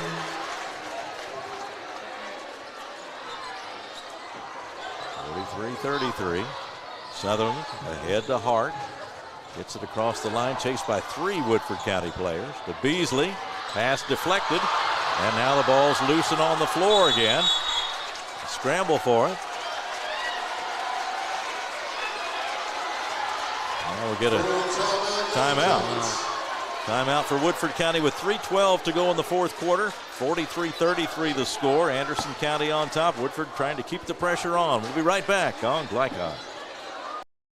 Glycod on YouTube is Kentuckiana's fastest growing high school sports video site. When you click to subscribe, don't forget to tap the bell and be notified of our upcoming live broadcasts and other unique video content. Subscribe for free now at youtube.com/Glycod. With Fast Signs, create striking custom visuals that inspire pride district-wide. Fast Signs, make your statement. You're watching Central Kentucky High School Basketball from Glycod. Keith Elkins, Chris Wilhite back at Woodford County High School. Scott Moore, producer, Hudson Moore, camera operator tonight. Connor Wilhite also helping us out on some numbers tonight. 3:12 to go, a 10-point lead for Anderson County. And again, as we were saying before the break there, Chris, that Anderson County is going to have to continue to face that pressure as they have all night. So maybe the fatigue accumulates. So far, they've done a pretty good job against it, but you get the feeling of just a hint of a crack. There's a little bit. There's a little shakiness there, but they just got to be strong with the ball, get it in play. Every foul, they're getting 2 free throws. Now they got to go to the line and knock them down. They missed their last 4, so they just got to get the ball in the right person's hands and be confident and handle that pressure.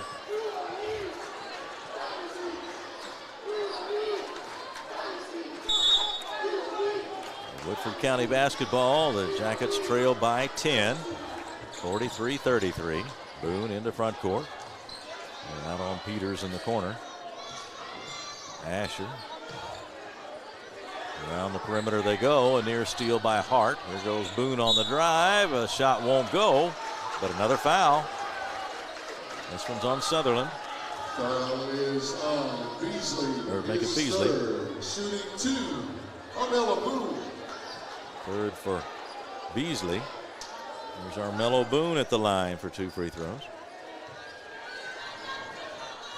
First one's right there. Nothing but net, and makes it 43-34.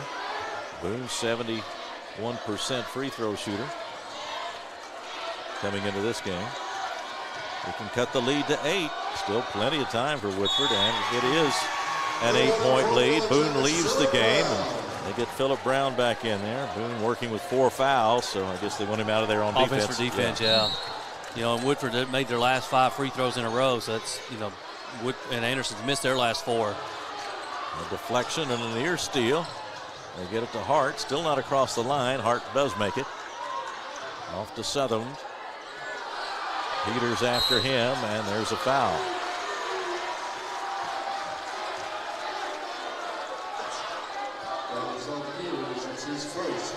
Peters picks up his first foul. 2 free throws on every foul. Beginning with the 5th one, and they're in that situation now. And Carson Sutherland back to the line. He's now 4 for 5 on the evening.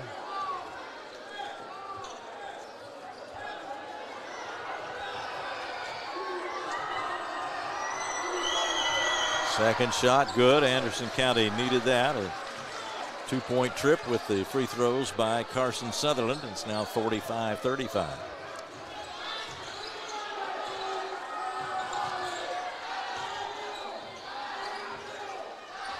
In the corner it goes to Peters. Sutherland after him. That's almost too high for Smith, but he brings it down. Boone launches a 3 off the side of the board, and corralled by Hart for Anderson County.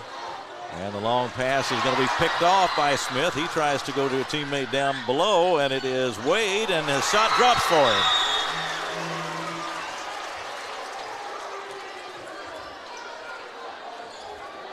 Go by Wade. We'll get a substitution. Phillip Brown back in the lineup for Woodford County. 45-37. Woodford staying in the fight. Sutherland looking and Whistle blows. Did he get a timeout? Timeout called by the coach, yeah. Timeout called by Coach Brian Hyatt with 2:09 to go. 45-37 the score. We'll take one and be right back on Glycon. Central Kentucky Driving School is raising the bar in driver education because the safety of their students is too important for anything less. Offering driver training for teens and adults, Central Kentucky Driving School will equip you with the skills needed to become a safe and confident driver. A proud community partner, Central Kentucky Driving School invests in their students and families and guides you every step of the way. For more information, give them a call at 859-538-7775 or visit drivecky.com.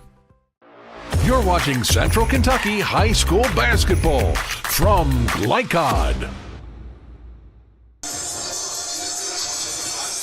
2:09 to go, 45-37 the score. Anderson County on top. Keith Elkins along with Chris Wilhite. Chris, a longtime member of the Scott County staff, and especially there under Billy Hicks, the legendary Scott County coach. And I'm sure Coach Hicks was intense at a point like this in the ball game, right? No doubt. Yeah, a lot of intensity in that huddle. Yeah, Coach is always intense, working the sidelines, working the players, working the referees, but he's always very positive with the players, very encouraging.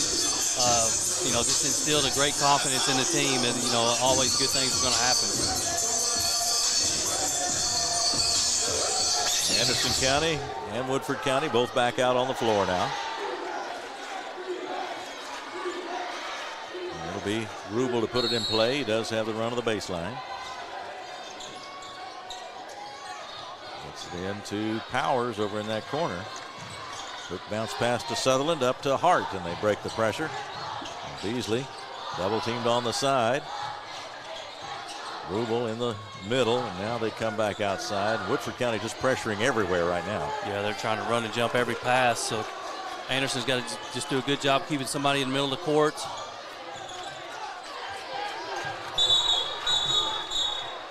Now we get a whistle and a timeout for Anderson County, as things were getting a little bit desperate out there for Carson Sutherland. We say that they break the pressure. They just got it over into offensive court, so they broke that part of the pressure, but there's still plenty of pressure there as Woodford has to gamble now and try to go for steals, and they are really putting the pressure on. Yes, they are. Anderson's got to be careful not to, throw any soft, slow passes and just be crisp with it. And, obviously keep it in Sutherland's hands as much as possible. Or Rubel. Rubel's done a good job the second half of attacking the basket and making the right decision, whether to score or pass the ball off or easy baskets. Yeah, you have to be careful with the ball and strong with the ball, but you can't be back on your heels either. I guess trying to look, you can look for an opportunity to score and maybe catch them gambling on a pass or something, but that's easier said than done when you got these guys running at you. Yeah, and Woodford's so athletic. Sometimes you think you have that open lane to the basket, and they close in very quickly. So Rubel will put it in play. Minute 43 to go. In it comes. Nope. Hart and a steal at midcourt. Here's Brown driving, and a foul. Looked like before he got to the basket as Rubel got him. Down to a minute 38 now, but they are having some trouble with that continuous pressure. Rubel's first foul. Brown to the line. Hasn't scored tonight. 2 free throws coming. Good touch on the first one. The lead is 7.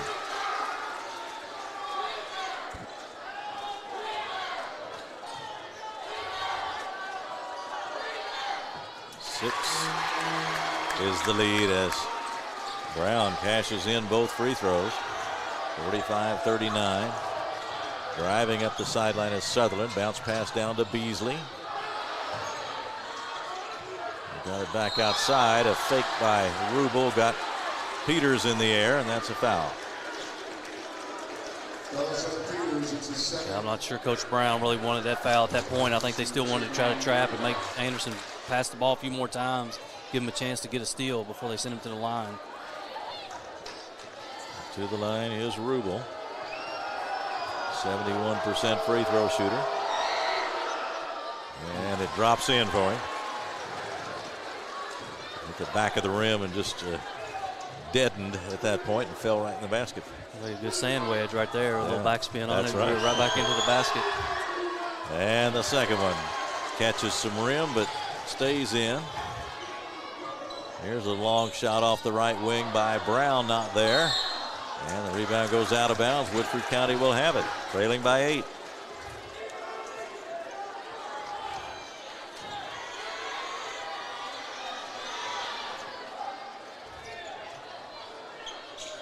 Asher back in the ball game to Peters. Now Asher drives the lane, puts it up going by, missed the shot, and the rebound off to Sutherland, and he is fouled from behind by Wade. A little frustration setting in for Woodford. You know, he had that chance right there to close the deficit, and just shot wouldn't fall, and kind of a frustration foul right there.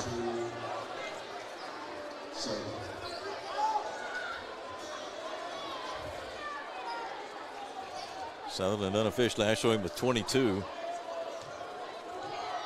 Big free throws here. Yeah, if that 49% free throw shooting was not a mistake, then it's gone way up tonight at least. It won't be 49 the next time they take a look at it. That's right, yeah. And 2 free throws good for Sutherland. Asher hands it off to Wade, and now here's a long one by Smith. Not there. Rebound, Asher grabs it for Woodford. The long shot up by Brown is good.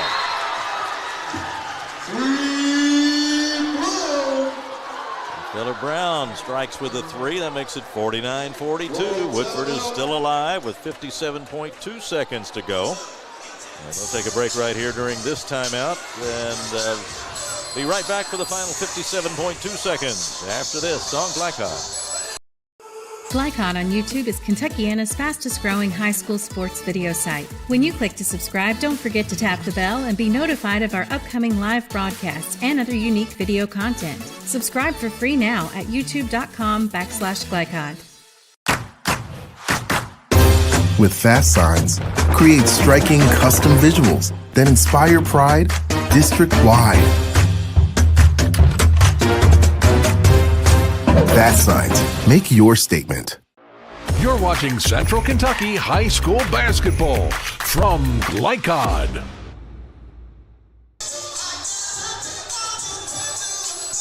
Back for the final 57.2 seconds of this one, and Chris, Woodford is still alive. They're just barely breathing, but they're still in it with a 7-point deficit, and that pressure defense working in their favor. Yeah, they're still hanging in there. And, you know, that last possession, that was a great hustle play by Nolan Asher. I know we talked about him earlier, the student athlete of the week.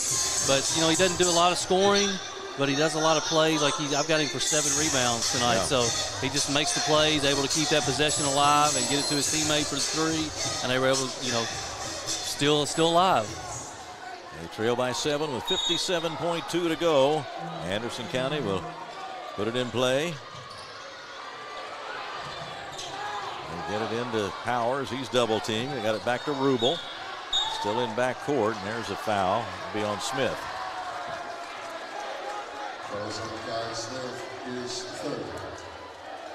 Foul number 3 on Smith. Rubel to the line. Showing was 4 out of 5 from the line tonight. It's had a nice second half as well. First shot good. It's an 8-point lead for Anderson County.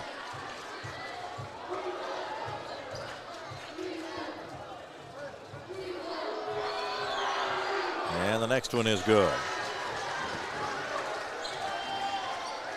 51-42.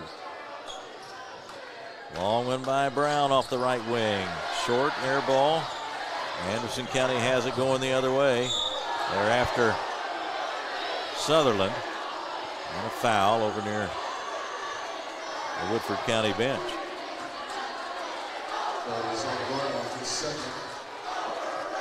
Brown picks up the foul.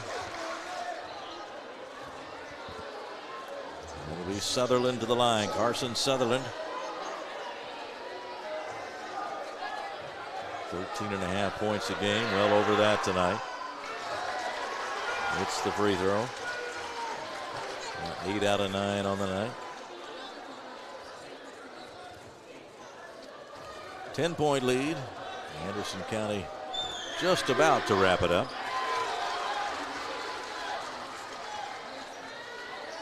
In it comes.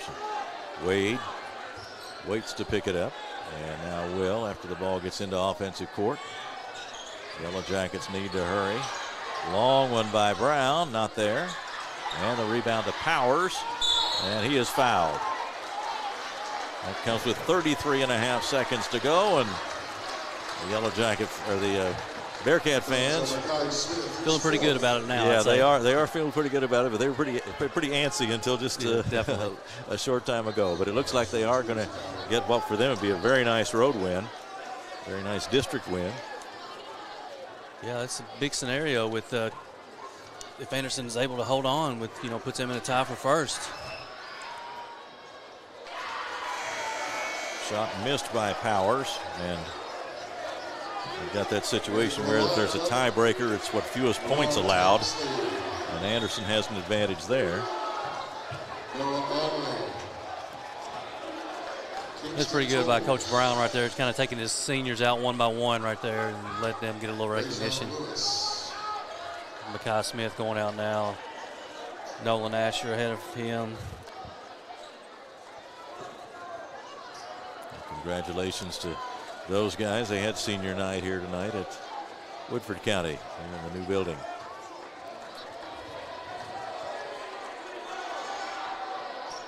Next shot, no good by Powers. Lead remains at 11, but just 30 seconds to go. Here's the long one by Wade, not there. Rebound saved in, and now a long pass from Sutherland ahead to Beasley, but he won't try to take it to the basket. Gets it back to Sutherland. 15 seconds, and there's a foul by Wade.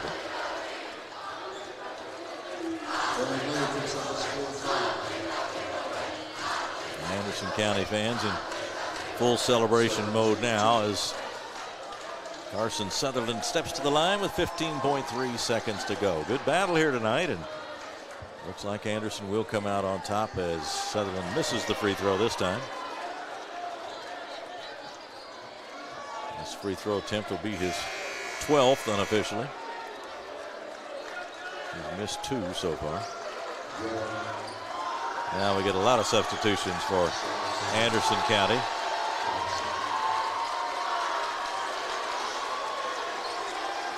So Elijah Young in there.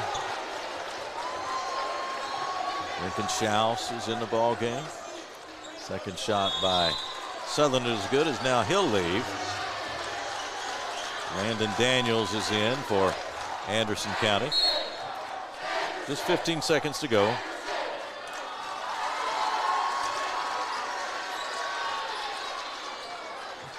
There's Wade driving, goes over in the corner.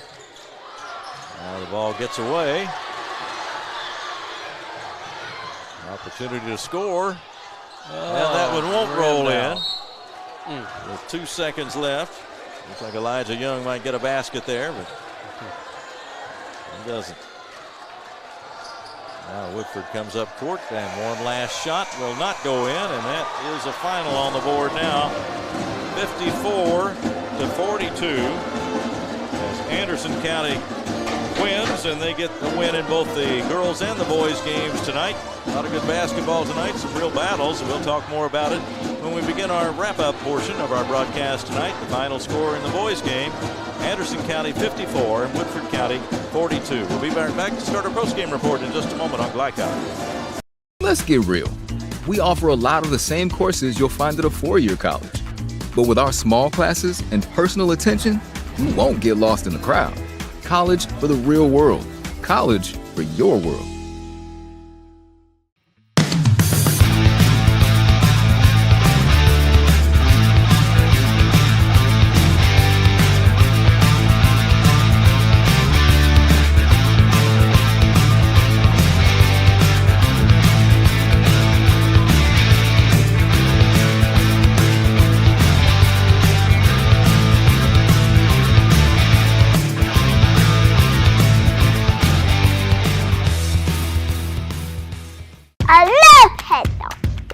Children love Head Start, and you will too. Community Action Council's prep academies are hiring now.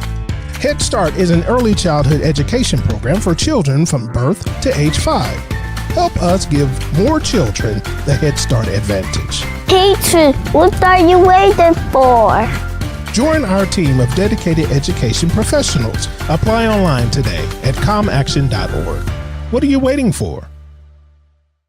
People want to define Gen Z, but that's our job. I wait tables, but last week I built a field hospital. I put out a forest fire. I stopped 1,000 attackers. And a natural disaster. I've saved lives. And led a team on patrol. I serve. While I go to school full-time. While I work full-time. The greater the challenge, the stronger we become.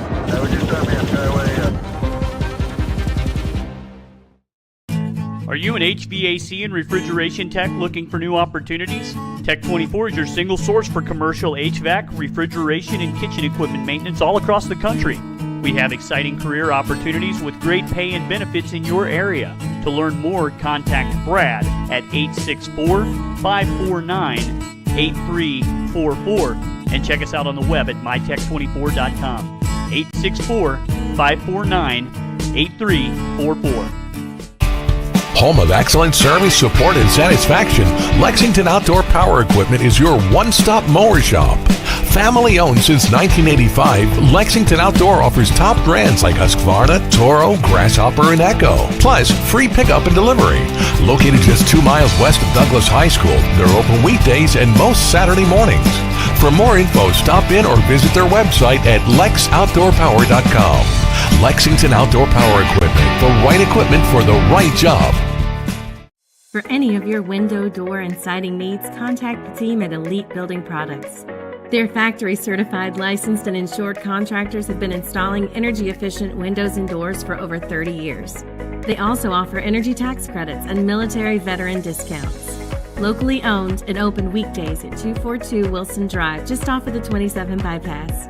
For a free estimate, call 859-887-2440. Elite Building Products.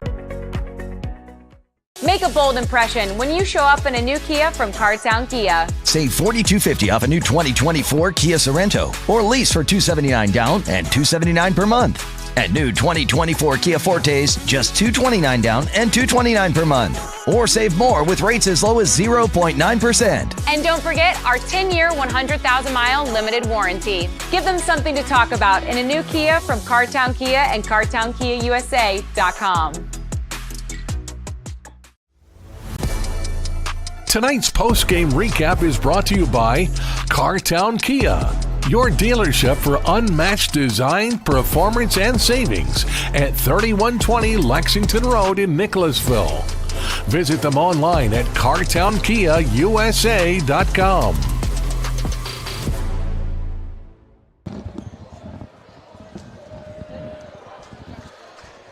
Back to begin our wrap-up of this one, our earlier game tonight. We've had a doubleheader for you, and the Anderson County girls beat the Woodford County girls 40-39 in overtime, and now the boys have completed the sweep for the visiting Anderson County Bearcats. 54-42 was the final in this second game, and Keith Elkins along with Chris Wilhite. And Chris, we talked about how Woodford County kept that pressure on, and Anderson County might be wilting just a little bit, but they had enough to finish, and a pretty gutsy finish on their part. They did. They had just a little lax there, about 3 minutes to go in the fourth quarter, but they were able to regroup, and once they got the ball back into the ball handler, Carson Sutherland's hands, he just, to me, controlled the game the whole night. He was hot early, scored first 7 points of the game, and then he just dictated everything that Anderson County was trying to do on offense. Did a great job. Yeah, and if you're the coach, and of course you've been in coaching for a long time, but how much appreciation do you have for a guy like that, can take on the ball handling scores, the scoring chores, play the defense that he has to play, and to give you all the minutes that he does in a game like this where you're just battling. I mean, there must have been times out there the last few minutes it seemed like Woodford had 6 or 7 players on the floor. Sure, yeah. If you're an Anderson County player and you're trying to defend that or to keep the ball in your possession, but he really does the job in a number of different ways. He did, and I'm not sure he ever came out of the game tonight. So he played the full 32 minutes, and they were pressuring him 84 feet of the court. They rotated several defenders on him, and he just did a great job of. He's got good body control. He keeps the ball low to the ground, so it's hard to for the defenders to get up close to him and steal the ball. And just a crafty overall player. Did a good job of getting to the basket, knocking down threes. Just played a great game. Well, Woodford County with the loss drops to 10-8, and Anderson County with the win goes to 11-8. And of course, it was a big district game as well tonight, as these two teams in the 30th district. And going into district play, the boys saw Spencer County at 3-1, Collins 3-1, Anderson County at 2-1, Woodford at 1-2. And so a good win for Anderson County, puts them in a tie for the top spot as we sit here at this moment. And that's wrapping up district play tonight. So you want to get that best seeding, because any edge you can get in tournament play is important. Definitely. And, they're in a 5-team district too. So, you always like to try to get that number 1 seed. It's usually a pretty big advantage. And I'm just reading from the game notes that, with the win, Anderson County, they tie with Collins and Spencer now for first. And they're all 1-1 against each other head-to-head. So I guess the tiebreaker comes down to fewest points allowed at the end of the season. And, it's a huge advantage for Anderson County because they play such a slow tempo type game. They don't give up a lot of points. That's right. So, I mean, they've got like a 250-point lead, and there's not a lot of games left to make up that difference. Yeah, so I don't think that difference is going to be. You got to like their chances to finish first at this point. So. Yeah, good win for Anderson County here on the road tonight. What do you think is ahead for these teams? And by ahead, I mean in the immediate future. A tough loss for Woodford tonight, a good road win for Anderson County. How do each of these teams, each of these coaches bring their teams out of this and get ready to go again? Yeah, I think Anderson just got to keep building on their confidence. They've won a couple games in a row now, and they've got a good set of guards. One couple guys I was impressed with on Anderson County too was Noah Beasley. He didn't score a lot of points, but I had him for 10 rebounds. So he just made the plays. He'd been able to hang in there with those athletic guys from Woodford County, made a lot of plays. Number 0, Will Powers, came up with a ton of loose balls, just to keep possessions alive and things like that. Woodford County's going to have to figure out how to play against the 2-3 zone a little bit better. They kind of a little stagnant on offense tonight, weren't quite sure of what they really wanted to do. And then sometimes you just got to make shots. They were able to get the ball in the paint a few times and just shot didn't fall. And then, it just sometimes gets in your head too. You start missing easy shots like that. And Woodford's not a team that, shoots the 3 ball really well. So they get that 10, 12-point deficit if they aren't able to create turnovers on their press. They just sometimes always don't shoot the ball well enough to make big comebacks like that. And you mentioned Beasley, and he does normally score in double figures. But again, to his credit, once he had a couple blocked in there, he was a little selective then after that about looking for his shot. Didn't force things is what I'm saying, and so was able to help his team in other ways with the rebound. So it looks like he's got a very, very bright future over there. And of course, they're concentrating on this particular season, and they've got with Carson Sutherland leading the way. This Anderson County team has good reason to think that they can make some noise. I think so too, and I know. Thinking back to Coach Hyatt in the pregame, he talked about they had older players on the team, seniors on the team, and he didn't feel like this atmosphere or this environment was going to really affect his team, and he was right. They jumped out to the early lead and led the whole game. Well, we'll come back in a minute and have more of our post-game report. We'll take a look at some numbers, and a little bit later on we'll have our most outstanding player from each team as we continue here on Glycod. A bold impression when you show up in a new Kia from Cartown Kia. Save $4,250 off a new 2024 Kia Sorento, or lease for $279 down and $279 per month. And new 2024 Kia Fortes, just $229 down and $229 per month. Or save more with rates as low as 0.9%. And don't forget our 10-year, 100,000-mile limited warranty. Give them something to talk about in a new Kia from Cartown Kia and CartownKiaUSA.com. Need a tow? Martin's Peterbilt Towing Service is here 24/7. Based in London and Pikeville, we will travel to you. Commercial trucks and trailers, no job too big. Call us 24 hours a day, 7 days a week. Martin's Peterbilt, keeping you rolling.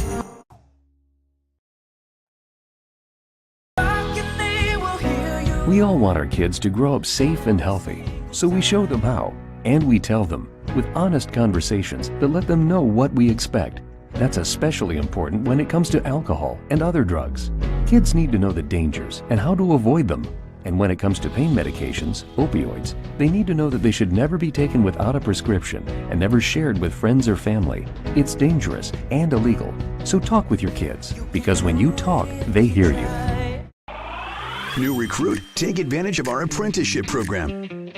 Come out of our 4-year course debt-free. With health insurance, a guaranteed pension, a degree, and an electrical license. 3 words I'd use to describe the apprenticeship are opportunity, skillful, educational, solid career path, rewarding, beneficial, and a brotherhood. A life-changing opportunity.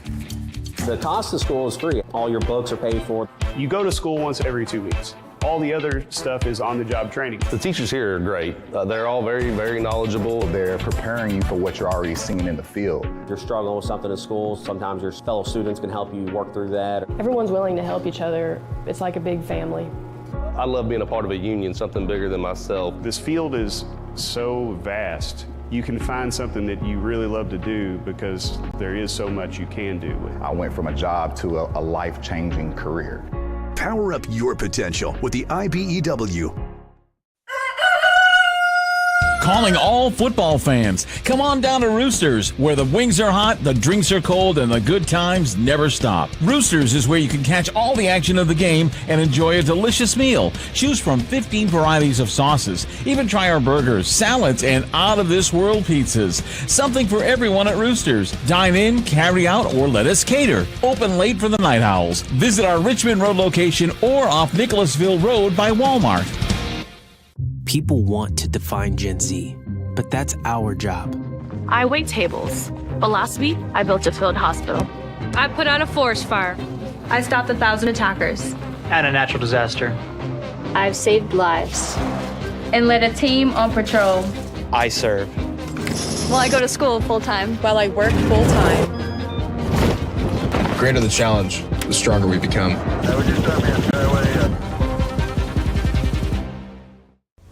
This segment of tonight's game is brought to you by the Kentucky Army National Guard.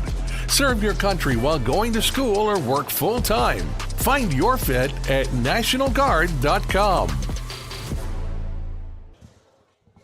Back at Woodford County High School, a look at tonight's final numbers presented by Community Action Council, helping people, changing lives, and we have some unofficial numbers for you. And Chris, anything jump out at you on those? Well, I think Anderson County, obviously you have to start with number 5, Carson Sutherland, finished with 27 points tonight,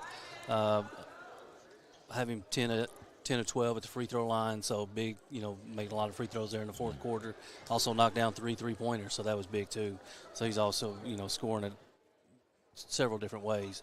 Then Anderson County, also Rubel, number 12, ended up with 15 points. Had a big second half, had 12 of his 15 in the second half. Also finished 2, 4, 6, 7, 6 out of 7 at the line. So he knocked down a lot of key free throws at the end of the game as well. So then on the Woodford County side, Mackay Smith had a big game. Anderson was able to hold Mello Boone to only 9 points, but Mackay Smith came up big, finishing with 15 points, and had him unofficially with 6 rebounds. So did a good job. Nolan Asher finished with 7 rebounds. Mello Boone did finish with 9 points and 6 rebounds. So, not the normal game that he would normally have, but still able to contribute several different ways.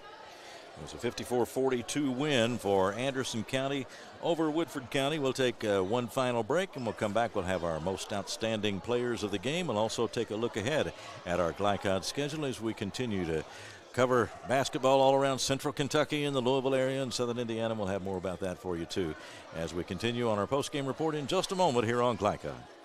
For any of your window, door, and siding needs, contact the team at Elite Building Products.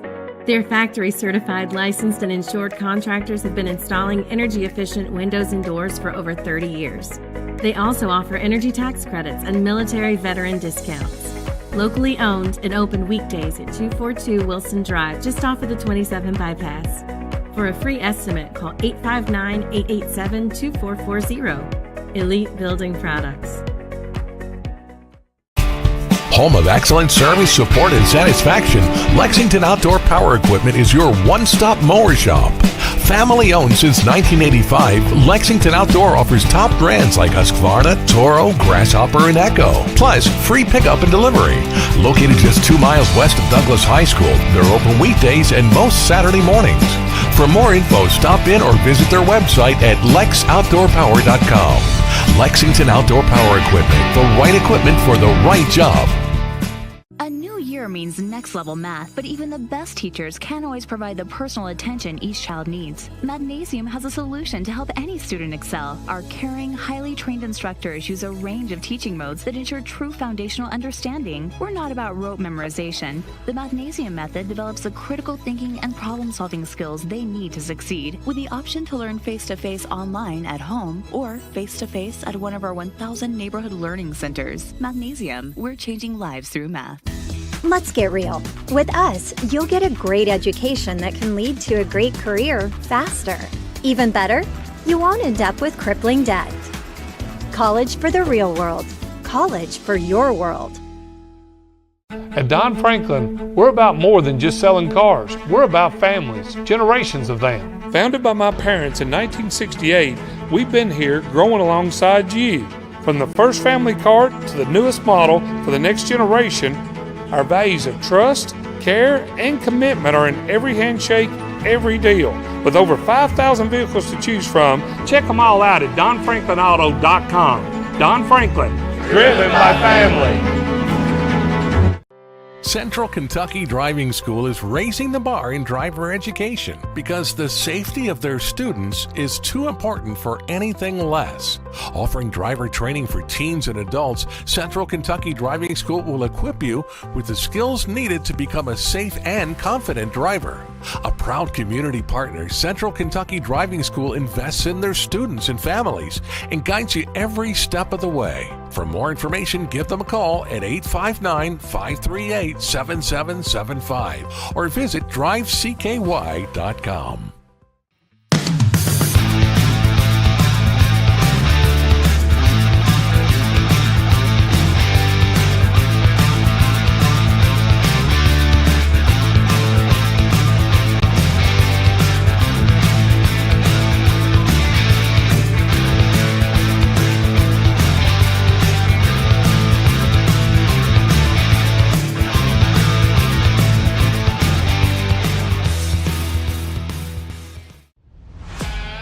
This segment of tonight's game is brought to you by Central Kentucky Driving School, raising the bar in driver education.